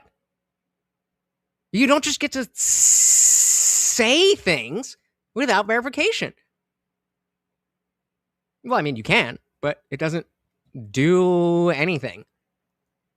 So again, nuh-uh, you're wrong. Same thing. Are you getting it? Well, I have 3 books. Yeah. Blue Blah has 3 books, bro. Every fucking step. Blue Blah is better than your God.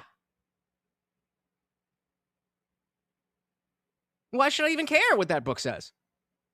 How do you know that that book has any relevance more than a Spider-Man comic? I understand you guys believe this stuff. What I'm saying is that you have to accept that is that which you believe, not that which you know.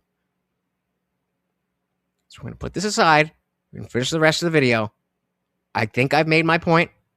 I think you're either going to get it or you don't get it.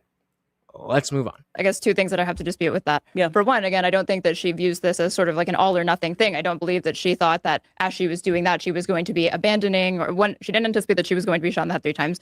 Two, I don't think that she believed that by making that choice, it's mutually exclusive, and therefore by going to this ICE protest, that she was going to be abandoning her family, for one. So I think that kind of explains her subjective rational state of mind. But then the second part of your question was like, why would you do that? And it's the same reason that Kyle Rittenhouse decided to take up arms and head to Kenosha and take matters into his own hands as far as he saw, and try to defend the police, defend buildings or whatever, because he had a superseding moral principle and duty that he felt he was compelled to act on. But he didn't have a family. Kyle Rittenhouse didn't have a family? No, you mean, like he didn't have father. kids? He doesn't have a father. He's not a father. I wonder if that would change his decision-making process to go into a risky situation. He has a mother. Right, but he's not responsible for the life of another human being right now, or Didn't say it was the same thing. I said it was the same logic. at that moment that he made that decision. So that very based decision. What do you think? What do you think? Yes. But once we moved to the Methodist church, I was in 7th grade, and my mom wanted to get, my brother, my sister, and myself more involved in the church. Come on! I really do got to take the plastic off that fucking thing. It's been like 2 years and I still have the plastic on it.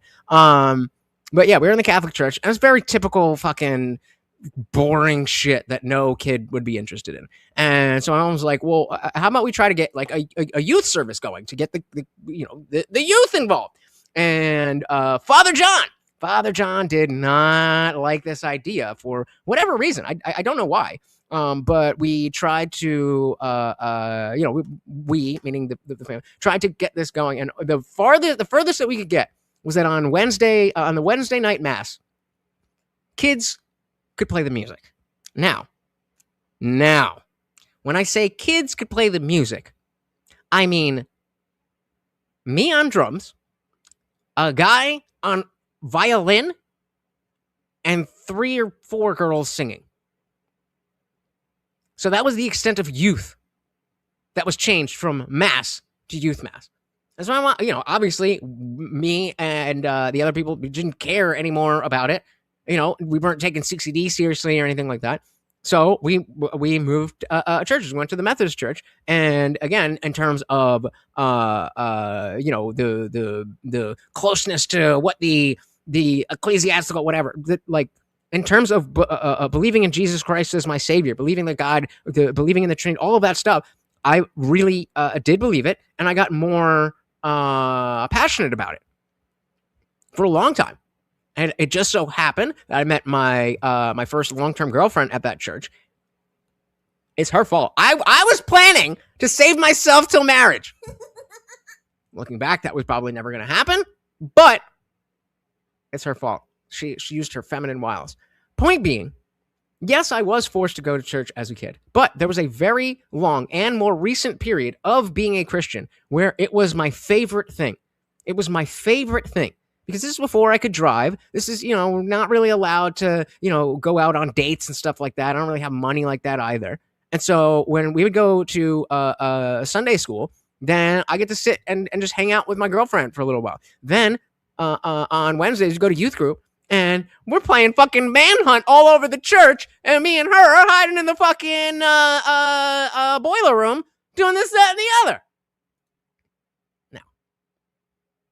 Is that what God would have wanted if God does exist? We'll put that aside. Point being, yes, I hated it as a kid, but more recently, I loved it. I loved it. The fuck are y'all saying here? Father Tom, it's those one syllable fathers, right? Then I said no bread lines, or there's literally about to be bread lines. Well, that's communism, boy. Okay, so what's the right church? You just have all the answers. You'll have all the answers. The level of arrogance to think that you just know all of the things about my life is crazy. So wait. If you're saying, so then all of the people who went to my church are not really Christians? How does that work? If I went to the wrong church, that means everyone there, including the priest, wasn't Christian? Or how does that work?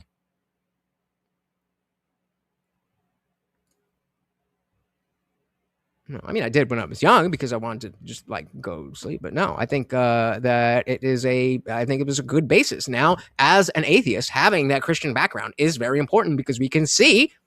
I mean, okay, it's him on the screen right now, but we're talking about the girl he's talking to. We can see what happens when you don't have a strong moral foundation. That doesn't mean a man came back from the dead.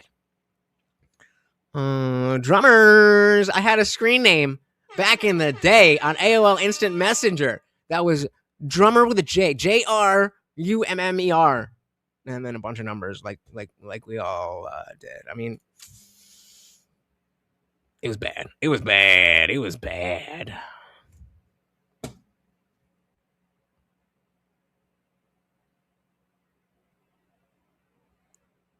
I don't know where y'all get the fucking audacity to make such strong claims about people that you do not know. That's crazy. That's crazy. Yeah, it's almost like I'm doing it on purpose because I don't like how you came in. Vision.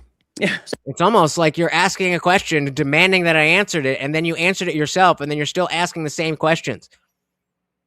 That's boring. So then single people, you're fine with doing this because they don't have a duty to their children because they have no children to speak of. Or no, that wouldn't be okay either. Well, no, my risk calculations of what I do on a day-to-day basis are much different than probably a woman with children. Yeah, absolutely they are. Different, but if Renee Good had been single, would you be saying, oh, well, it's okay because she wasn't in violation of her moral duty to her son?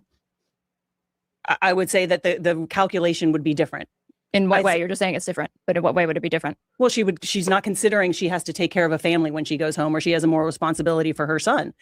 So I'm going to be more risk tolerant to go into situations that's highly charged, where there is the possibility of force, where is the possibility of her getting hurt. And she didn't back down. That was the thing. They were very antagonistic to these ICE officers. It just seems like a red herring because I think that you fundamentally believe that she was fighting for a cause that was not righteous and that is unjust. And why not make the criticism on that grounds instead of saying, no, because that's not the criticism at all.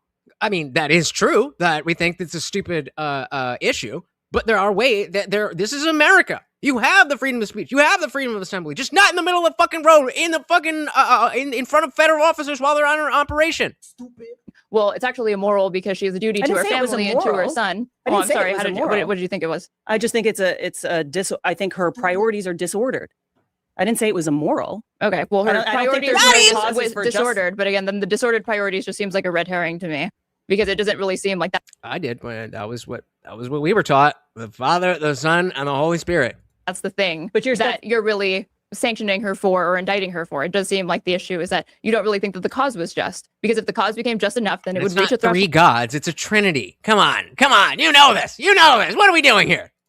Where suddenly you would say that the duties maybe there could be leniency as far as them being reordered. I don't think any social. It's almost like I know what your beliefs are and you have no fucking clue. Not you, Full Metal Chad, but just generally speaking. It's almost like I know what Christianity is, and you have no fucking clue what's in my mind, yet you are claiming to know, while I am not trying to sit here and claim anything about you, because I'm very aware that you're a fucking stranger. I don't know you.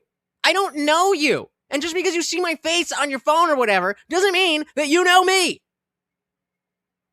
It's not complicated. And if you stop trying to tell me what I believe and engage with a conversation, then you will see that there's way more benefit. The conversation can move. Like I've said, I've had this conversation a million times, and it can go beyond this. But y'all are just stuck. You can't get past it. And that's okay. There's probably a bajillion things that you know a lot better than me. This is just not one of them. Cause and your family or you as an individual. I don't think there's any social cause worth risking your life for and risking leaving your child without a mother. I don't. So how do you feel about ICE agents then? because they're putting themselves in a risky, difficult position. These ICE agents have. Yes, but we have voted for them to do that, and they have chosen to be the specific authority for that. Are you really, really, really, really trying to compare ICE agents or federal agents who are tasked to do a job and just random people who don't know what the fuck they're talking about and trying to fight them? Come on, man. Family. They're going out They're there men. with guns. They're Do they not. They're have moral not duties charged to with their the family. They're not charged. They're not charged with the nurturing and taking care of their children. But they They're still have charged to moral duties protect. to their families. Hey, shout out to Bo Metal Chad becoming a member. Shout out. I'm pretty sure. Come on, more. Take it, motherfucker. You see how bougie this motherfucker is? He's like, put it right on my lips, please. Shout out to the new disciple. I think you're already in Discord, right? If not, let me drop that link and make sure. Of course, it is free for anyone to join. But if you are a member, you get full access, including the after party. I sure hope I seem like not a leftist. I sure hope so. Because I'm definitely not. There's a difference between atheism and leftism. And I am the perfect example. This? Nicotine? Nicotine? With the nurturing and taking care of their children. But they They're still have charged to moral duties protect. to their families. They do, but they have different capacities. Like we said, they're more forceful. They're more likely to be safe in that situation than a woman is. You're just saying they're different. They're different. They And are I different. agree that they're different. But why this leniency for men to be engaged in these sorts of behaviors and not following their duty of not putting themselves in situations Because it's their. They have. Do we all remember the girlfriend? Oh my God! Why did you use real bullets? Because they know what the fuck they're getting into. They signed up for that. That's why it's different.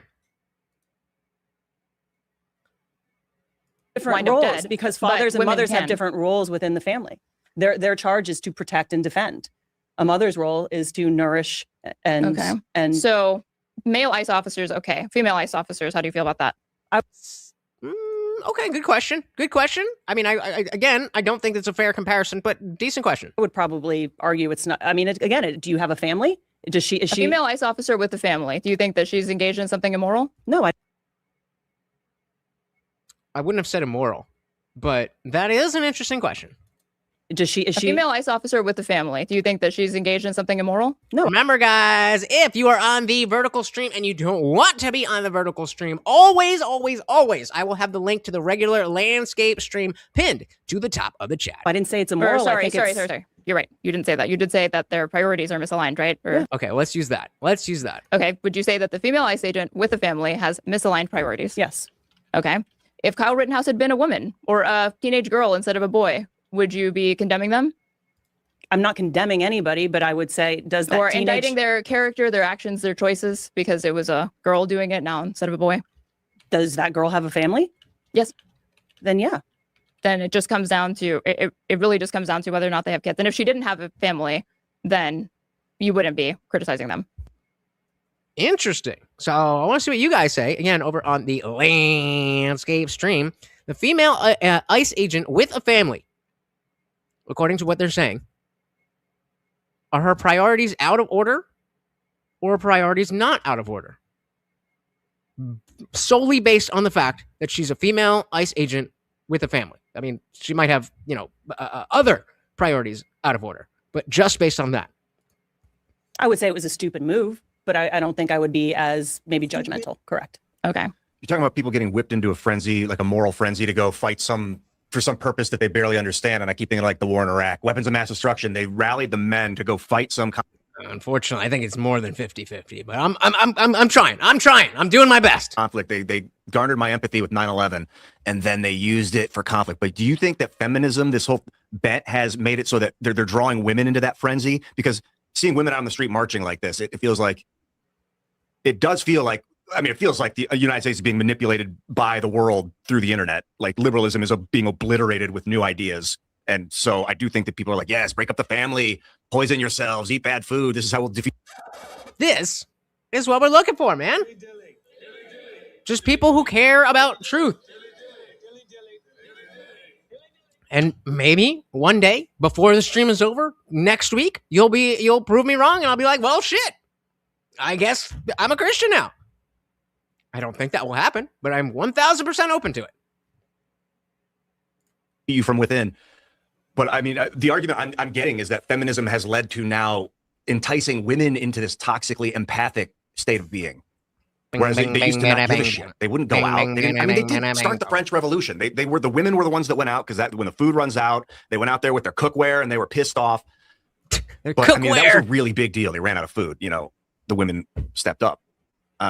Oh wait, was he not talking about ice? Was he talking about like Gaza or something? I missed it. I'm asking you about your argument. Are you saying that feminism is making women crazy? Is making women severely empathic to a fault? Yes. Yeah, I mean, I think it's appealing to. I think there's positive attributes to male quality.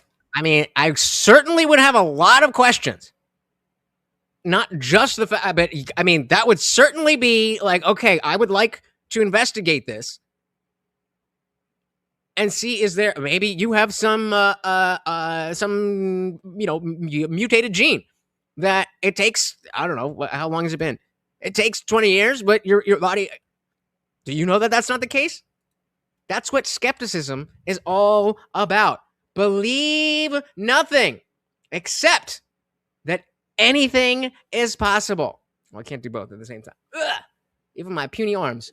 Believe nothing except that anything is possible. So, no, but it would definitely be a good start. I would, let's put it this way. If your leg grew back, I certainly would not be like, that's definitely not God. That is not how I would approach it. Dilly dilly. Dilly dilly. Dilly dilly. Dilly dilly. Dilly dilly. Dilly. All right, let's finish this up. I'm ready for the after party. Female qualities and vice versa. You can have what you call toxic empathy. I don't like the word toxic in general. I don't think, masculinity is toxic. I don't think not even as much, right? Femininity is toxic. I think them aimed in the wrong direction leads us to chaos, as opposed to order and compassion in the right direction. I think these women are placing their empathy in the wrong direction because they don't. It is natural instinct. Oh, so you know all the things that are true and all the things that are not true. If there is a God, please never, never, never make me this stupid. Or sorry, you're up here, right? This stupid. It is biological. I know all of the things. Difference. It is natural instinct. It is biological difference. I am both. You're right that skepticism does not equal atheism, and it is not pedantic, but I am an agnostic atheist. If you really want to pin down which is more appropriate, then all right, we don't need to make fun. We don't need to make fun. All right, we don't need to make fun. No, but I don't believe those are mutually exclusive because Gnostic is knowledge and theism is belief in a god or gods, and I am neither, and those are not mutually exclusive. So I don't know if there's a god, and I don't believe that there is a god. So an agnostic atheist, but people see atheism as the affirmative belief that there is no god, and it's starting to become one of those things where, like with the word literally, where literally used to literally mean literally. But because everybody said literally, this is literally the worst day of my life. Now, in the dictionary, literally means figuratively, the opposite of literally. So if it keeps going that way, I will drop the atheism, but to be more technical and accurate, I'm an agnostic atheist. When it comes to a theistic God, I do not know, and also I do not believe. But I can be convinced otherwise. It is natural instinct. It is biological difference. Women are more empathetic. They're more agreeable by nature. These kind of 5 personality traits. Oh, he doesn't get it. He doesn't get it. He thinks he's smart, but he doesn't get it. Oh, poor baby. Yeah, you big smart, big smart. And I think they have been manipulated to feel things, to redirect what would normally be directed at a child or a family to these kinds of abstract social justice causes. So what is I your think they've been prescription for these women? I'll go back to What the fuck kind of question is this? I'm an American-born American. What the fuck are you saying? I know you're not calling me a retard, right? I know you're talking to somebody else, right? the female ICE agent with her family. To these kinds of abstract social justice causes. So what is I your think they've been prescription for these women? I'll go back to the female ICE agent with her family. Do you think that any female ICE agent who has a family ought to resign from ICE? I don't think that most women, because of their differences, because of their physiological tendencies, the way they think, the way they are in their femininity, would want to be a female ICE agent. Now, if they do, they that's exist. fine. So do you think that they if they exist and they have families, do you think they ought to resign? Yes or no? I'm not going to force them to resign. I wouldn't I'm not asking if you would force them. I'm asking if they ought to resign. But they're there already. I don't know. That's not the question, Blondie. That's not the question. They ought to resign.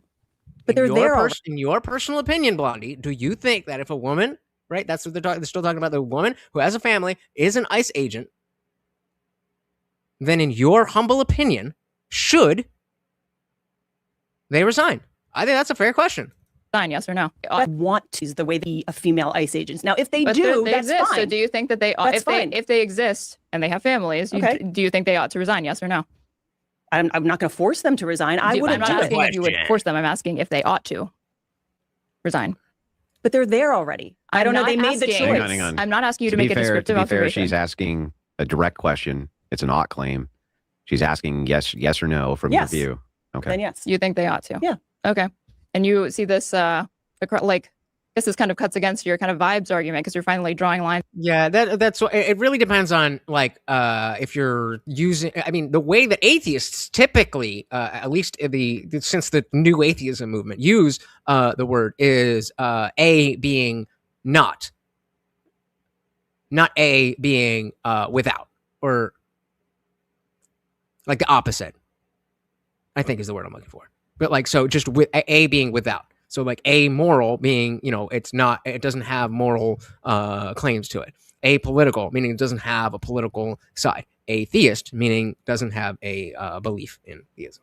In the sand with what professional, achievements that you're willing to accommodate women making in this society, and you draw the line at female ICE officers Risking with your family, life, for example. yes, I would say risking your life. There's a higher risk that your life is in jeopardy as an ICE officer than there is as a doctor in a hospital doing rounds. Do you extend this to female police that have family?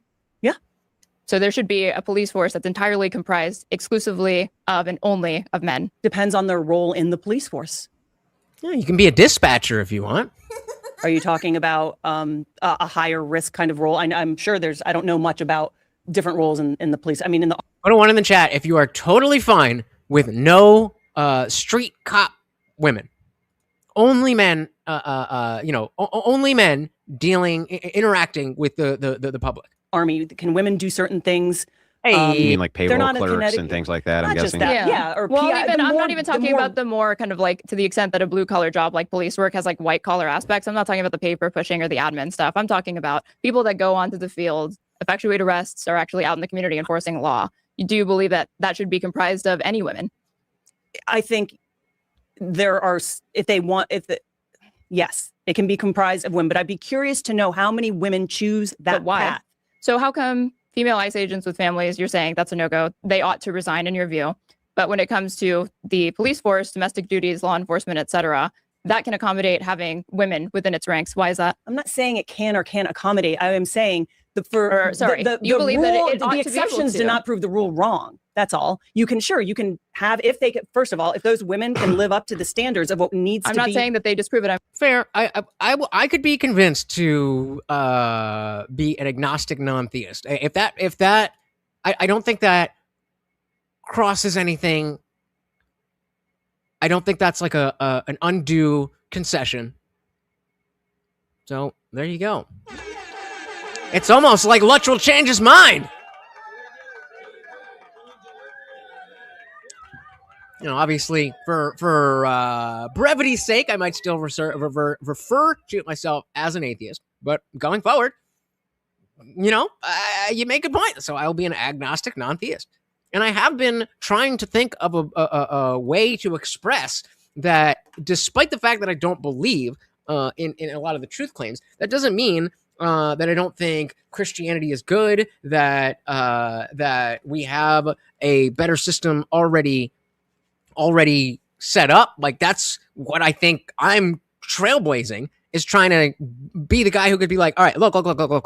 Christianity is great, but let's see if we can do better without shitting on Christianity, because it's created so much of what we love about society today.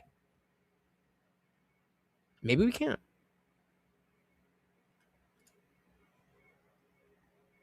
Even to that, I will say, prove it. I'm asking you to delineate and explain why, in one case, with the female ICE officers that have families, you say they ought to resign. But when it comes to the police force, you're not calling. Okay, I'll bite. Even if I could not be an atheist anywhere else, what the fuck does that have to do with anything?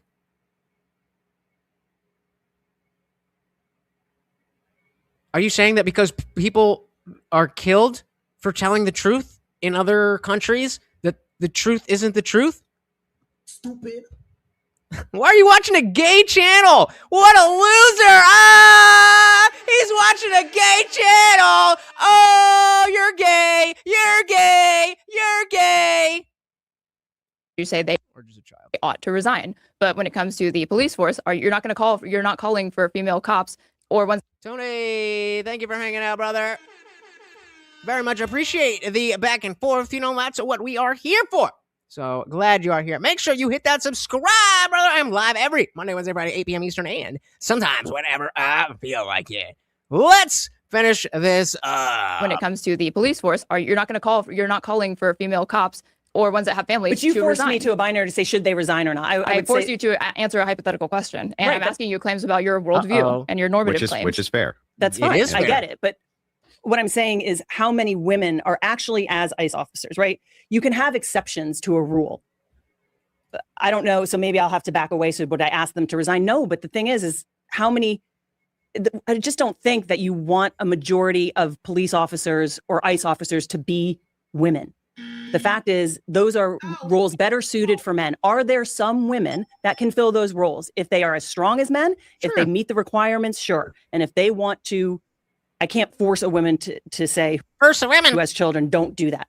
I do You think, can, but if you could, you would call on them to resign from ICE. ICE is already struggling with recruits, even getting men, even with all of the generous benefits. I wonder, I think that has directly to do with the work and not anything to do with the kind of fucking bullshit that people like you and the people who watch your channel are doing to them, right? It's just because they feel so bad about the poor immigrants, right? That's why they fucking got a job with ICE. The reason they're hurting for numbers is not because they care so much about the fucking immigrants, you fucking retard. It's because people like you are throwing shit at them and making them make split-second decisions and killing people or being killed themselves. It's that they're offering, and under your worldview and your normative claims that you've laid out in this conversation, you would be fine with working against the goals of the admin that you voted for and supported, and whose policies you champion. You'd be only if those women can meet the standards. Let's say that ICE, 40% of it, again. I don't know. I'm just going based on what she said, but shout out to JL. Even if it is, like, even if it is the case that that they have good numbers, like, okay, great. But even if they didn't, that would have nothing to do with men wanting to be in law enforcement or anything. Comprised of women with families, you'd say it's more important that they ought to resign and work against your goals for the domestic agenda within this United States to be able to prioritize that. And I find that to be futile under your worldview, and I find that to be strange, honestly. I think that at that point, it just seems like you're shooting yourself in the foot, and I would call on more men it's to not step up and pragmatic fill whatsoever. I would call on more men to step up and fill those They're roles. calling on men, and they're struggling to even get men to recruit, even with the incentives that they're laying out. but it just seems self-defeating to me. It seems like at that point, a little feminism could do you some good, because if ICE were, 40% of it were comprised of women, and that works in your favor because they're effectuating deportations, detainments of undocumented citizens, and you ultimately think that that's a righteous cause, it's a righteous goal. I don't see why you would get tripped up over the fact that, like, oh, well, I want that to happen, but it needs to be men doing it, not women. Then it just seems like you're getting needlessly picky and working against your own interests. Well, I also think far as ICE what your is political different. goals are. ICE is different in what they're supposed to be doing, and now what they have to do. Yep, it's almost like in most states, we're not having massive protests and multiple shooting incidents because local PD is doing their job.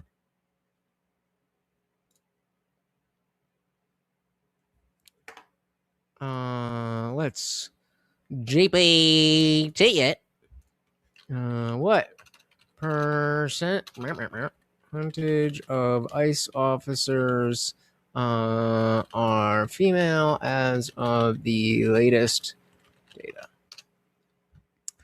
Dun dun dun dun. 38. Jesus, according to the best available public workforce data, not broken out by rank or job type, but agency wide. 38% of ICE are women. So, overall, ICE law enforcement officers. So, if we get to the actual law enforcement officers as opposed to working for ICE, then it goes down to about 15%. So, ICE not regularly publish gender demographics. So, the around 15% figure comes from recent reporting on recruitment and workforce initiatives. Officers can, So. Is all right, let's leave it open-ended. Let's leave it open-ended. How is ICE doing in terms of recruiting people in general? Recent data and reporting show mixed results on how ICE is doing in recruitment. There's been a major push with both significant interest and serious challenges. Major recruitment surge and interest. Launched an aggressive hiring campaign to add around 10,000 new officers and agents. Backs has substantial funding with a $50,000 signing bonus and student loan repayment benefits. High levels of applications, over 150 to 220,000. Sounds like you're lying. The commie is lying. Actual hiring and deployment of officers lag the goals. Okay. Training standards have been compressed. We need more of them, true.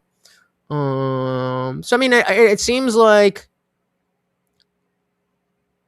they're not necessarily doing great, but this notion that this girl's saying, oh, they can't even find men, sounds like a lie. Sounds like a lie. Yeah, send it in. What's the worst that could happen? What they're supposed to be doing, and now what they have to do within kind of what's happening in the culture right now. ICE's main job is to enforce immigration law, right? Now they're being kind of forced into these violent by Trump, conflicts. or how do you mean?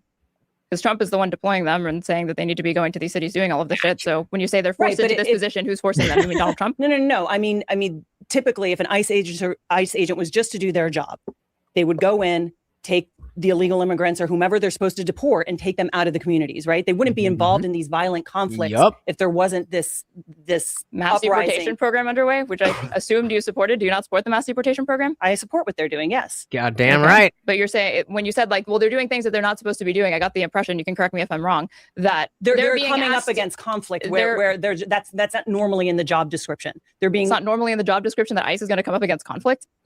No.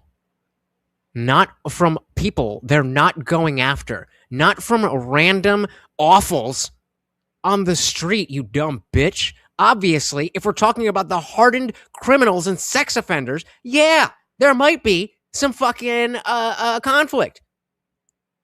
Why would you add to... Why... That's what she that's what she thinks we're talking about. Thank you, David. Well, no, if they're coming up against I'm massive doing my riots best. and blocking traffic. There's plenty of cities where ICE agents are doing their Wait, no, she's the anti-feminist. The other, not anti, but she's the previous feminist, and the other one is the commie feminist job, and they're not encountering all of this crazy behavior, the whistles, the things that put them into kind of a sympathetic Crazy state behavior, of mind. the whistle blowing, people Yeah. standing on the sidewalk blowing whistles or whatever. You think That's not, well, it's landscapers. This is the best stream. the not what I would behavior define you're as craziness. You think the behavior you're seeing in Minneapolis and Los Angeles and the rioting that's kind of normal behavior. No, People it's not. whose emotional and nervous system is well balanced. You're saying that the people that are demonstrating, protesting against ICE, they're doing so because they're hormonally imbalanced? No, I'm saying they're not how do you mean? exhibiting. I mean, maybe. Rico said, when do you usually go live? Every Monday, Wednesday, Friday, 8 p.m. Eastern, and sometimes whenever I feel like it. So you should definitely subscribe. And you know that YouTube sucks with those notifications, so you may as well ring the bell so you never miss an Indian Jesus live party ever again. You know, I mean, yeah, again, YouTube is gonna, YouTube gonna YouTube. Don't forget, we're always live on Rumble. And for now, Twitch. ICE, they're doing so because they're hormonally imbalanced? No, I'm saying they're Or not how do you mean? exhibiting behavior. Somebody like Alex Petty, who is Alex Petty punching out lights. YouTube That's is not communist. that's not calm protesting behavior. They are antagonizing people. They are intentionally antagonizing people. They are blowing whistles. They are screaming. They are asking people for papers when they are not law enforcement. The irony. I don't understand how the people who are in Minneapolis fucking said it. How do you not see the irony? How do you not see the irony? Or do you just not care?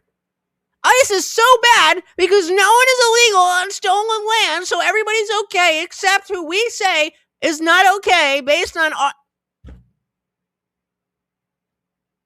how do you at least have like an argument as to why you're more justified to check papers and have borders than the United States of America? No? Didn't think so. They're not, but who put them in this situation? Trump deployed them, and now it's incumbent Trump's upon them doing to... what's absolutely Hang on, legal. guys, we're coming to the top of the hour. So my moderation style, as I'm a debate participant here too, I wanted to make sure you had plenty of time to also engage in your views with the side of the table. I think I did a good job of that, and also engage with my views, which you lost on. But shout out to what's her face, Billie Eilish. The thing is that I do want to point out a couple of things. First and foremost, I want to give you both kind of a chance to wrap your thoughts up. So let's start with you, Aaron. Like, just take a quick minute and kind of wrap your thoughts up on the conversation that we just had. They're women in conflict. They're women in conflict. What do you expect? What do you expect? Do you remember how this started? They're like, well, I think you make good points, but, maybe potentially there could be something different. And this is a verbal fight.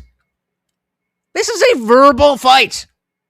But yeah, just give them guns and set them out on the street with fucking hardened criminals from other countries. I think reflecting on the... Just consider it like a closing. Sure, as a closing statement, I think the conversation that we just had is that if you want to indict my priorities as a feminist, as a communist, or whatever, look no further than the arguments that were laid out by my interlocutor over here that were, to me, filled with internal contradictions, had a bunch of that were, even though I was being indicted for appealing to arbitrary morals or non-existent ones, for going off vibes and feels or whatever, that there were many times, and Andrew even granted this to me, that my debate opponent was doing the exact same thing. And then from there, I would ask the audience and the viewers and participants to evaluate our performances, evaluate our arguments, and see if I'll even grant we're both just going off vibes. Whose vibes are more compelling? My interlocutors over here or my vibes? Can I shout myself out? Or of course, we vibing, man. We're vibing, man. Since we're vibing, Chuck. I'm a live streamer. I live stream on Twitch and YouTube Monday through Friday. Now you have to ask it. Yeah. Would you be interested in dropping the fee that you have to debate Pisco Liddy, the lawyer? No, fuck that. I was about to TOS. No, hell no. Nobody wants to see that. Nobody wants to see that. The only reason I fucking watched the Pisco recently is because I had an exact debate. Shout out to Jake Var of Project VO Pod. He was in a team debate about Alex Preddy, and Pisco was on the other side. So I watched that. God, he is fucking annoying. God, he is fucking annoying. Do you know why that fee's in place? No. Why is the fee in place or what? It's because of how he treated my friend Rob Norn. He's going to pay the piper for it. And so everybody else in the world gets access to my enormous platform except him till he pays the fee. So he pays, how much is the fee again? It's only $4K. 4K. And he has to pay it himself, right? Nobody else can help. Oh, I don't care if he fundraises. Come on. At his level, he can make 4K. Oh, you can fundraise it? Well, of course. Okay, if he crowdfunds. I don't care. As long as liberals are paying it, he's paying it. I don't care.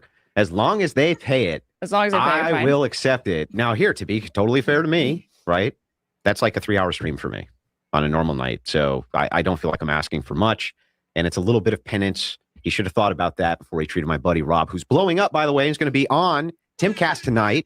Oh! He shouldn't have treated him like shit. Made me very upset. Made me very, and I'm a very petty, vengeful person. I know it's not very Christian of me. Very petty, very vengeful. All right. So real quick then, I want to check out just a little extra.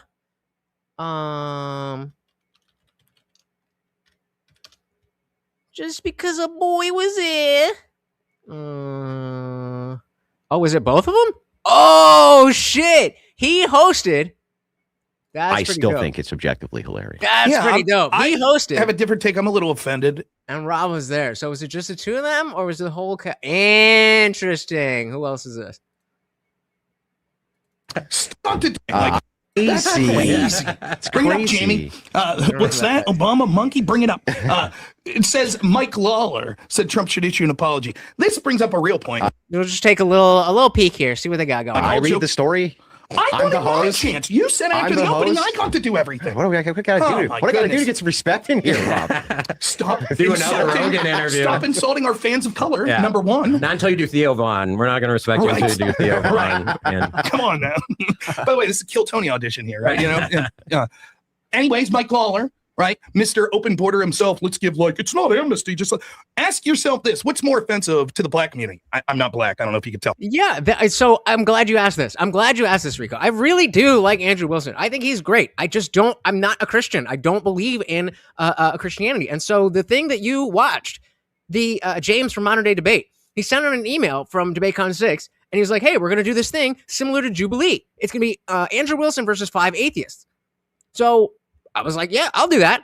But then he came, and as you can see, if you go back and watch every single one, I'm like, even with the ones with Rachel, I'm like, surprise, surprise, I agree with the prompt. One of the prompts was degeneracy should not be promoted. Why do you think that because somebody is an atheist, that what they believe is degeneracy should be promoted? So you're basically just saying bad things should not be promoted. Prove me wrong in 5 minutes, bro. Can't I win? What are we fucking talking about? So, I mean, yes, I was not happy with how that was set up. I don't necessarily blame Andrew for, it was 5 minutes each for a topic. And so just wasn't a great example. I have been, kind of chirping at both Andrew and Rachel to be like, yo, give me more than 5 minutes. Give me more than 5 minutes and don't fucking make it into a debate. Let's have a fucking conversation and fix the fucking country. I promise you. I will make the Crucible bigger and better. I promise you. Give me 1 hour. Give me 1 hour and I will make the Crucible better. I'm not going to say that there's anything wrong with it inherently. I'm not saying that, and no shade at all. But unless we really honestly think that anybody is at their absolute peak, I can make the Crucible better. Clip it, send it to him. I can make the Crucible better. 1 hour is all I need.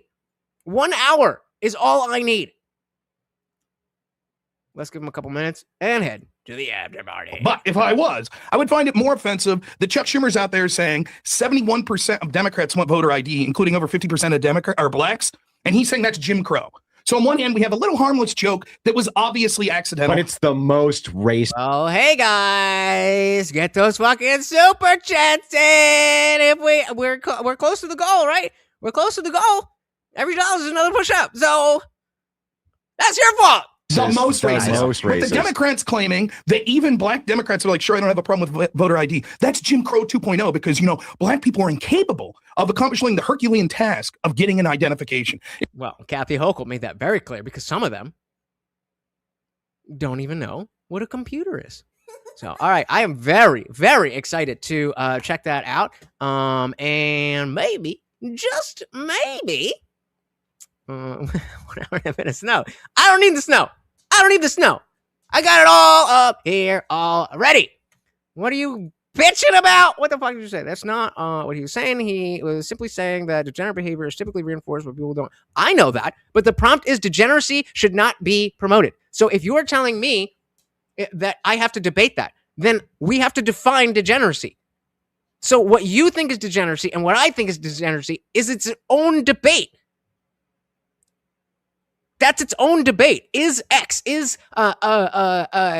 pride degenerate? That's a different debate than whether or not that which is degeneracy should be promoted. How do we know what we're promoting if we haven't defined what degeneracy is? And so if we're not defining it specifically, then degeneracy by the dictionary just essentially means bad stuff.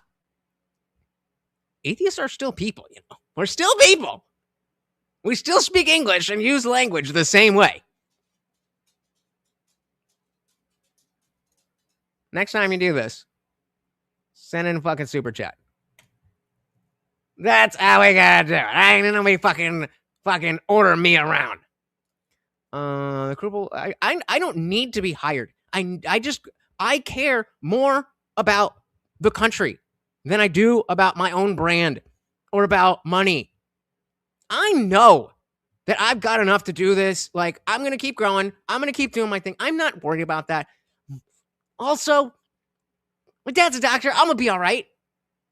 I'm doing this because I care.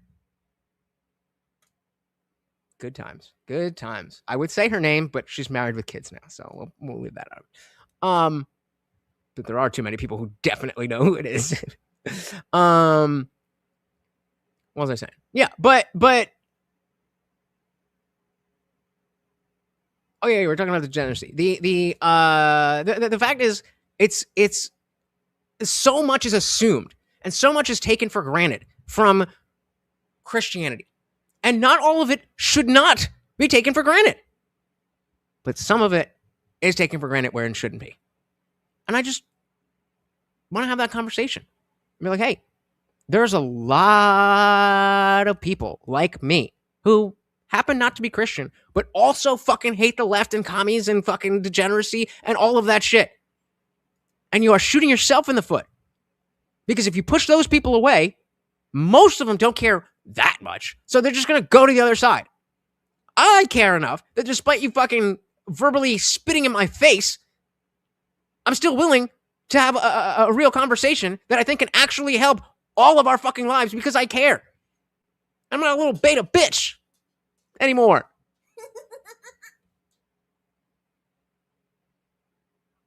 I can fix it.